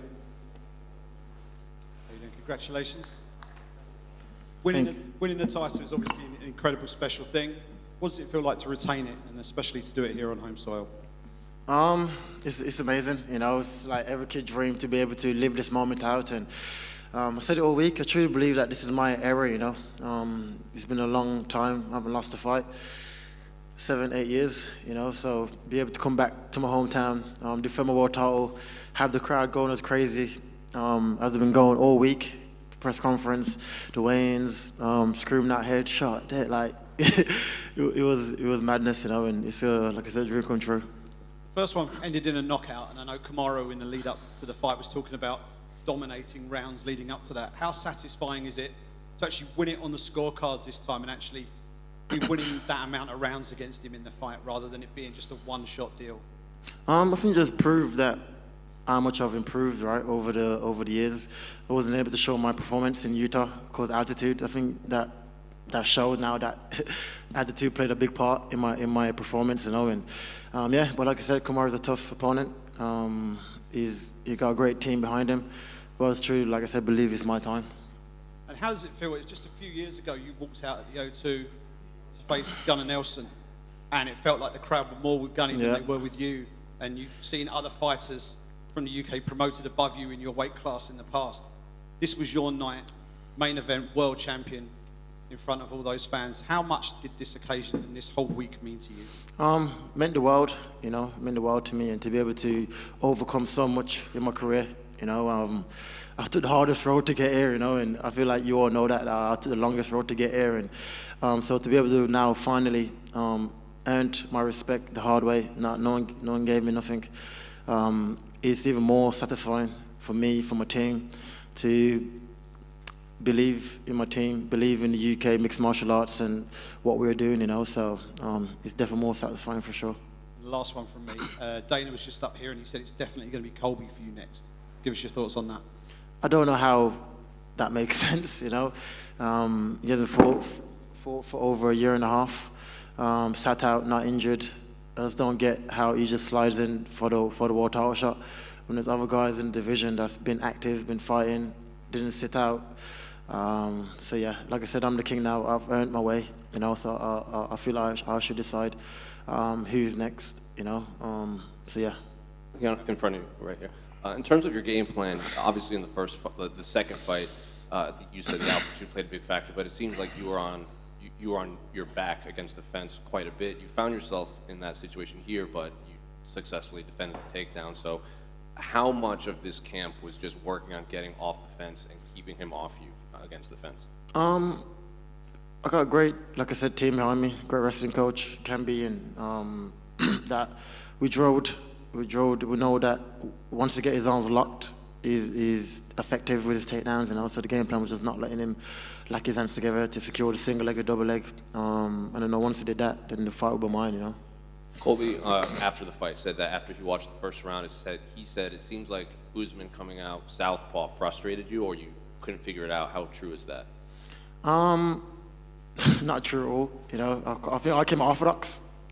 You know what I mean? So, yeah, it is what it is. And you didn't seem to throw many punches. It was very kick heavy. Was that the game plan coming in? Yeah, I was attacking his legs, attacking his body. I know he would have been worried about the kicks, right? Because of what happened in the last fight. So I was trying to use my kicks to set up my hands, to bring his hands down, to be able to land the head kick. But fair play to him and his team for working again, get a great game plan, and him being disciplined all the way through the fight. For me, not landing a clean head kick, you know. Final one for me. What did you make of the point deduction for the fence grab? It seems like you didn't quite know what was happening until Turptine was like watching the replay. I thought I should have got a warning at least, like a final, like this is a final warning, you know. But he just took the point straight away, and but yeah, here's what it is. Leon, what is your relationship with Kamaru? Like, you didn't touch gloves at the beginning of the fight. You guys are kind of talking to each other in between rounds, but there does also seem to be a lot of mutual respect. I'm curious what your attitude is towards him. Is there a beef, or is it just like competitive? Just competitive, you know. Like I said, I wish him well in whatever he chooses to do next. You know, there was never no beef between me and Kamaru. I feel both just thought we was the better man, and that was it. You know, you heard his words after the fight, and I feel the same way. You know, like I said, I wish him well. The sport is hard. So, yeah, respect to him. He also said that you'll see him again. Do you think there's any world where you'll fight him again? Probably not. Probably not. It's been 3 fights now, you know. So I want to move forward in my career. So yeah, I'll look towards more different fights, you know. In regards to Colby, you know, you said, oh, it doesn't make much sense because, you know, he's been out and his record is like whatever. But for you as the champion that's getting pay-per-view points, is he not the guy that's going to make you the most money? If you're going pay-per-view wise, I'll probably go, if Masvidal beat Burns, that's the fight to make, if you're going pay-per-view wise. But I just don't see how Colby just sits out for a year, not injured, and then just sliding for a title shot. When I had to work my 12 fights to get there, you know, and when I was trying to get my title shot, they're always like you're saying, who is he? And I don't know who he is. And now I'm the king. Now they're saying, he's allowed to just jump the line and just jump straight in. But like I said, I'm the king now. I'll decide who's next. So if Masvidal wins in Miami, for you, that's the one that makes most sense? Yeah, I just don't like him, you know, so I feel like that's the one I need to get back. I feel like there's a storyline there to tell.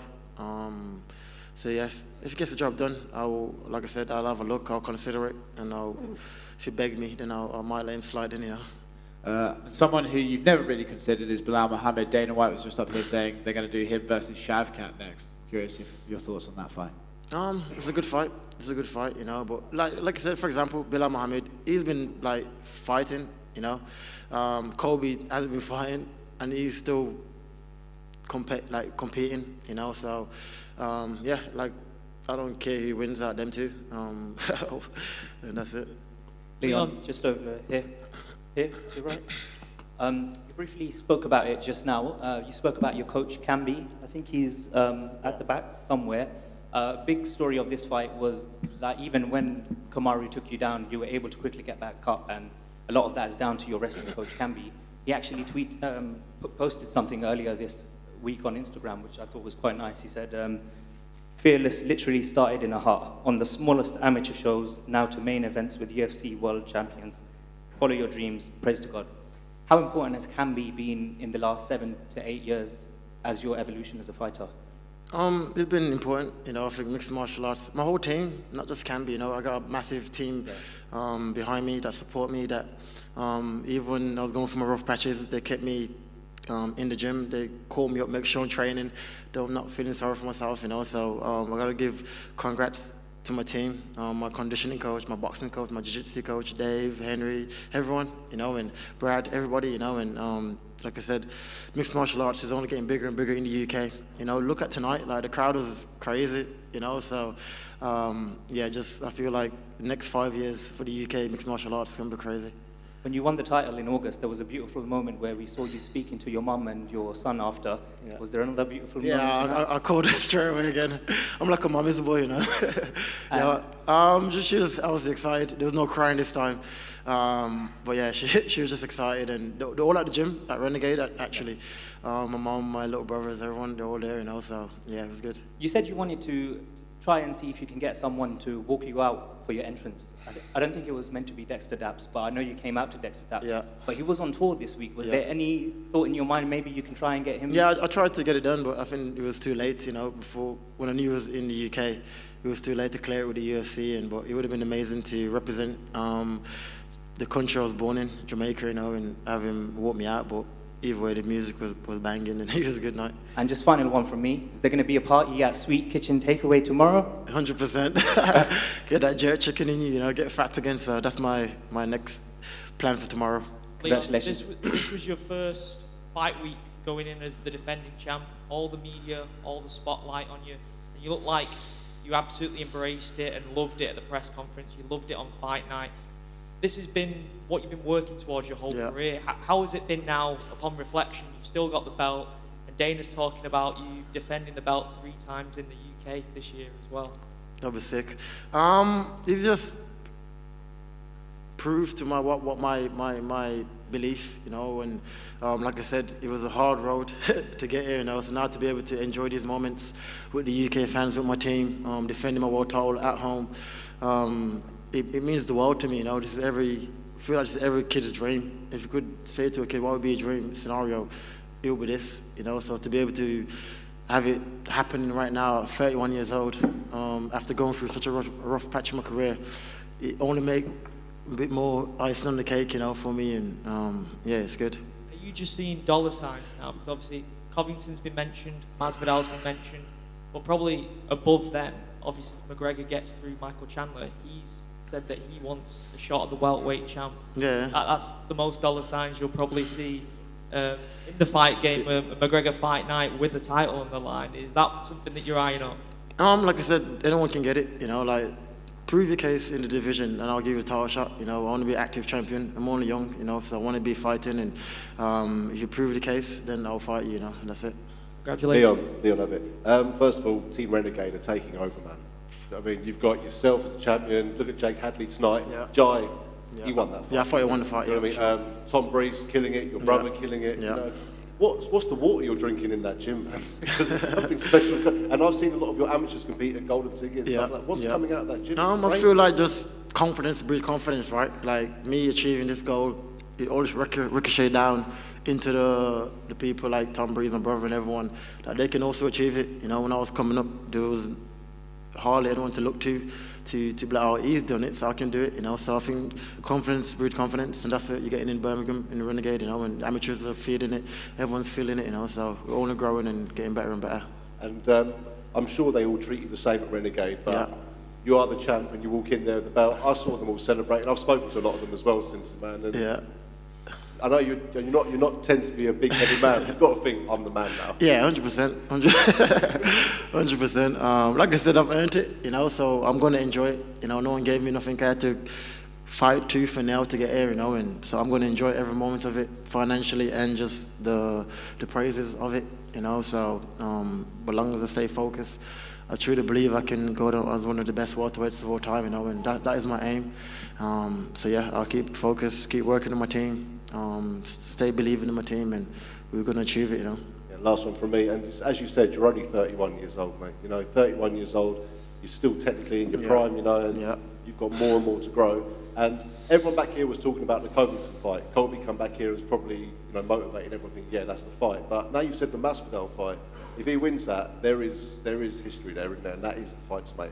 Yeah, 100%. I think there's a storyline for that fight, right? I think with the Kobe fight, there's literally no storylines. You got sat out for a year and then slid into a title shot. It is like weird, you know. Dana, and we actually mentioned to Dana about, is it time we took it to Birmingham?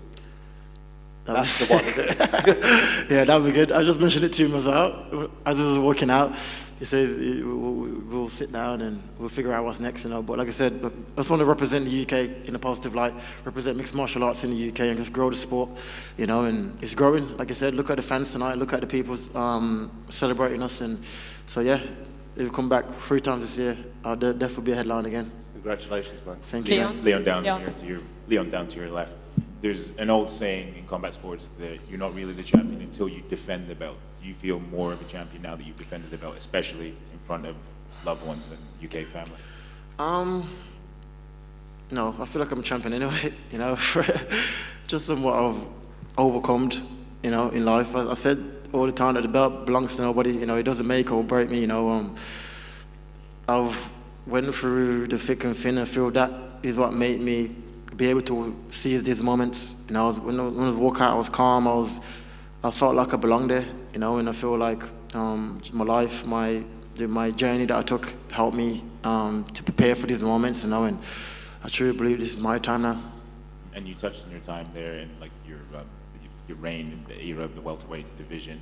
How do you foresee it being when it's all said and done? How does the Leon Edwards welterweight era end? Just retired on top, you know, from a kid born in Jamaica with nothing. My dad was involved in gang crimes, single mom, raised me since I was 13 years old. It's going to be a great story to tell, you know, and to be able to make my son proud of me and what I'm doing. And it, like I said, it means the world to me, you know. You caught Usman with a couple of head kicks. Were you surprised that he took them as well, given obviously how the last fight ended? Yeah.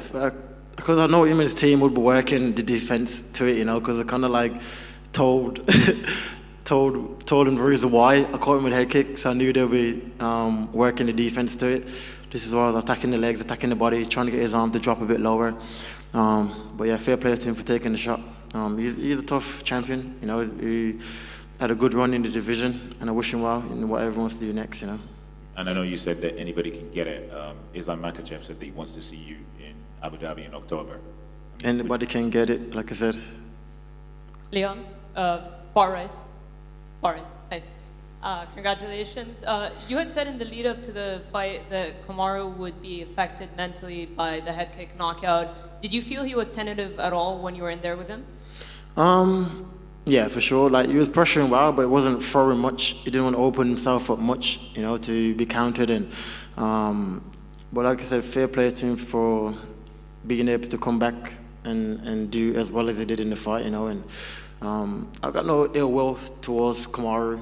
You know, he heard his words after the fight in Octagon, and I feel the same way. You know, I think it's just a sport which me and him believe that we're the whoever is better, and that was it. You know, and like I said, I wish him well with his daughter, with his family, and whatever he wants to do next. Yeah. And another thing you talked about was the altitude in the second fight. He came out wrestling as well. A lot of people talked about how his wrestling pressure seems to break people anyway. So what did you make kind of his game plan when it came to the wrestling? I think it showed, right? He wasn't able to hold me against the cage. He more leans on you than attack takedowns, just to try to drain you, you know. I know once we didn't let him lock his hands together, I'll be able to stay on my feet and turn him and defend the takedown, you know. But yeah, that was it. Thank you, Leon. I know you've touched on it a little bit there on how much it would mean to you to headline in Birmingham. But how much would it mean to you to maybe do a stadium show at somewhere like Villa Park as the first UK stadium show? That'd be madness, you know. But I spoke to the UFC already, and they're saying they don't want to do a stadium show because the viewing for the fans is not the best, you know. But I think just do it anyway, just to make history.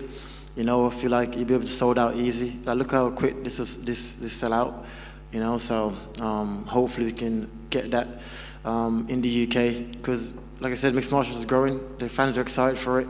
So I feel we should keep feeding them and keep bringing big shows to the UK to promote mixed martial arts here, you know. Leon, just here, I know you said that you had no ill will towards Kamaru, and it's just business at the end of the day. When it comes to Masvidal, what's that relationship like? And would you be able to keep composed if you did have a fight with him, because there's that much hatred there? Yeah, for him, I just don't like him. I think he's a weirdo, so I don't know. I don't know what to say about him, you know. The only reason I'll give him the shot is because I don't like him. I mean, how do you think a fight with him would go? Do you think he actually styles up with you, or do you just... Nah, I think it'd be an easy fight for me, you know, and that's it. Any reason why he's a weirdo? He's just a weirdo. Thank you. Thank you. Did you hear the crowd chanting headshot? Headshot, yeah. Was it in any way distracting? Was it making you go, oh, I should do it now? Was it easy to stay in the game plan even though the crowd was, you know, chanting for the headshot?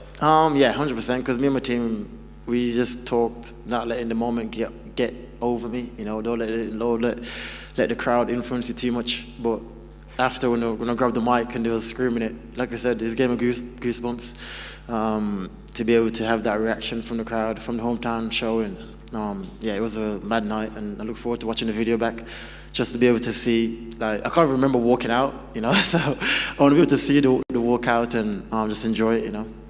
And is there any point in defending the belt anywhere other than the UK? I know obviously Birmingham, but Dana's mentioned London, all that stuff. Would you entertain defences outside the UK, or are you just like, it just makes sense to be here all the time for your defences? Nah, I'll fight. Look at my career, you know, I fight all over the world. Singapore, I fought everywhere, Brazil. So, like, for me, it makes no difference, you know. I'll defeat anybody. Octagon's the same, right? Anywhere we go, so I'll fight anywhere. But if you come back to the UK, that'd my number one priority, you know, to headline, keep growing the sport here in the UK, keep entertaining the fans. So that'd be my number one pick if I had to choose. Thank you.